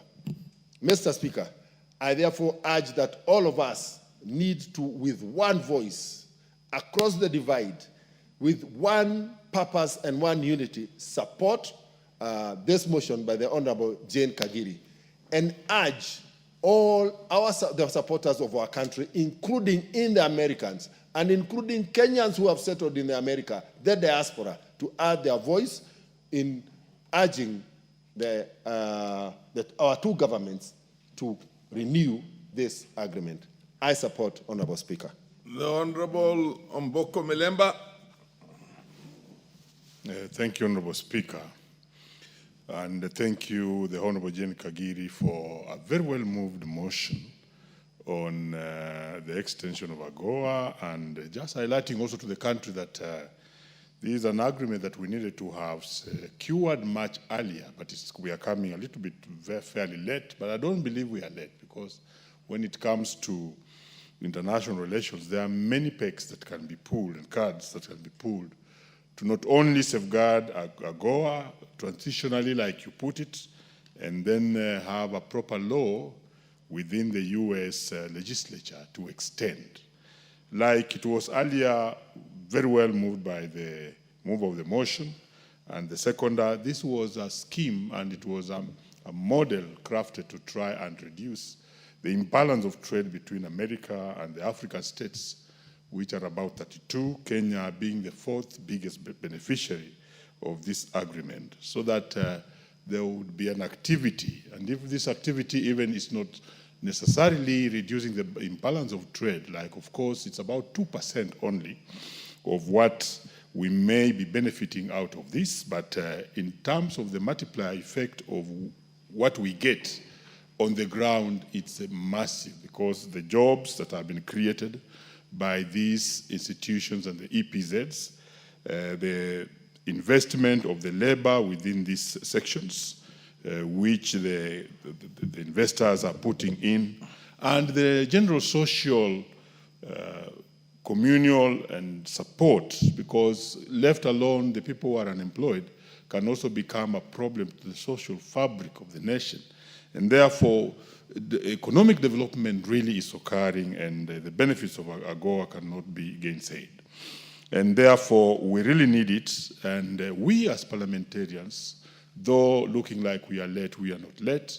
We are still appealing to the US leadership and the president, but also the legislature, to extend this period. I noticed that we need to also understand that the 16-year extension period to 2041 was an attempt by a US legislator by the name John Rich, who tried sometimes back in 2023, thereabout 2024, to actually move a bill or a motion within the US legislature so that this extension could be realized. And this was under the Biden administration.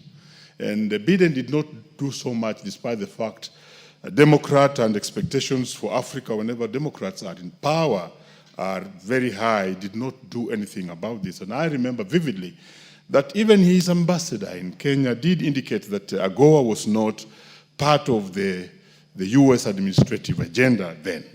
And therefore, all these things are interconnected, and they require the earlier arrangements that we were talking about earlier on in terms of the ambassadors, high commissions we have in nations, to actually be speaking on these things so that they are time-bound and we engage with them timely.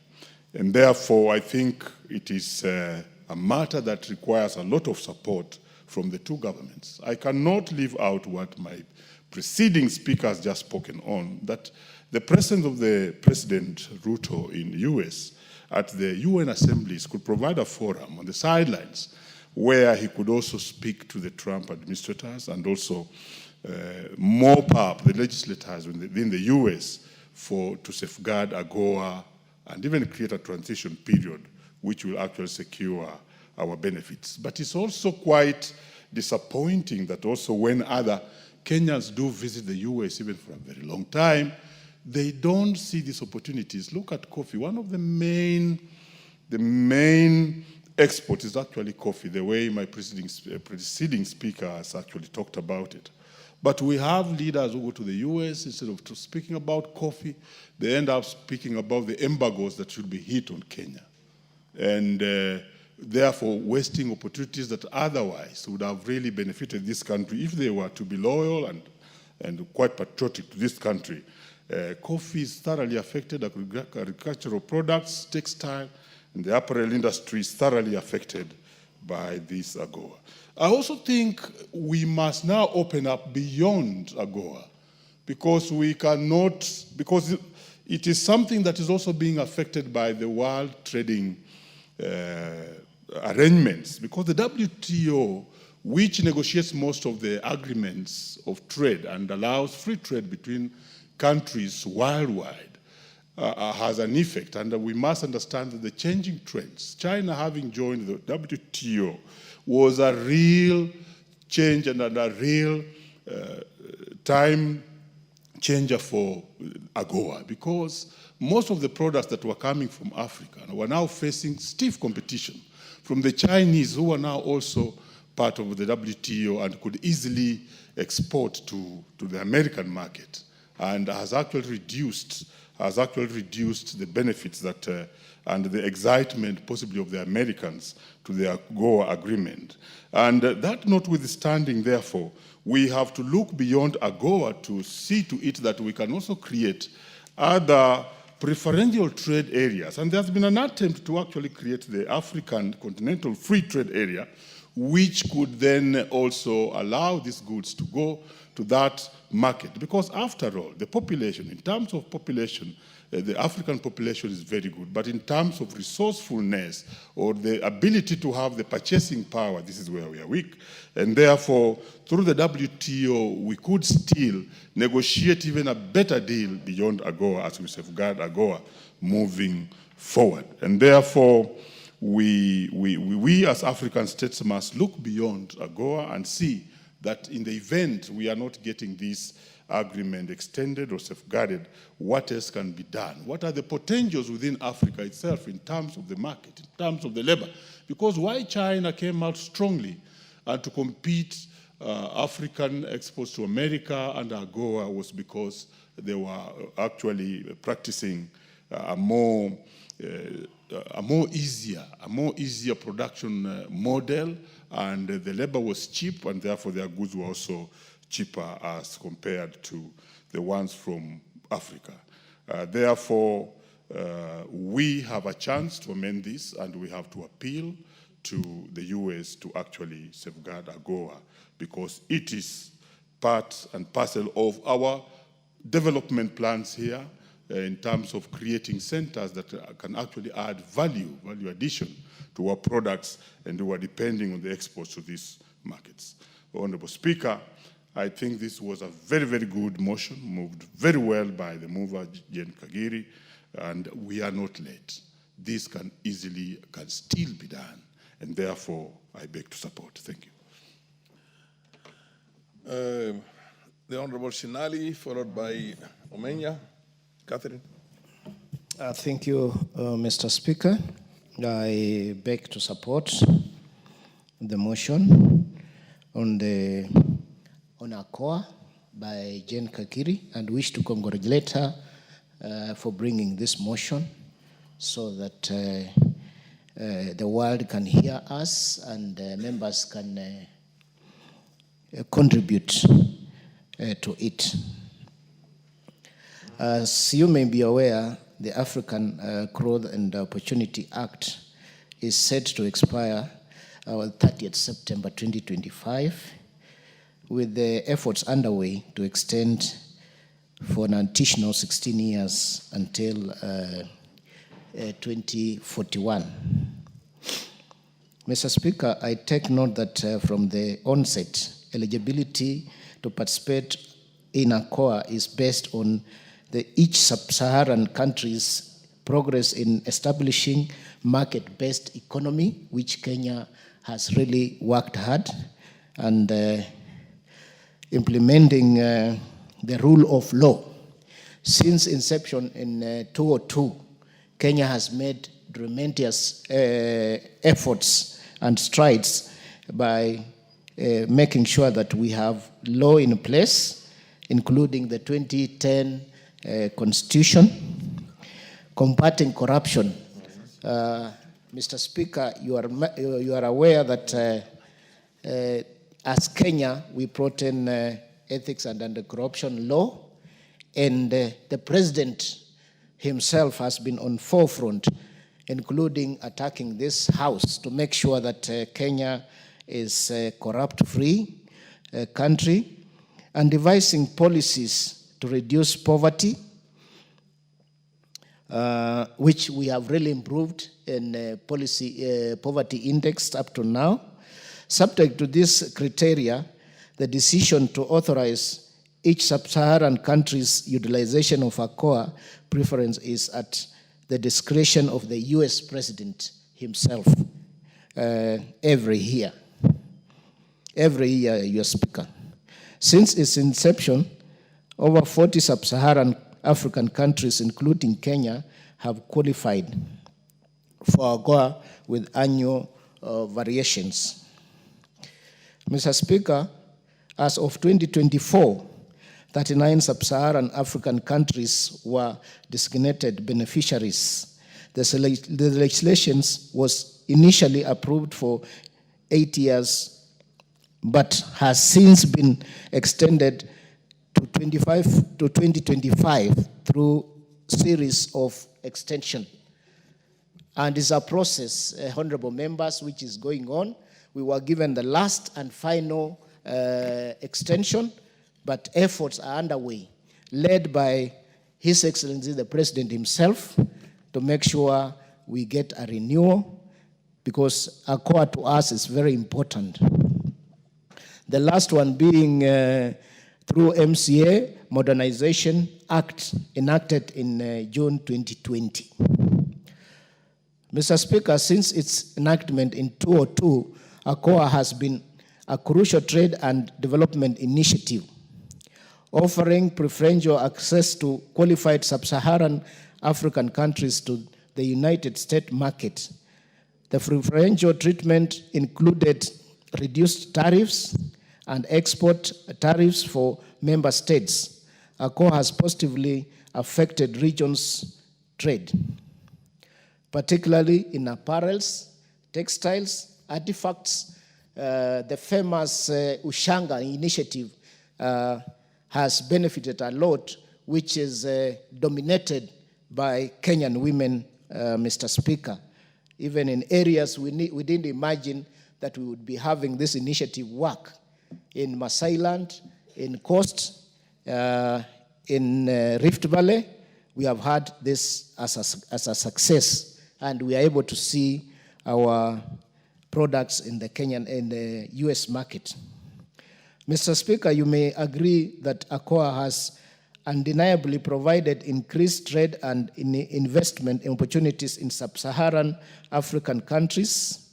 Its impact on the economy and development of beneficiary nations has been positive, although challenges such as debt, diversification, and poverty reductions has been persistent, Mr. Speaker. Honorable Speaker, as the Act moves forward, addressing these challenges and identifying new avenues for economic growth will be crucial to ensuring its continued success in fostering economic development in sub-Saharan Africa. It is noteworthy that there have been deliberate efforts to address these challenges by both the United States beneficiaries and relevant stakeholders. I therefore have no doubt and wish to assure members and Kenyans that there lie more opportunities for prosperity than challenges for sub-Saharan African countries, including Kenya, in support of extension of AGOA, which we all agree and ask members that this is a very important act that we really need to, and agreement that we really need to extend with America. Mr. Speaker, finally, I wish to undertake that the Departmental Committee on Trade and Cooperative is following up with the relevant ministry and State Department to make sure that the negotiations and submissions of the relevant documentation for the attendant action is by the House according with the relevant laws, Mr. Speaker. And in the near future, I'll be briefing the House to how far and we have reached with the extension, Mr. Speaker. Thank you. Catherine. Thank you, Mr. Speaker. I rise to support this motion that was brought by Honorable Jane Kagiri about AGOA. Most African countries will suffer if it stopped. Kenya is one of them, and we would love an extension so we don't lose what we have been trying to achieve while putting our house in order. Doing business through this arrangement has made it easier for our women to do a lot, expanding and sustaining their livelihood without being looked as actually a third world nation. I know of some women who have been doing business for quite some time, and you would rarely think that they were born and raised in Kenya. So talking of it being coming to an end in 6 days to come is announcing catastrophe, because many youths, many women will lose their jobs. And yet, at the moment, with such an economy, we wouldn't be talking of reducing, but expanding or sustaining. So we plead with our giant country, USA, to continue being kind and compatible, because as we speak now, many of our women are now plunging into planting coffee, cotton, especially where I come from in Busia. And they have gone into planting cotton because there is hope. They've been told that the market is there. And USA being among the largest consumer of coffee, I would imagine what will happen if a farmer like that will be told that it is stopping soon, the market is being blocked soon, or it is ending soon. They'll be so demoralized. So we plead with the two governments to have an atete to just extend, because we need this to go on.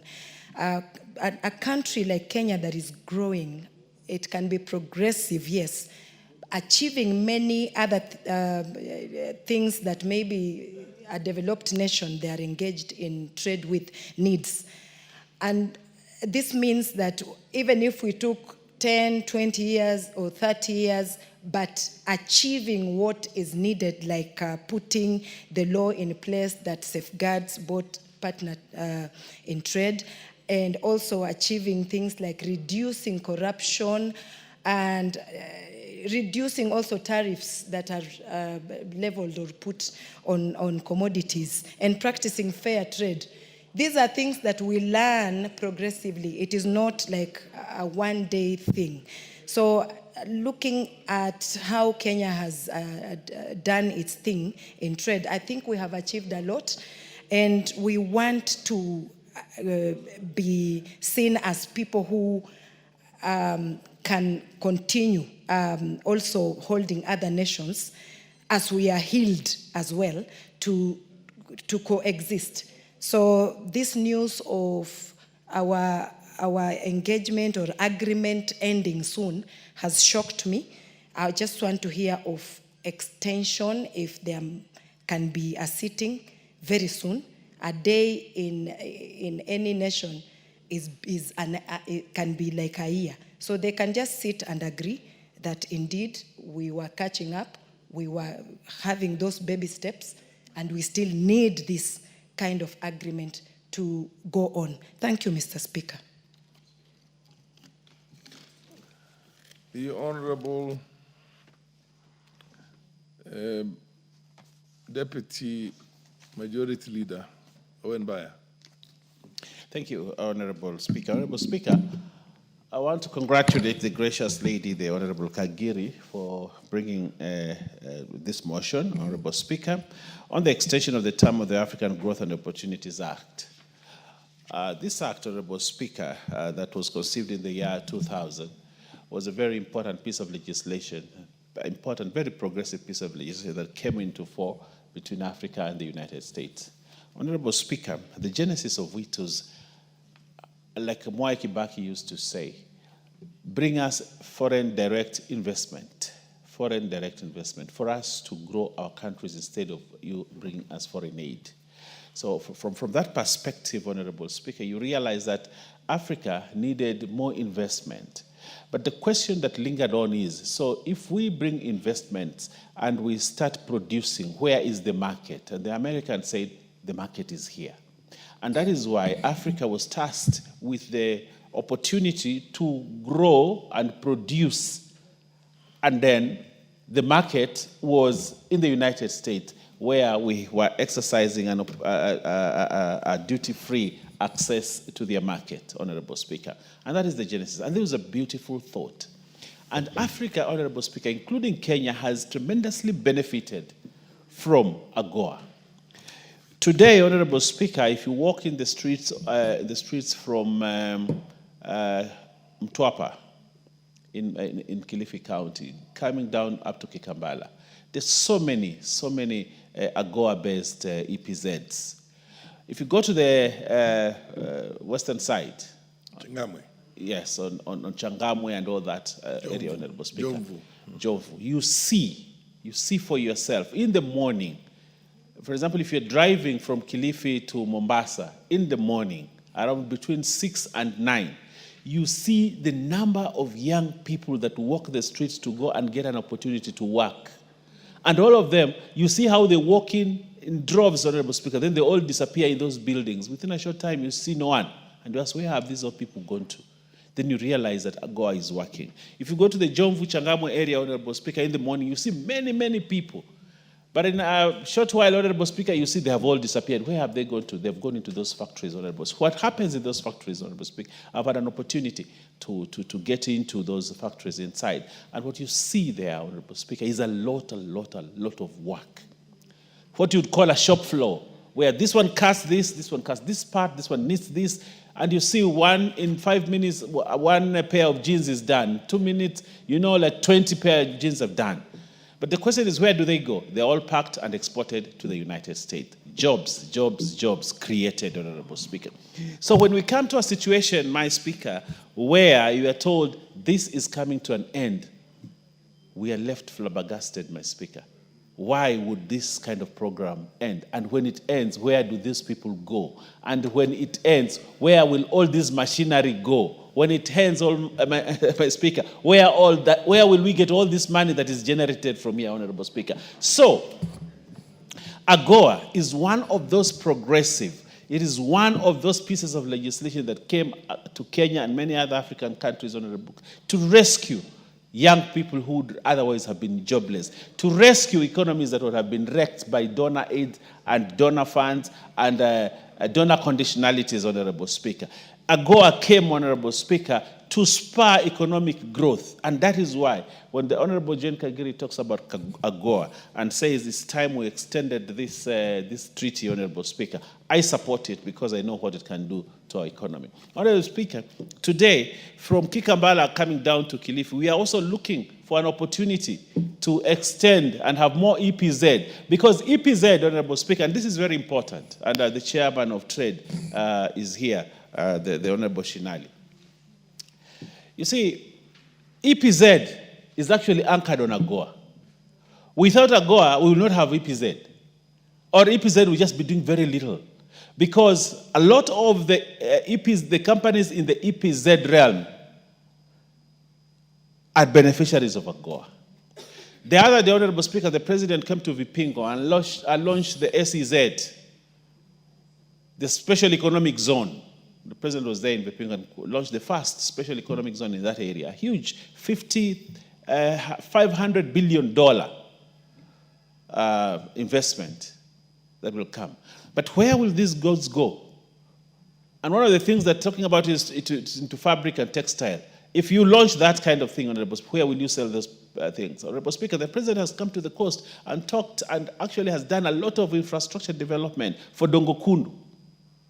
Dongokundu, Honorable Speaker. That has been in the minds of many people for many years. Many presidents have come in and spoken about Dongokundu. President William Ruto is actualizing Dongokundu, SEZ, Honorable Speaker. But without AGOA, how beneficial will be our SEZ, Honorable Speaker? That is why this AGOA is very, very important. I have seen there's another SEZ that is coming up in Naivasha, and which is part of the Arise group of companies, Arise, which is coming to invest billions and billions of dollars into the country. But my Speaker, the question that I have is, without AGOA, how will we benefit from the special economic zones? How will we benefit from the huge investments that we have today, Honorable Speaker? That is why it is very important for us to anchor AGOA again in law and extend it to 2046 so that we can continue to benefit and continue to create jobs. The African Continental Free Trade Area, Honorable Speaker, is also anchored on AGOA. As we want to produce as Africa, as we want to produce, and there's a lot of raw materials, cotton, for example, grown here, and a lot of things that we can do, Honorable Speaker. How do we actually ensure sustainability of the African Continent Free Trade Area, Honorable Speaker, without AGOA? How will the Port of Mombasa continue to rise into the TUs, Honorable Speaker, if we do not have AGOA? That's how important it is. The Port of Mombasa, Honorable Speaker, right now is one of the key anchors of AGOA and key anchors of the economy, because it is able to take. Today, if you cut AGOA, the number of containers at the port that are leaving this country will go down. Balance of trade, Honorable Speaker, will treat the other side if we kill AGOA. So it is very important naturally, and that is why when I saw this thing coming up, and when I saw that it is the Honorable gracious lady from Laikipia, John Kagiri, who believes it is Laikipia time, bring up this matter, I asked myself, where has the ministry been? Where has the ministry been? Do they understand how important this matter is? Why haven't they been proactive until it takes a member's private motion to bring this matter on the floor of the House? This is something that the state, this is something that the Ministry of Investment and Trade should have taken up. They should have been proactive. But you see, it has been left to Parliament, to a member of Parliament, the member of Parliament for Laikipia County, Honorable Speaker, the gracious lady, Jane Kagiri, to come and want to rescue this very important. We support you, Jane, and we support this motion, and we support AGOA, and this we must do. Not just a motion, but I would like to see the act here, where we pass it and request that the United States also extend it. And I know we have had a lot of discussions, but these discussions, Honorable Speaker, in the 12th Parliament, we talked about it.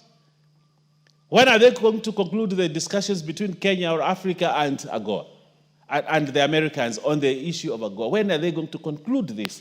Because, like Omar Mwinyi said, the Honorable Manyiri Mwinyi said, the MP for Changamwe said, people are anxious. They do not know whether these companies are going to close. I can imagine today, if these companies close, Honorable Speaker, the many young people in Kilifi, where will they go? The people in Changamwe, where will they go? The people in Naivasha, where will they go? Those that work in the EPZ, Honorable Speaker. So this, for me, is an important piece of legislation that we should drop everything else, work on AGOA, make it work, make it succeed, get the agreement signed, and we move on as a nation. I thank you and I support. Honorable Oluke, followed by the Honorable Kirima Moses. Thank you very much, Honorable Speaker. From onset, I want to support this motion that was brought by the Honorable Jane Kagiri. It has come on time, although a little bit late. I want to thank Honorable Jane. She's a brave girl who immediately saw the delay that maybe as a country we were going to lose, because it's remaining only 6 days to go. Jane, thank you very much for your braveness and continue. And you love your country, because even us, we did not see. We thought that maybe the ministry had done its work, but we want to thank you. Honorable Speaker, as a country, Kenya needs to grow in many aspects, economically, Honorable Speaker.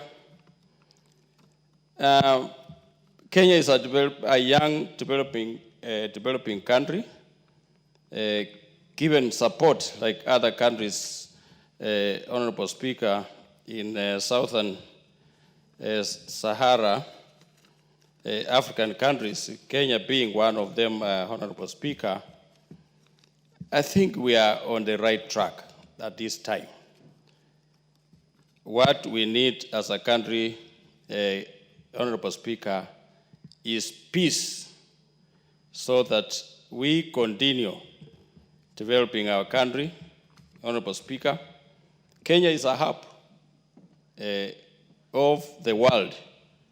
Honorable Speaker, if we can continue having peace, Honorable Speaker, our country is also important in the world.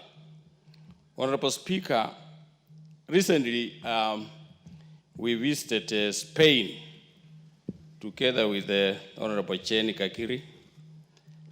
And what our ambassador told us when we were in Spain, Honorable Speaker, was that Kenya is almost the main exporter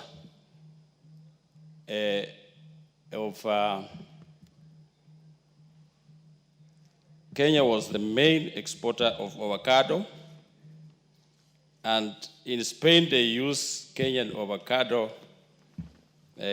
mostly, and they wanted at least Kenya to add, to increase the volume, the tonnage of avocado, Mr. Speaker.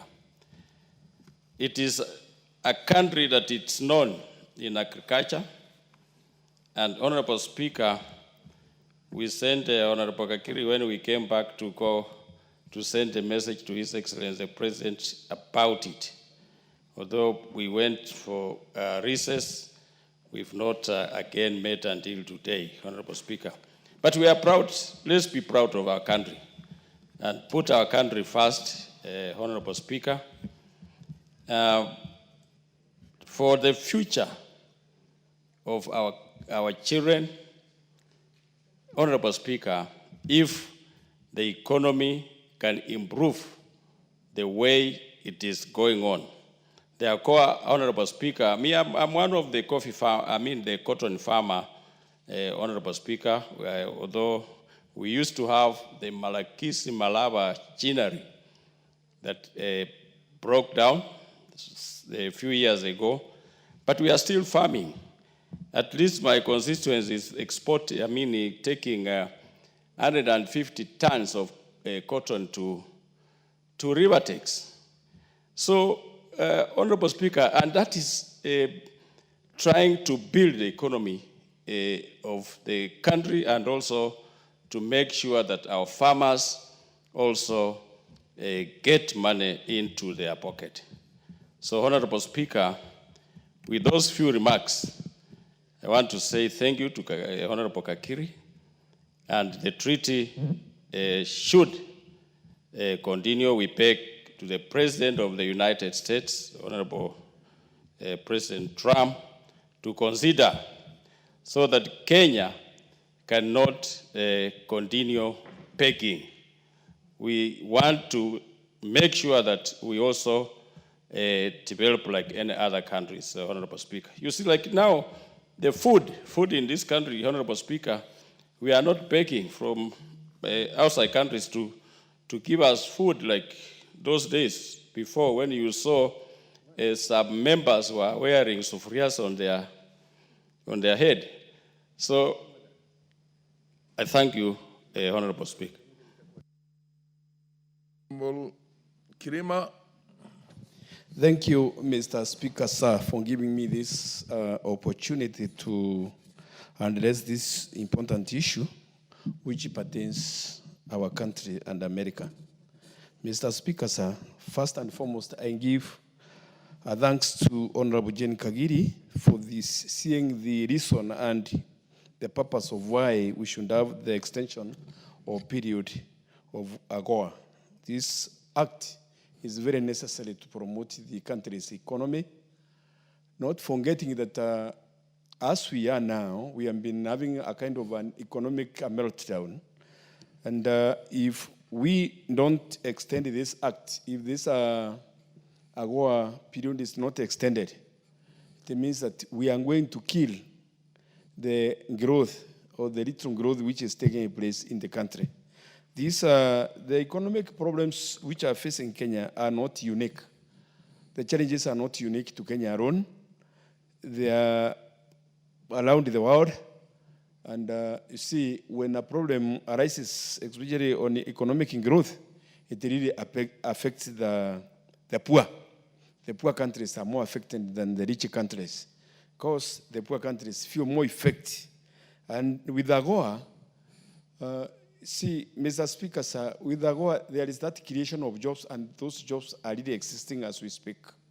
To have 66,000 jobs is not a joke at all costs, taking into account that there is massive unemployment of those graduates who are leaving universities, who are leaving TVET colleges, and many other institutions which prepare the youth to get employed or to get job opportunities. And now, with the collapse of AGOA, it means that we are going to increase that unemployment to the point which is already overwhelmed, which is already full with the people who are not employed. And we will be in crisis. To increase 66,000 people, to increase jobless of 66,000 people, we are going to be in crisis. So it's necessary, or I congratulate Jane for seeing it's necessary to have this act extended. And Mr. Speaker, like now, we are talking of promoting growth of coffee. We are talking of promoting growth of tea, fruits, and other nuts. Now, if we are going to have the promotion of growth of coffee, and we want coffee money to come to the common man or to the peasant, in what form are we going to reach America without this act? So it's necessary for the government of Kenya and the government of America to speak and see to it that we have an extension of period, and that extension will be like a relief to our people, especially the common man on the ground. Yes, the rich man may not be feeling it in Kenya, but sincerely, when it comes to Mama Mboga, the ones who are really spending their times in special zones of making clothes, those who are tendering coffee, those who are tendering tea and other areas of economic gain, of which we trained with America, it will be a great blow if this act is not extended. It's my prayer that a number of Kenyans, some of us, we really supported the win and the campaign of President Trump in one way or the other. You know, Kenya is a country which believes in prayer. Even though we were not voting in America, we were really praying for the president of America to win. And we were expecting that he's going to look at our country, Kenya, with the right eye, of which I believe up to now we have not seen anything in advance. We have not seen anything adverse from the American government towards Kenyan government.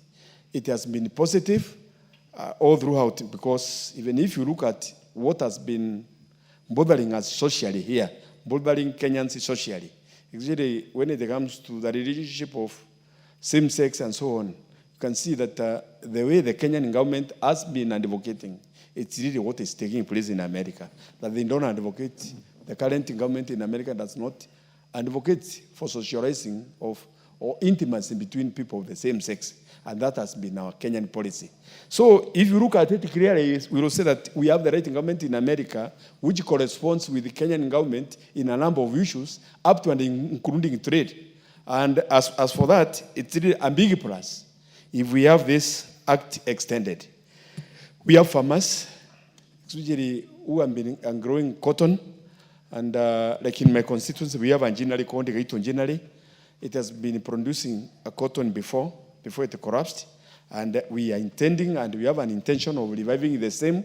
And that cotton is the one which is used to make clothes which are getting exported to America. And as for that, with a view of reviving the same cotton industry, if this AGOA is not extended, then it will be a great blow to the future farmers who want to revive them generally and have cotton getting grown again, so that at least it can be able to be supplied to make clothes which we export to America. See, the people who work in this industry, the AGOA industries, the ones who work there, the ones who work for those things which are exported to America. Mr. Speaker, sir, you will see that a number of them are women. And a number of those women, they are the backbone of the economy of this country, because they support the grassroots growth of the Kenyan population. They're the ones who take care of the children who are in school. For you see, a number of men these days, they indulge in doing other things like in drinking and so on. These women are the ones who tend to children going to school. These women are the ones who make sure that there is food on the table. And you see, they get a lot of support from the trade, which we hacked or which we trained with America. Speaker, if we come to the balance of trade, if we don't have AGOA, you'll wonder how the balance of trade won't be in between Kenya and America. But if this one continues as it is, knowing that it goes on increasing, the volume increasing as time goes on, it means that there will be somehow, even though America is favored when it comes to growth of trade, the balance of trade, even though America is favored as we speak now, then Speaker, with the extension of this one, things will be better than the way they are. So I thank Jen Kagiri. Congratulations for seeing it, for having a timely period of having this act extended. And I pray that the government take it up as we finish this motion. The government take it up before it finish, before it expires, and see to it that it has engaged the American government and AGOA be extended to that period we are talking of, 40 or even a longer period. If not so, as it is said here, then we should have that transitional period. But why should we have a transition period with a friendly government which we are talking to and it's listening to us? It should be extended as it has been played in this motion. Thank you, Mr. Speaker, sir, for giving me this opportunity. Thank you. MP for Igembe North. Thank you, Mr. Speaker, for this opportunity. My card has really done me a lot of disservice since it was not showing on the dashboard. Mr. Speaker, it is not late until late. Allow me, Mr. Speaker, to thank the Honorable Jane Kagiri for finding it necessary to bring this novel motion that ought to have originated from the line ministry.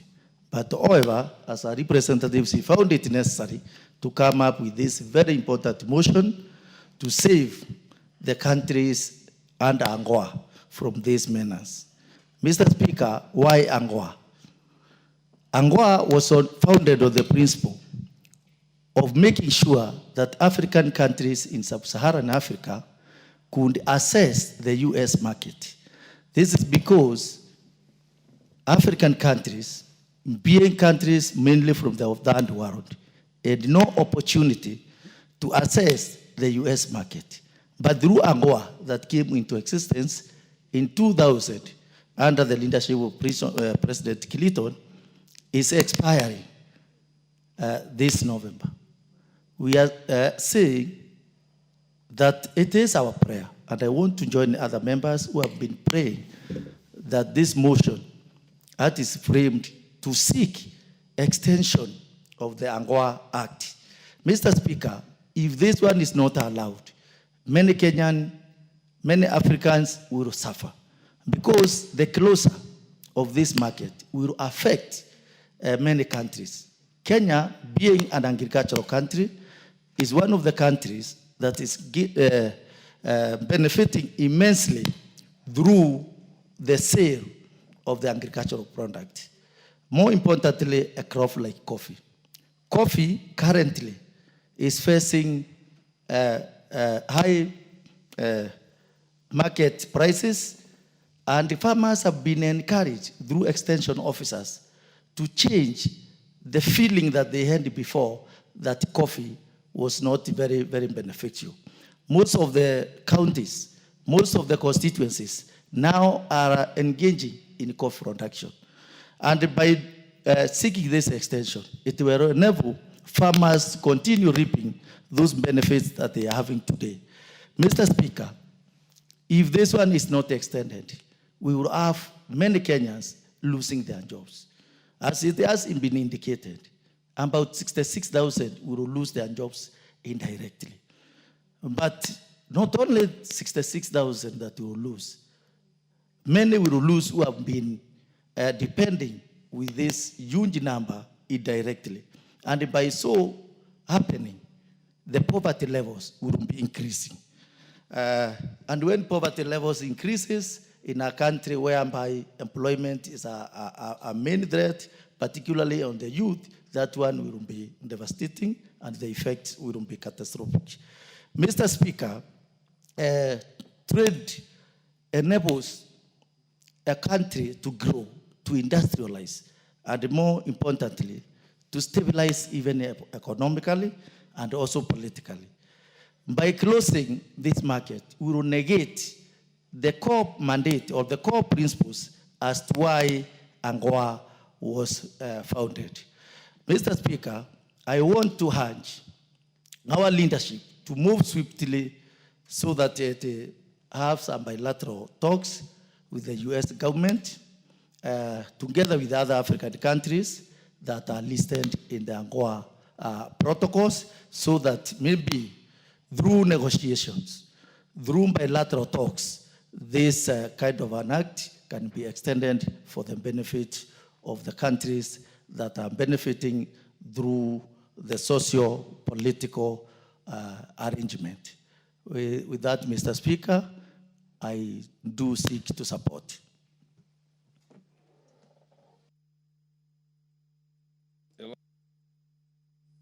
Beatrice Elachi.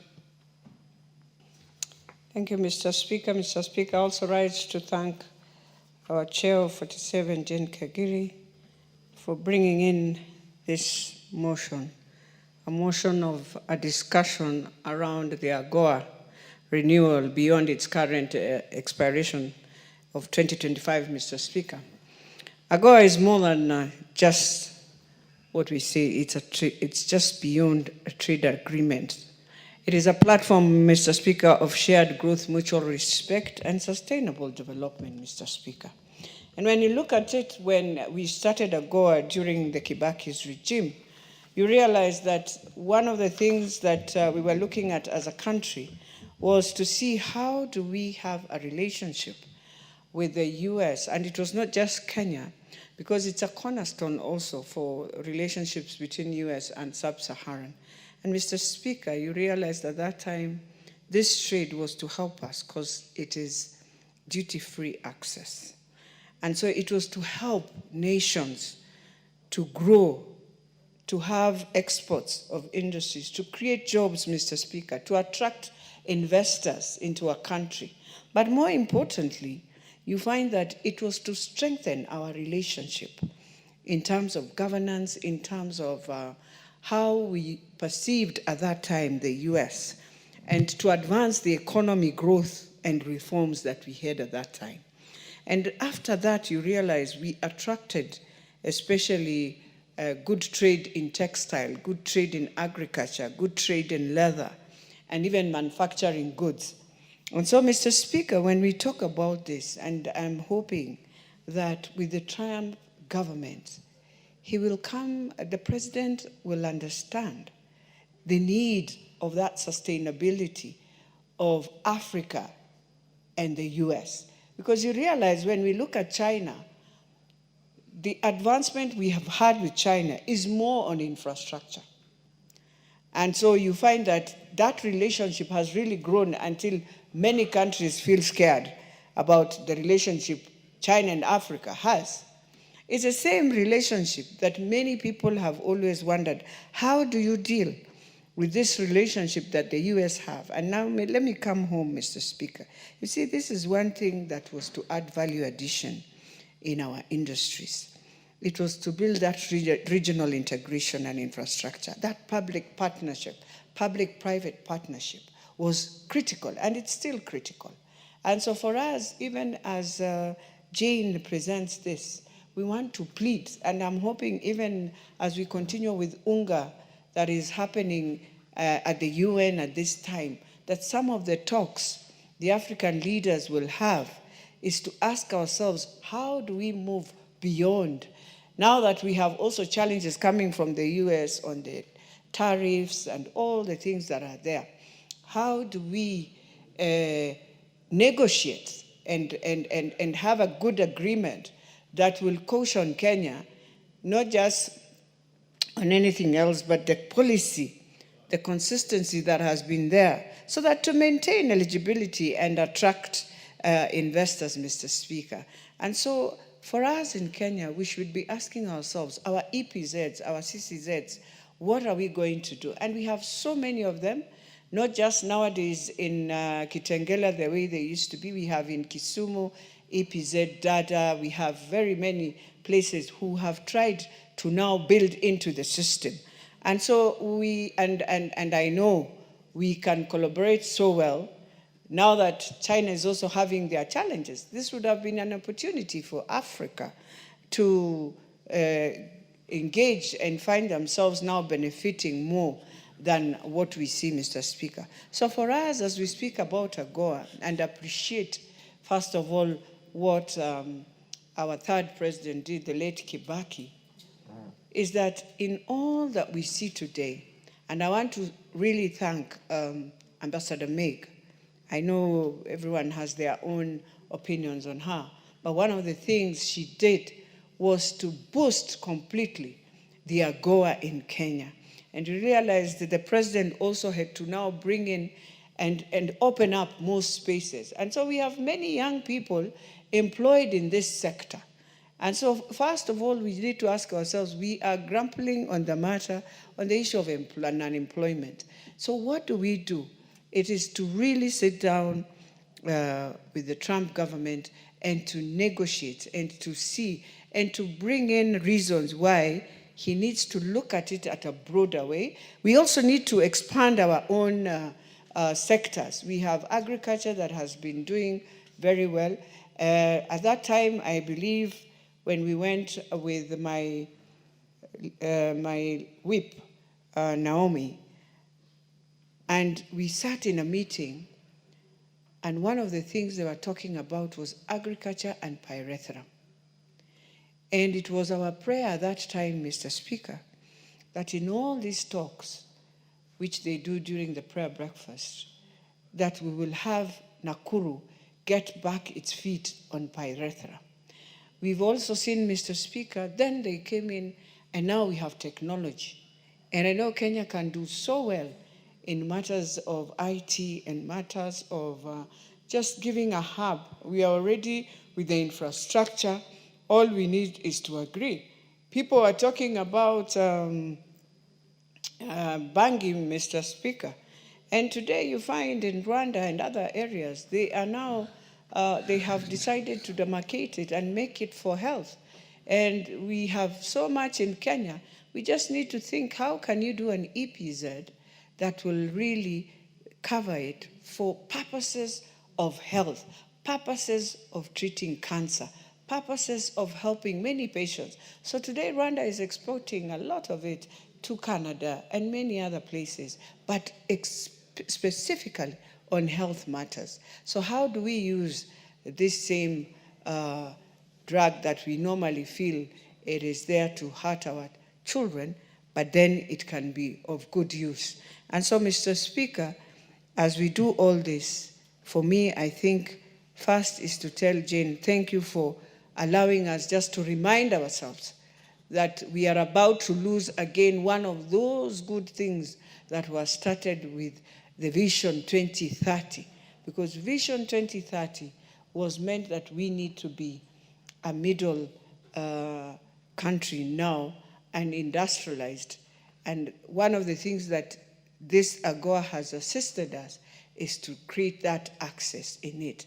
And so, Mr. Speaker, as I finalize, I think one of the things we need to do as a house is, and even as we support Jane, is all of us to agree that this is serious, it needs to be a memorandum, and beyond that, we need to see, I know now, I believe we now have a new ambassador, and I'm hoping we can also have a sitting with he or she, talk and agree, how do we move? What are the relationships that we can have, Mr. Speaker? And lastly, we are talking about AGOA, Mr. Speaker, we need to talk about the visas. We need to be very serious about it, Mr. Speaker. You realize, yes, as Kenyans, we are going to suffer, and I want to plead to the young people, our agencies, we are going to suffer because now we have 6 months when you are applying for a US visa. And one thing they are looking at is what have you been doing with your social media, with your gadget. And it is going to be tough for students, for all of us, because they are saying 6 months, you apply for your visa, you wait. And so I plead, we can do all these things. Look at how now people are joking with us. People are coming now in your own country, they can step on your flag, they can do all these things. It's because we've left, we've given space for people to joke with the country. So, Mr. Speaker, as we do all this, as we welcome the UN to come into Kenya and become the country in the whole of the region carrying that big, let us not lose AGOA. And so we plead with the Trump government. We've worked very well. We've been friends for many years. We plead that this should be a program to continue in Kenya. Thank you, Mr. Speaker.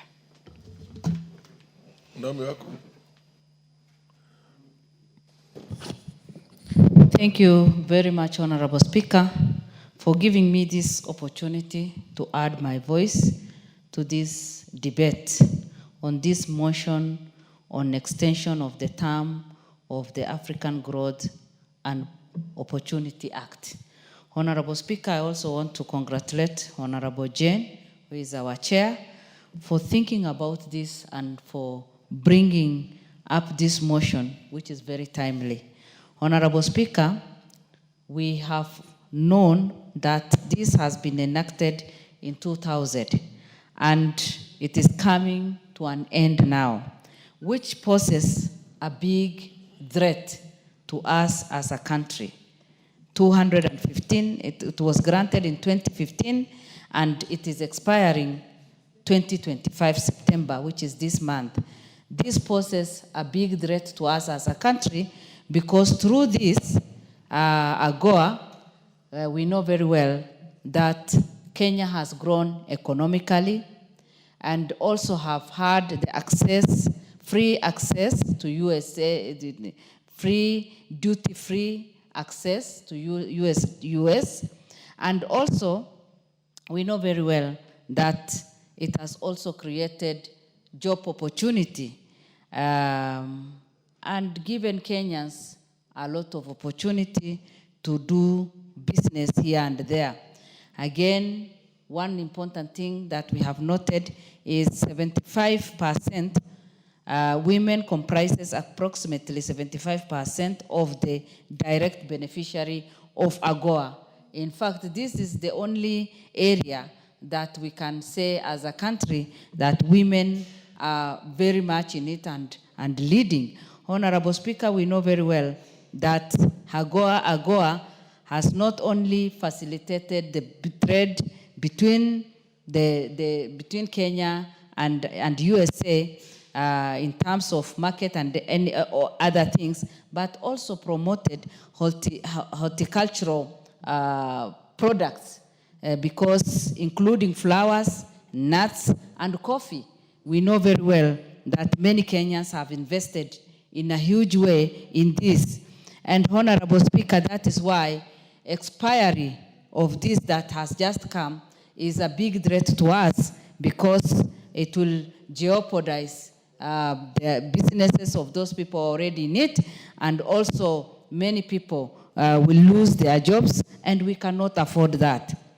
It is high time for us also to cultivate that good relationship with US because there is a lot they can get from us and we can also be of benefit to them. Honorable Speaker, as a country, we know very well that Kenyans are very innovative, very creative, and we just need to invest more in this area so that we can expand, we can enhance, so that more Kenyans will be able to benefit. In fact, the number of those who may lose their jobs is about 66,000 Kenyans. But we need to retain this and, if possible, see how we can also enhance and just see how we can increase this number.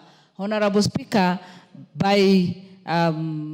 if this will not be renewed and if we are not assured of the continuity, this will also increase the poverty level that we are trying to fight so much. So there is need for us to make sure as a country and as a government to make sure that this will continue.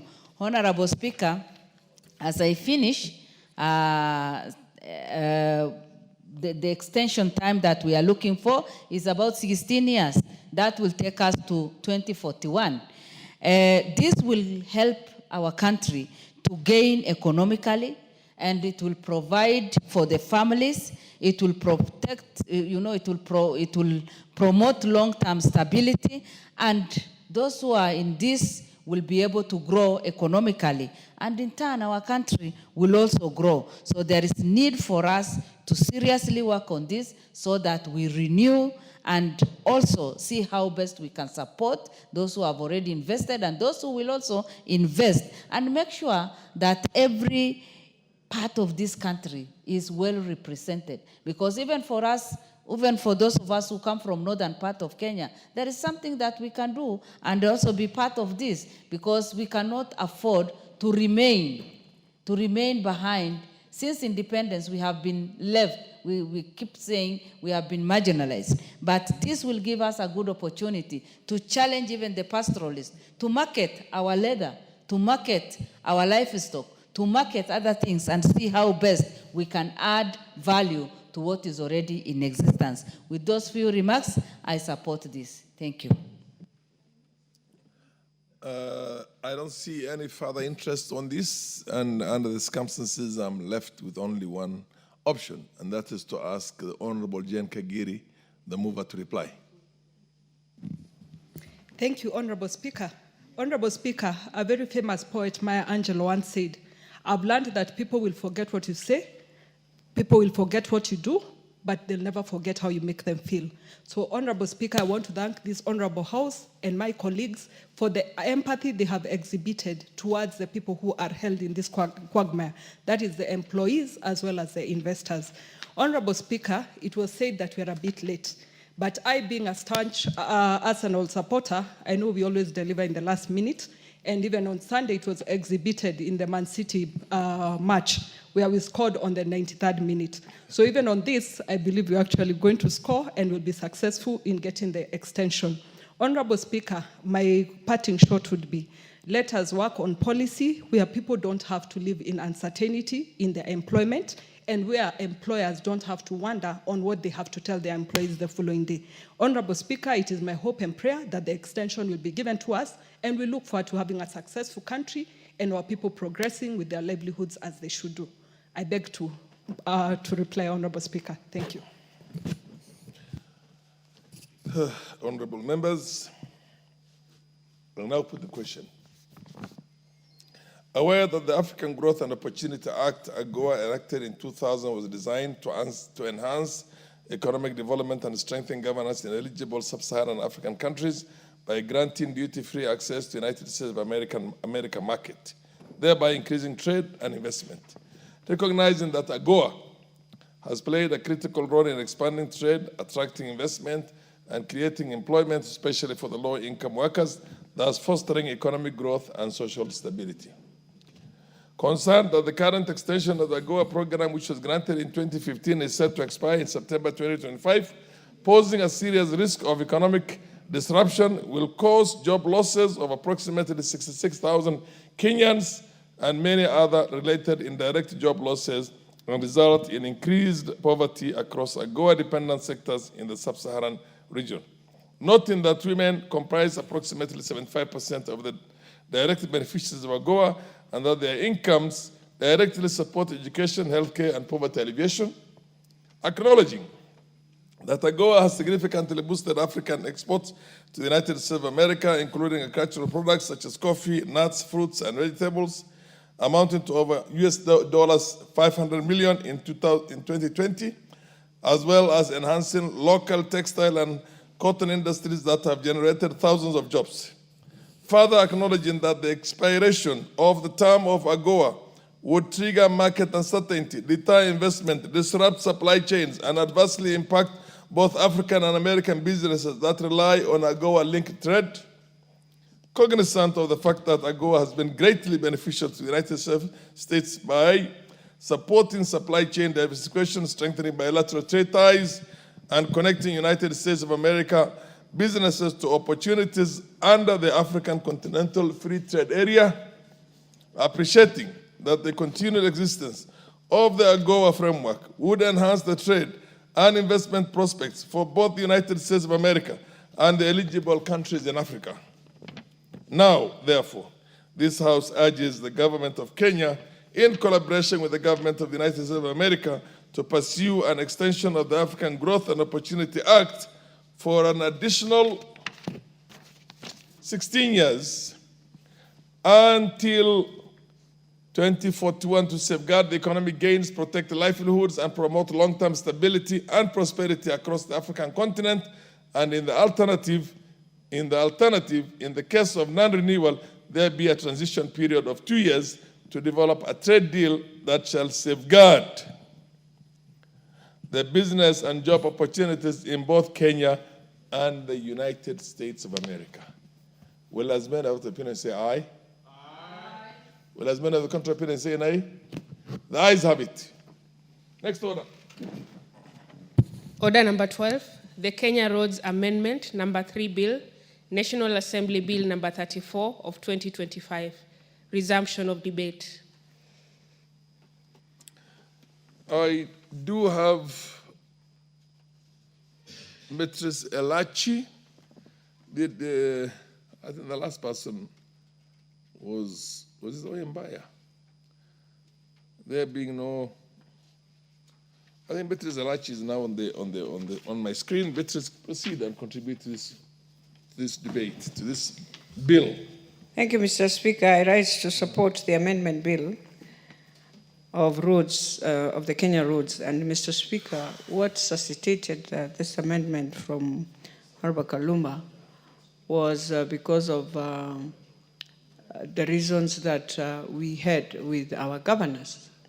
And Mr. Speaker, this is one very critical amendment for us in this House because it will assist us to see how we proceed from the issues that were raised in court and how we make sure that we look at them. Mr. Speaker, when you look at the roads today, the roads network in Kenya, one of the challenges that we still face is that equity is really equity that we need to deal with, that we need to just sit down and agree and look at the whole country and ask ourselves, who has benefited more than the other? How do we ensure equity comes in? You find that today we are grappling, even in Nairobi, Mr. Speaker. The roads you see, while we want the county to do these roads, I think we've gone also very slow in that process. And the president had really supported us, really given money to the county for the county now to proceed. And so you find that we are also asking ourselves, is Kura going to do it? How do we bring in Kera? We realize the CS also doesn't want to hear so much Kera in Nairobi. But I want to plead with him and tell him, Kura is also very overwhelmed. And so many of these roads are just not moving. But if you would have given us the two institutions, maybe some of these roads would have been moving now. So for me, why I decided to sit is because I've realized in Nairobi we are going to have the same challenges we've had. You've released money, billions, but because the institution is also doing maintenance. And so the amendment has to help us to really classify. And I'm pleading also with the counties. If you know capacity is very low, why would you hang on this? Why can't we make it a win-win situation where both of us can do these things? Some will do these other roads and some will do this. In the end, we are all serving the same people, Mr. Speaker, the same Kenyans who want service. So today you find some places the road is just bad. You don't know who to ask. You don't know whether it's a Kura road or it's a county road. And but no, more sadly, the county has decided we have given Kura to support us so that they move faster. So for me, Mr. Speaker, this amendment, and I was hoping we can finalize today this amendment so that we move to the next, because we've also taken a while and time is moving. And you remember when you look at the law, the judgment that we were given, there's also a time frame we were given to sort out all these things and come up with a law that is very clear, so that when we come into the next budget also, we are not fighting again.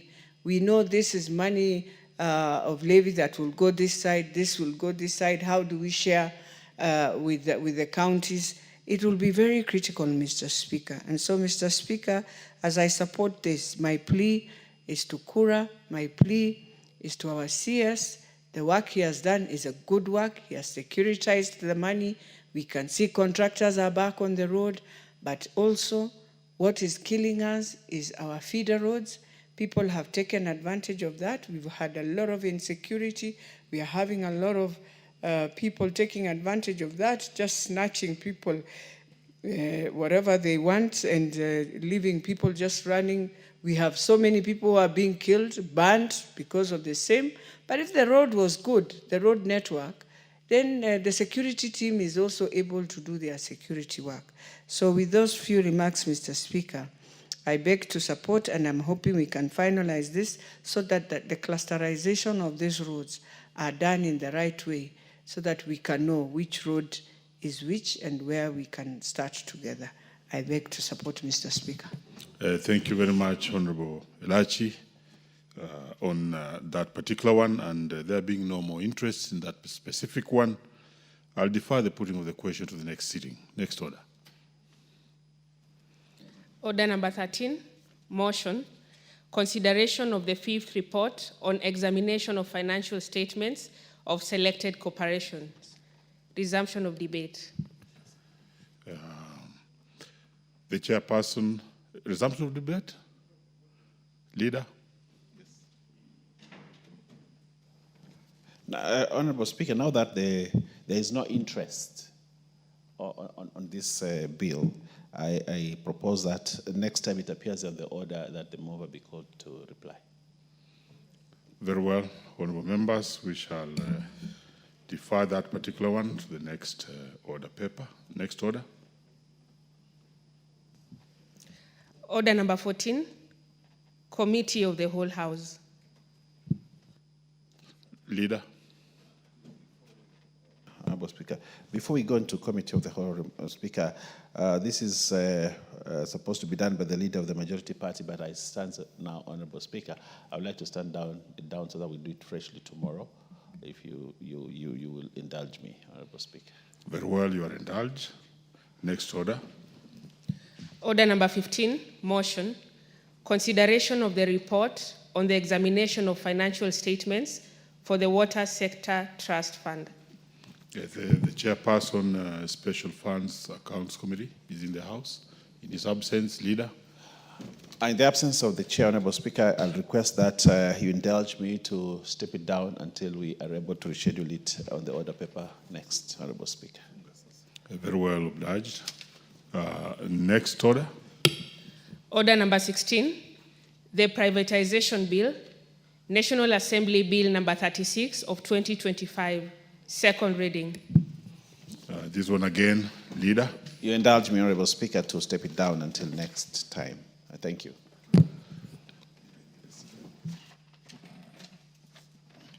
Honorable members who may be upstanding.